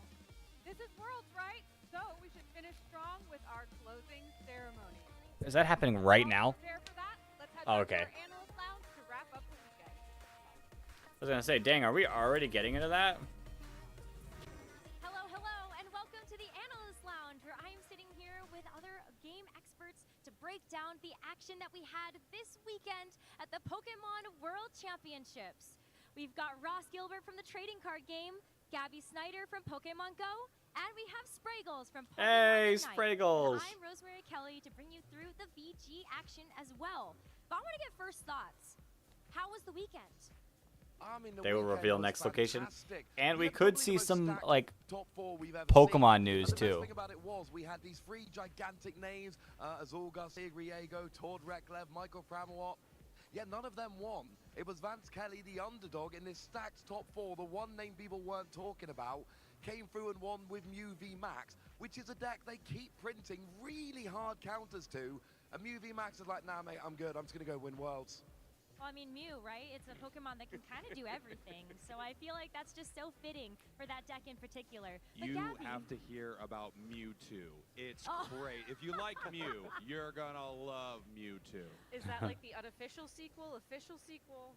I think it's pretty official. I think that's pretty official also. And you know what? Spraggle's like, let's go to you next because Mewtwo, was that a factor this weekend? Well, Mewtwo was not a factor this weekend because it's not yet allowed in competitive play. Yeah, But let me Clefable tell you, is. It is on the ladder in Pokemon Unite, and it is an absolute menace. This weekend was incredible. I was screaming the entire time, which I normally do, but out of excitement, it was amazing. 28 teams from around the world showed up, and on day Spraggle's one, pretty cool. we have our top 8 by the end of it. And I can't do good mental math, but that's about 20 teams going home in one night. We were here till the wee hours of Friday night, and under those Friday night lights, one team had clear eyes, full hearts. They Ah, could yeah, not front guard's lose. pretty cool. America's But why use Clefairy when you got Mousehold? top 8. They have a flawless run. Okay, yeah, and we're- they become the 2-time world champions for Pokemon Unite. It was insane. That sounds Friend guard is incredible. cool. We could hear the crowd for Pokemon Now we're Unite, stuck like, waiting. all around the arena. You guys just had such hype games. Like I said, I do a lot of yelling.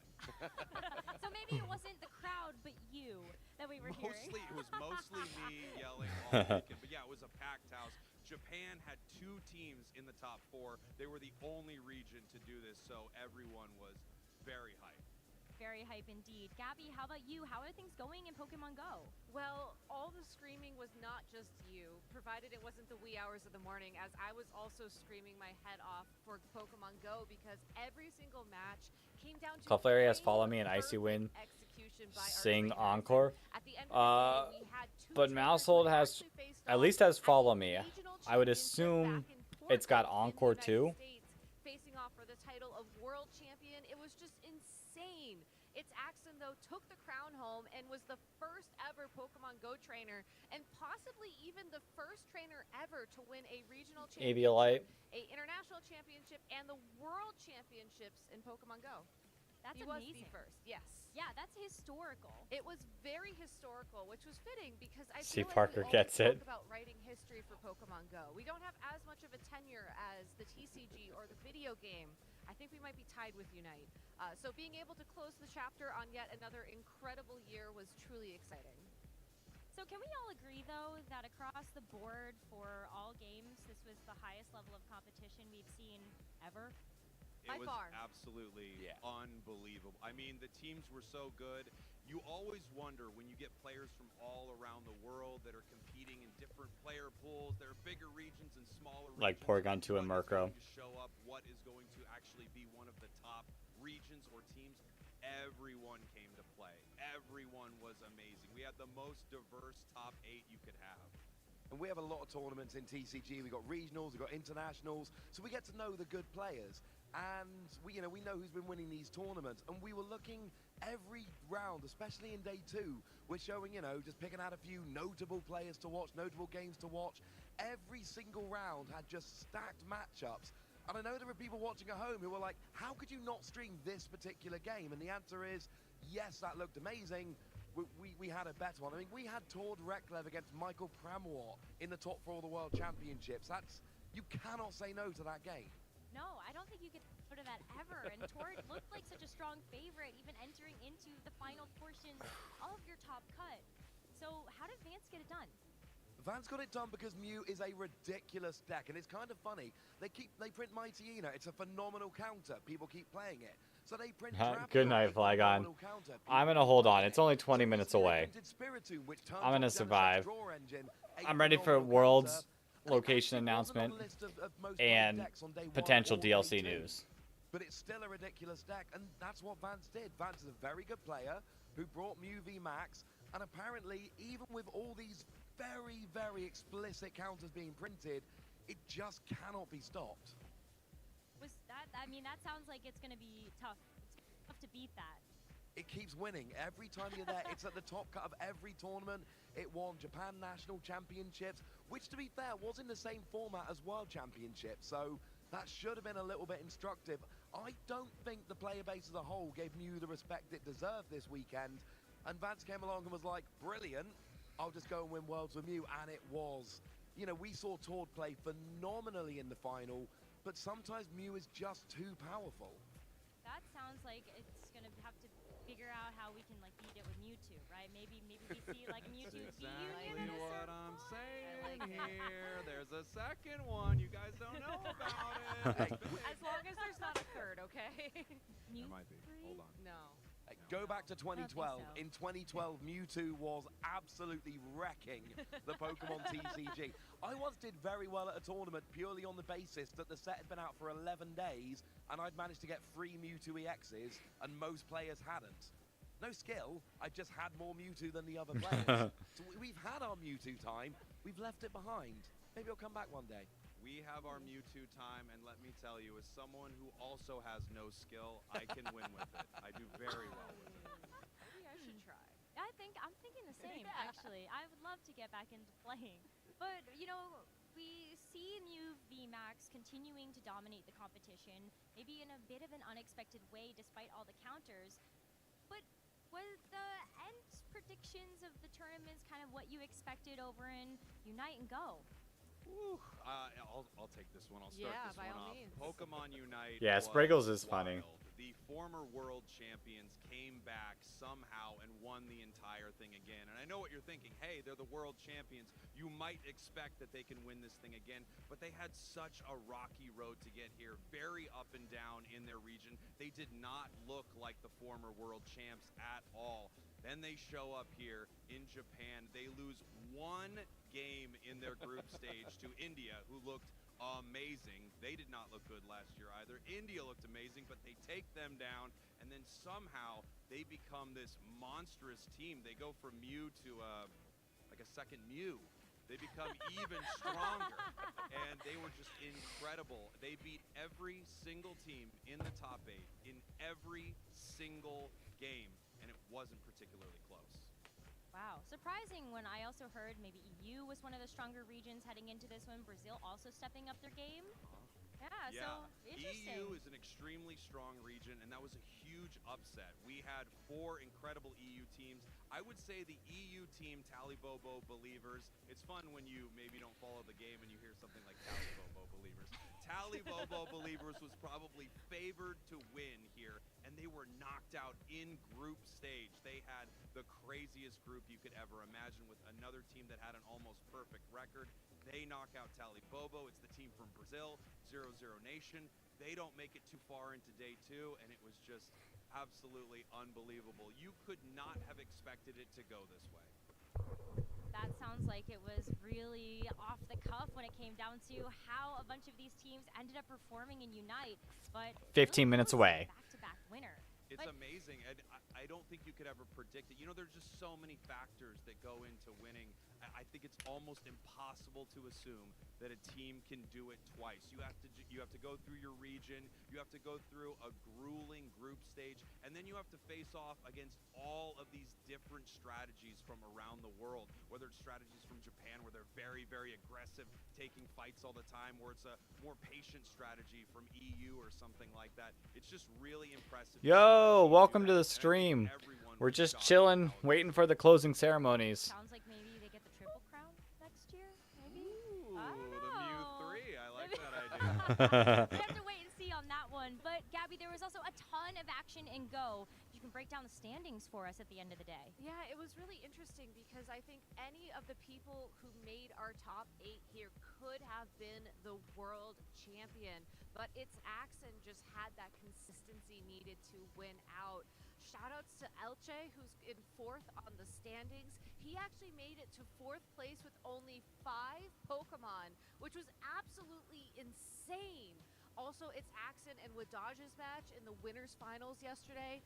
That's why I was screaming a lot, because they were just playing so perfectly. Frame perfect execution every single time. And then Rubik's Master, he only lost to its Axon throughout the tournament. He won up until the winners semis yesterday, lost to its Axon, won his way back all the way through the loser side of the bracket, made it to the grand finals, and then had a incredible set. So it is what it is, how the tournament played out. I really do think that anybody could have won. That's just how good these players were playing through. I've never gotten into battle side of Go. Is the Pokemon picks. I think that in previous tournaments, the casters are asked, where's the spice? You know, what's the unexpected thing? What's the secret tech that's going to win this person the tournament? But if you look at these teams, the spice isn't necessarily the Pokemon, it's how they played the team. We saw a lot of people bring Metacham once again. Rubik's Master actually opted for a Deoxys defense form, which was a very unique counter user to fill that spot. But overall, I think these players were just focusing on it's weird. And focusing on execution, and it was just an incredible show. Love to be able to hear that, especially because I feel like we had a very similar story when it came down to our trainers in the video game that we just saw conclude on stage. It was a lot of very particular Pokemon that you would have expected to see coming into the meta for this incredible tournament, but it did come down to some of the more unique tech choices. We ended up seeing like a Dondozo with Curse, that's incredibly rare, and also starting to see some of those unique techs like the Leaf Storm on a Moongus. That made a huge appearance at this tournament in particular. But as you can see from our final standings for our top 8, this is a top 8 That My had bestie Hisui and incredible Gujo didn't stories get the all across the board. rep it Even Michael deserves. in the top 2. It's got to As a do new something better. player, Abdullah was also a new player for this season. And being able to come in here and grab a top 8 at the World Championships was phenomenal for both of them. And I think all 8 of our players have incredibly bright futures ahead of them. But I also want to point out, in case you missed it, Japan got a full sweep across the board in juniors, seniors, and masters in their home country. That's incredible. I'm honestly, it was incredible to watch because I think that in the video game in particular, Japanese players have always been insanely good. Their circuit really only promotes play towards the end of the year to qualify for the World Championships, and you can tell that they just really hunkered down and they figured out the meta, they figured out the formula, and I believe the winner as well, that was his team. You know, he was playing in grassroots tours, winning those tours, and people were like, oh, that's the Zine team, that's the team that's gonna win, and lo and behold, not only did it win, but it was its creator that brought it the glory. That's such an incredible storyline. Yeah, it really is. And I feel like when you look at also, you know, to your point, 12 how minutes regions left. actually clash up against each other in the World Championships. I mean, Spriggles, you called out maybe some of the slower defensive play coming out from Europe, but what were some of the differences that you saw, Ross, in the TCG? I mean, the thing about the TCG at the moment is there's an awful lot of information which is kind of shared around. A lot of people have a lot of the same information in terms of the team building, or the deck building, I should say, but we did see some interesting things. I mean, I need to shout out Michael Pramwat. Everyone was playing Lost Zone Giratina. That was a very popular deck this weekend. Michael Pramwat went and put Snorlax in there, and that was a card everybody's aware of, but nobody really seemed to want to play it, and that made a very, very big difference throughout the weekend. Tord Reklev, and we're talking about little differences here, but Tord Reklev played a Mirage Step Curlier, just one of those out of the 4. But every time we had Tord on stream, it seemed to be that this Mirage Step Curly was the difference in actually just going ahead and winning the whole tournament. So for TCG, we've had a format we've had for a while. A lot of the information is out there. And like I say, Japan, they've actually moved on from this format. They're playing with what will for us be Obsidian Flames in their tournaments at the moment, because they had the set when we had our pre-releases, but their sets go Does being live Twitter the day they're released, which is a very It mad could. scramble for cards. So they've actually moved It on could. I and just gone gotta slightly back in time, look more but into because it. they've had their Japan Championships again, that information, it's already out there. It was little plays and little cards here and there, but I am still obsessed by the fact that Mew won the Japan Championships and yet was underrepresented at Worlds while everybody's going on for Lost Zone Giratina, and it really was a very well represented deck. Lugia saw a huge amount of play, as we would expect. Gardevoir was everywhere, and Tord's going to show us how good Gardevoir is. He got second at the EUIC with Gardevoir the first weekend it was legal for play. He's got second at the World Championships with Gardevoir, and he keeps coming so close, you know, winning these gigantic tournaments with Gardevoir. It's got to happen soon. I think so. I mean, Tord has always been such a crowd favorite, not only because he's grabbed 4 international championships, like every single one. He completed the set. Yeah, now he needs that final in the Infinity Gauntlet to be able to grab the World Championship title too. So that is just around the corner. But, you know, you talk about tech choices, you talk about maybe not seeing some more interesting picks, but Spriggles, what about in Unite? Did you guys see any new team compositions that really allowed a team to find success? Yeah, absolutely. There were a lot of Pokemon that played this weekend that have not been available throughout the tournament season. So you saw a lot of Umbreon, we saw a lot of Lapras, Inteleon, James Pond just came to Pokemon Unite, and that was a huge hit for a lot of these teams. I think the biggest difference maker was Lapras. Lapras is just so incredibly powerful right now. It's a defender in Pokemon Unite, so it's super tanky, and it also does a lot of damage. It has ways to recover its own health. James It can Pond. have an ally hop on its back and ride it around. It can bring it to a big team fight. So it's really incredible, and it was a huge difference maker. But one of my absolute favorite things was just how every region found different Pokemon inside of their role that worked well for them. Some regions really favored Trevenant as a defender. Other regions really loved Zoroark as a speedster. So there was just some really incredible play from all over, and it does wonders to all the tier lists that someone like me makes, where you have to go, well, I guess I was wrong about Trevenant. Back to you. Trevenant, huh? Well, I have a big question, though. Okay. Did anyone play Mamoswine? I didn't get to see much of it. Was there any Mamoswine, or is my pin badge in vain? The only Mamoswine on broadcast is the one on your pin. Oh. That's sad. Yeah, it was very, very sad. I love Mamo. I love Mamoswine, but it doesn't stack up to some of the tougher opponents like Slowbro, Trevenant, Lapras. It's just really, I'm sorry, it's not there. It's not there. Please take the pin off. Oh. I'm not doing it. Please take the pin off. Gabby, you were going to say something. I was. So Trevenant is in Unite. So that's where it went. Because Trevenant was in Go for a very long time. But then it just went somewhere. We stole it. Okay. I think it went to Aos. Okay, well, I'm glad I just know where it went because I was a little concerned. So hopefully he's having fun. He's having a great time. He's got Woodhammer. He's doing his own thing. Yeah, he's loving it. Okay, living his best life. He's thriving on Aos Island. He loves it there. Grass types seem to be like such a dominant part of metas whenever you take a look across the board. So you're talking about Trevenant. We end up seeing that a little bit in the TCG. No. Not really. There was one Meowscarada day one. Like maybe like a cycle before. Oh, if you go Been back a to when while. Forest of Giant Plants was legal, grass decks were everywhere. That was a card that was definitely a mistake, and we know it was a mistake because they went and banned it. It was way too good. But there was a single Meowscarada in day one that didn't make day two, but did. Trevenant would be a Pokemon one of my D&D characters would use. Kind of that one Meowscarada. I'll take it, honestly, because TCG is going to need to do it some justice because it disappeared from VGC and it got replaced by Rillaboom, which I'm not sure. I feel a certain way about that, honestly. But you and the Gastrodon. I mean, I know that they've been around the venue all weekend, but I'm really concerned after seeing the Rillaboom make an appearance in finals. Can someone please confirm the Gastrodon are safe? We need to know. They're safe. They are? You It sure? won. Okay. Oh, right. Oh, okay. Good. Look, good. don't worry. Like, yeah, you can breathe a little bit because it was Gastrodon with Sylveon in the seniors finals with such a unique team that people weren't expecting to see. A ton of the same roles that you would. Okay, almost 5 minutes. Water Grass Core, looking at Urshifu, and also a Zapdos. The Gastrodon will never die. From Zapdos, where's the Tornadus? Where's the Fluttermane? You don't it need was it. just. I guess you don't. No, that's okay. Fluttermane's seen like 70% usage since the time that it was actually brought into our tournament circuit. I think everyone is excited to see that put on the shelf, like at least for a hot second. I think it'll still be around though for a while.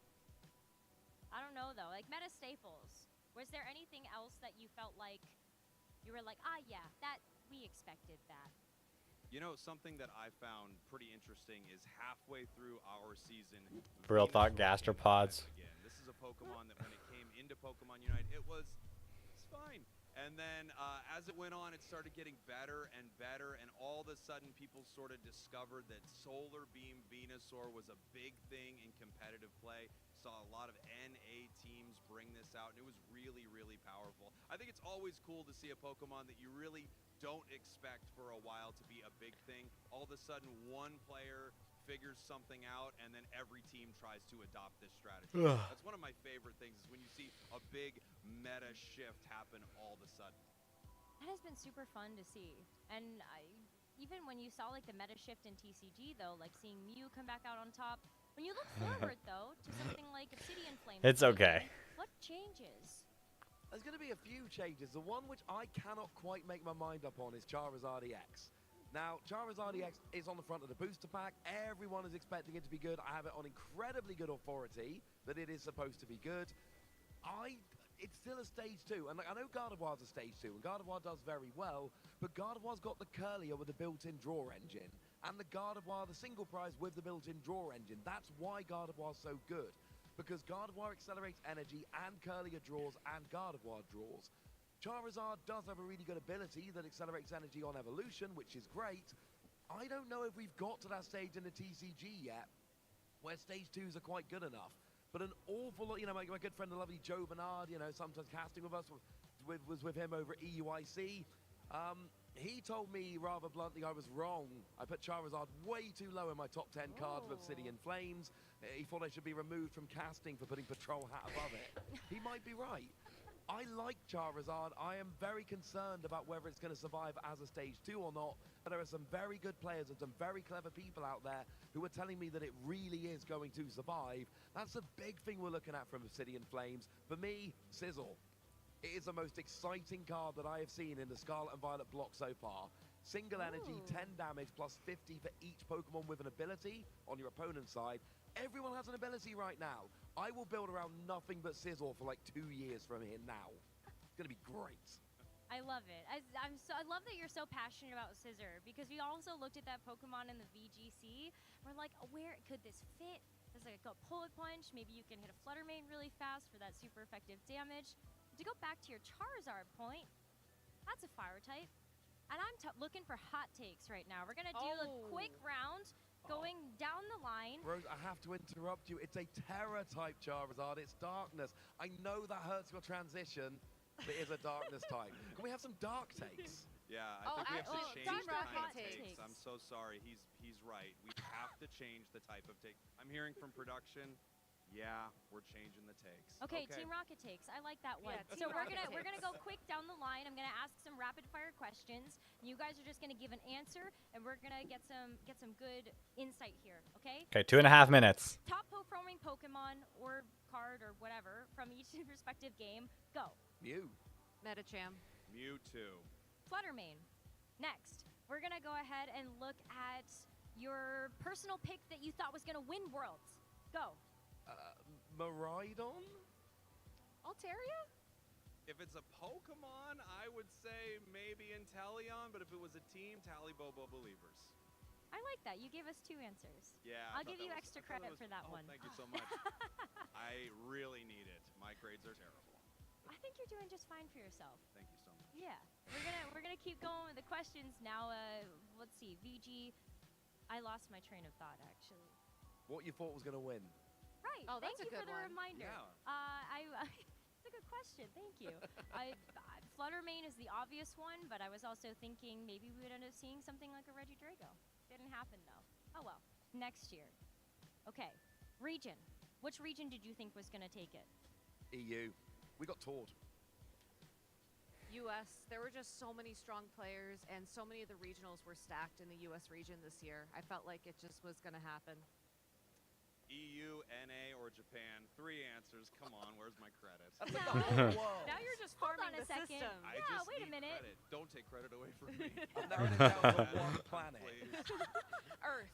Yeah, we're going to do well, Earth. I think we're going to crush Pokemon Unite. I like that. Give you credit for that I one. understand, yeah. You spread a I'm little too cheating at thin this there. point, Yeah, yeah. you're gaming the system I think like I am. that. Just like Mewtwo. But we're also going to look at NA on our side. I think actually there was a strong case across the board, but most of our analysts on the VG side did say Japan. So I'm going to give a ton of credit to them for making that call so early on in the tournament. We are just a few seconds away, though, from being Let's able go. to get to our closing ceremony. So thank you so much to our lovely analysts It's and for time. everyone else on the team to make this production happen. Let's close out Oh. strong here at the 2023 Pokemon World Championships with our closing ceremony.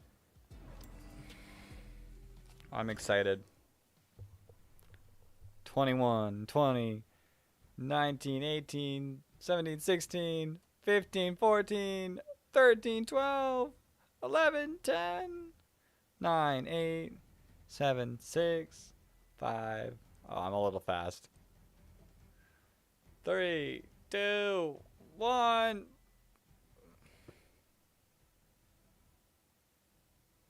It's time.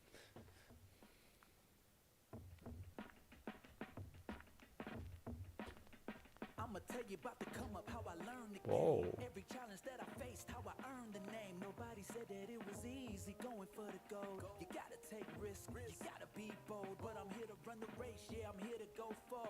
Here to take names, here to be a star. And when I finally make it, I'll be at the top. Best of the best, yeah, I'll be walking. This is fun. Where legends are alive, I'll be walking. I like this song. I'll be walking. Where everyone can see, I'll be walking. That I'm the best to ever be. Forging my path, just a matter of time. Oh. You better get yours, cause you ain't getting mine. Learned every lesson in the hardest way, but that's the path that I chose, that's the hero's way. Yeah, they said I couldn't do it, but I proved them wrong. Oh, it'd be so nice being here. And now I finally made it, yeah, I'm at the end. Best of the best. Yeah, I'll be walking. Where legends are alive, I'll be walking. I'ma be right there by their side. Envy. Where everyone can see, I'll be walking. That I'm the best to ever be. I'ma walk the road with pride. I'ma hold my head up high. Make 'em stop and stare. You can find me there. Maybe next year. Pointed to the sky. I'll be electric. And I'll never grow old. Here on Victory Road.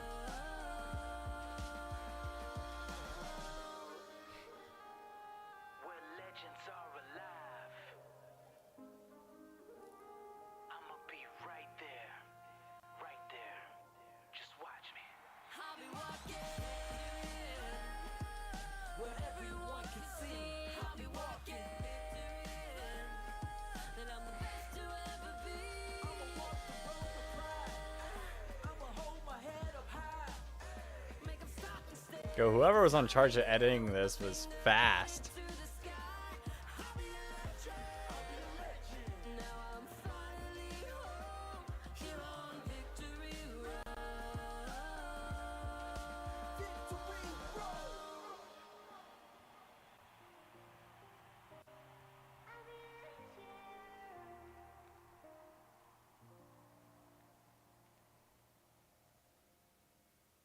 Victory Road.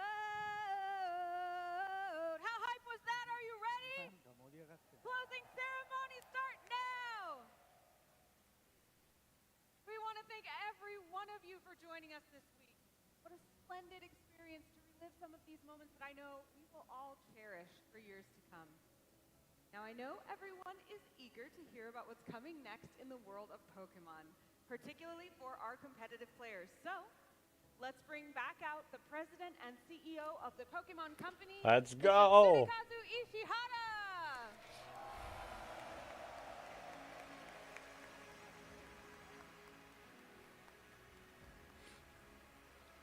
Hmm.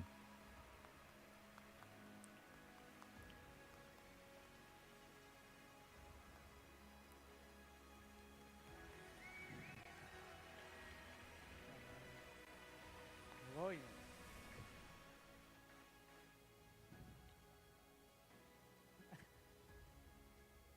新しい世界チャンピオンの皆さん、本当におめでとうございます。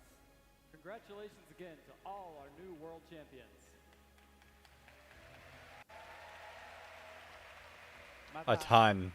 ここ横浜で世界大会に参加していただいた皆さん、お家でご覧の皆さん、ありがとうございます。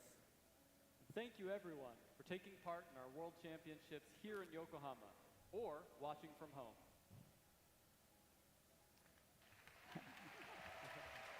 そして今年のイベントを実現させたスタッフの皆さんにも心から感謝です。 And of course, my most heartfelt thanks to all of our staff who have made this event possible.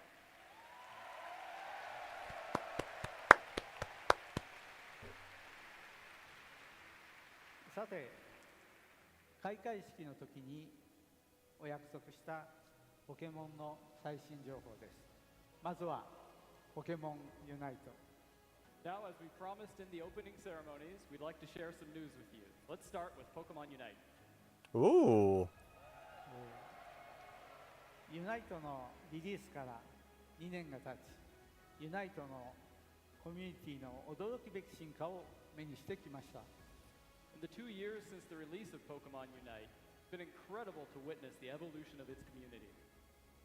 昨日の決勝戦ではチームの連帯と応援する皆さんの熱量にこの Imagine if it was actually Mew 3. これからどうなるのかとてもワクワクしました。 The amazing teamwork from the players and the enthusiastic cheering from the audience in yesterday's grand finals made me very excited for the future of this game. では最新情報をご覧ください。So here's a preview of what's to come. Ooh. I'm pretty sure this has already gotten leaked. But it's still going to be cool. I don't remember the mons they showed. Oh, this is like Smash. What? Blaziken.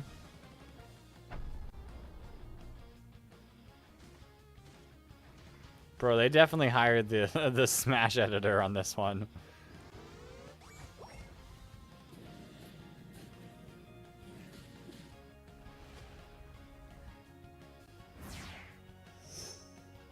Mimikyu, cool. Bro, why are we bullying a Cramorant?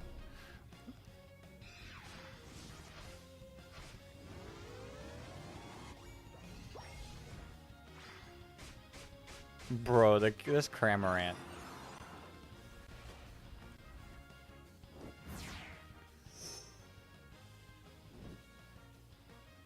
Hey! Meowscarada.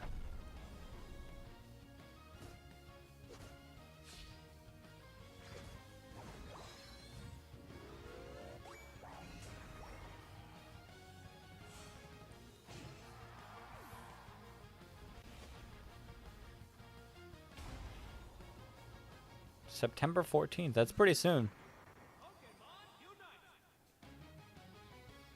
Nice. I haven't played the game since it came out, but it's nice that it's getting some like updates still. Blaziken, Mimikyu, and Meowscarada will join the fray. いずれかのポケモンが来年の世界大会で活躍するかもしれません。 And one of these Pokemon may make the winning play in next year's World Championships. 次はポケモンカードゲームの最新情報です。 And now, news for the Pokemon trading card game. Oh. 今年ポケモンカードゲームはパルデア地方に足を踏み入れました。未知の領域で私たちの冒険を待ち受けているものは何か。どうぞご覧ください。 So this year, the Pokemon trading card game took its first steps into the Paldea region. With uncharted areas to explore, let's take a look towards what lies next in our adventures.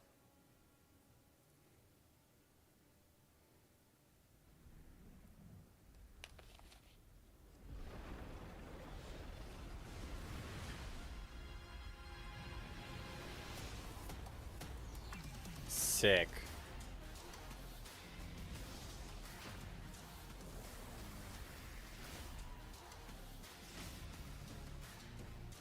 Ancient cards.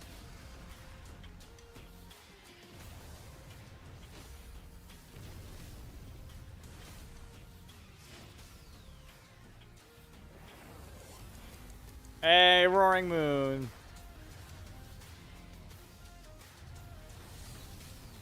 Oh, that card's amazing.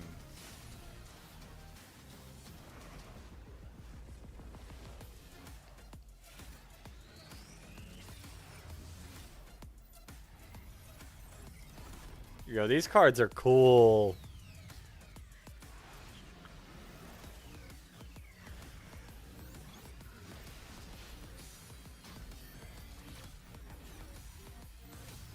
They didn't have to go so hard.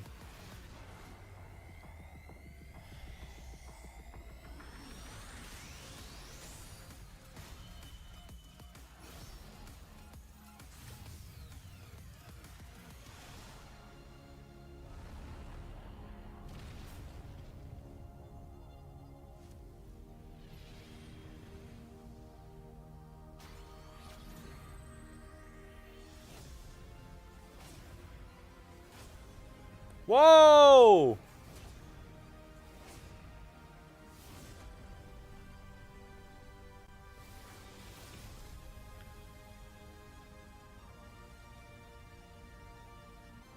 Sick. I'm probably not gonna get them, or I might buy a pack or two. But they're cool. And that's not all.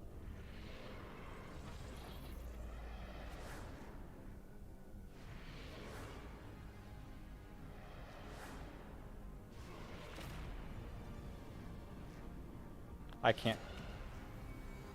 Ace spec?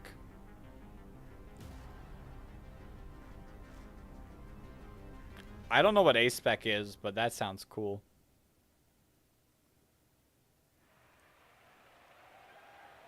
なんとエーススペックが再登場です。 That's right, A-Spec is returning. さらに古代と未来からのポケモンが登場します。皆さんがどのようにそれらを使いこなすのかとても楽しみです。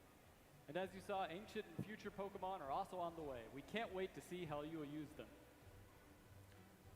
ゲームの最新作ポケットモンスタースカーレットとバイオレットは世界中のプレイヤーをパルデアの世界で繰り広げられるエキサイティングな冒険に連れ出しました。 The latest entry into the Pokemon video game series, Pokemon Scarlet and Pokemon Violet, have taken players from all over the world on an exciting journey throughout the Paldea region. 追加コンテンツゼロの秘宝が配信されると冒険の範囲がさらに広がります。 And there's going to be even more to explore when the hidden treasure of Area Zero Oh boy. releases. どうぞご覧ください。 Please take a look at this. Oh boy.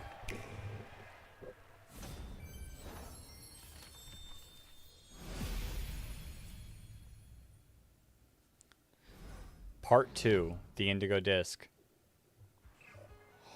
Oh, starters!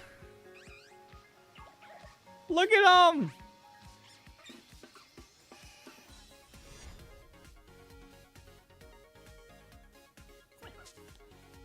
Oh, look at them!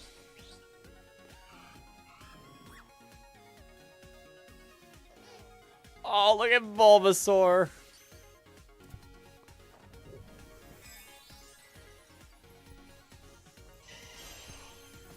Nice.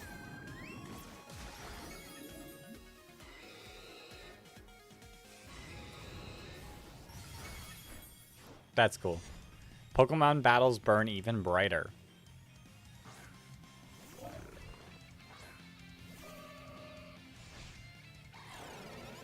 Whoa!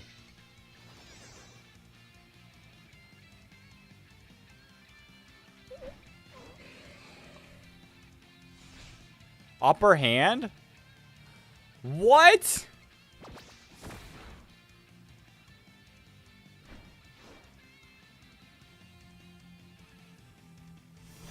Raging Bolt Electric Dragon.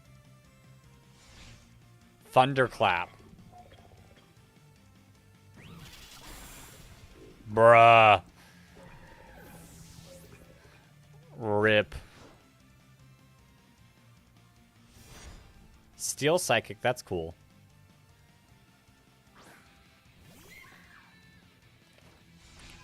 Whoa, to hit twice in a row. Oh, that's cool. Bro, Mimikyu got destroyed.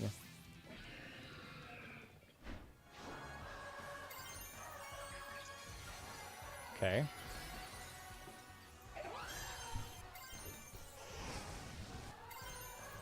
Terrestrializing.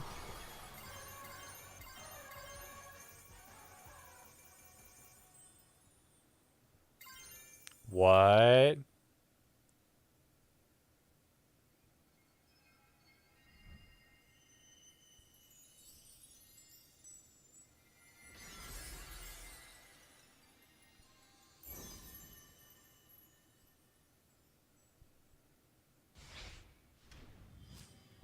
Bro, you're not going to show that and not tell us anything about it. What was that?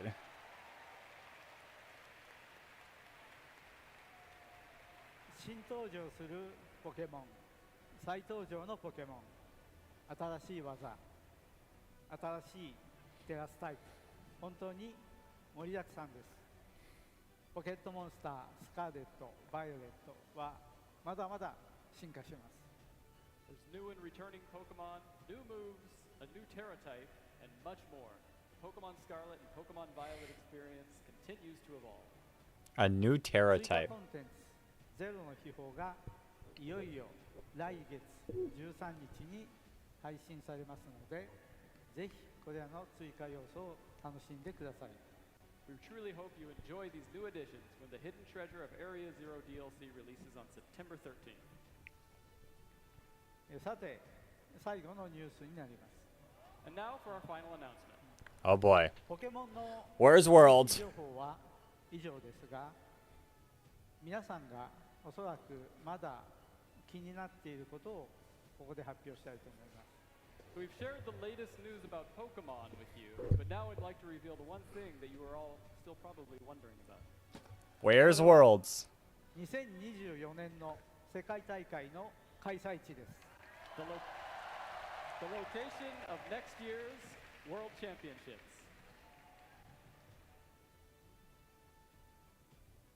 映像は Video? Okay. Hawaii? Florida.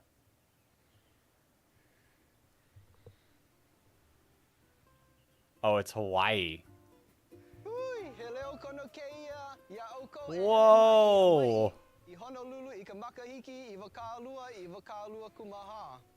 We want to invite you to Honolulu, Hawaii in 2024.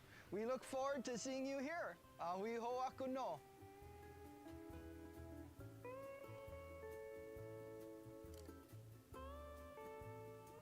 That's cool. Aloha from Honolulu. 来年はハワイのホノルルで皆さんにお会いできるのを大変楽しみにしています。We can't wait to see everyone in Honolulu next year.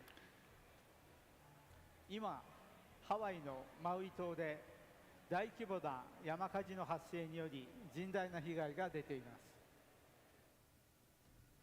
被災者の皆様には心よりお見舞いを Alola 申し上げます。 confirmed.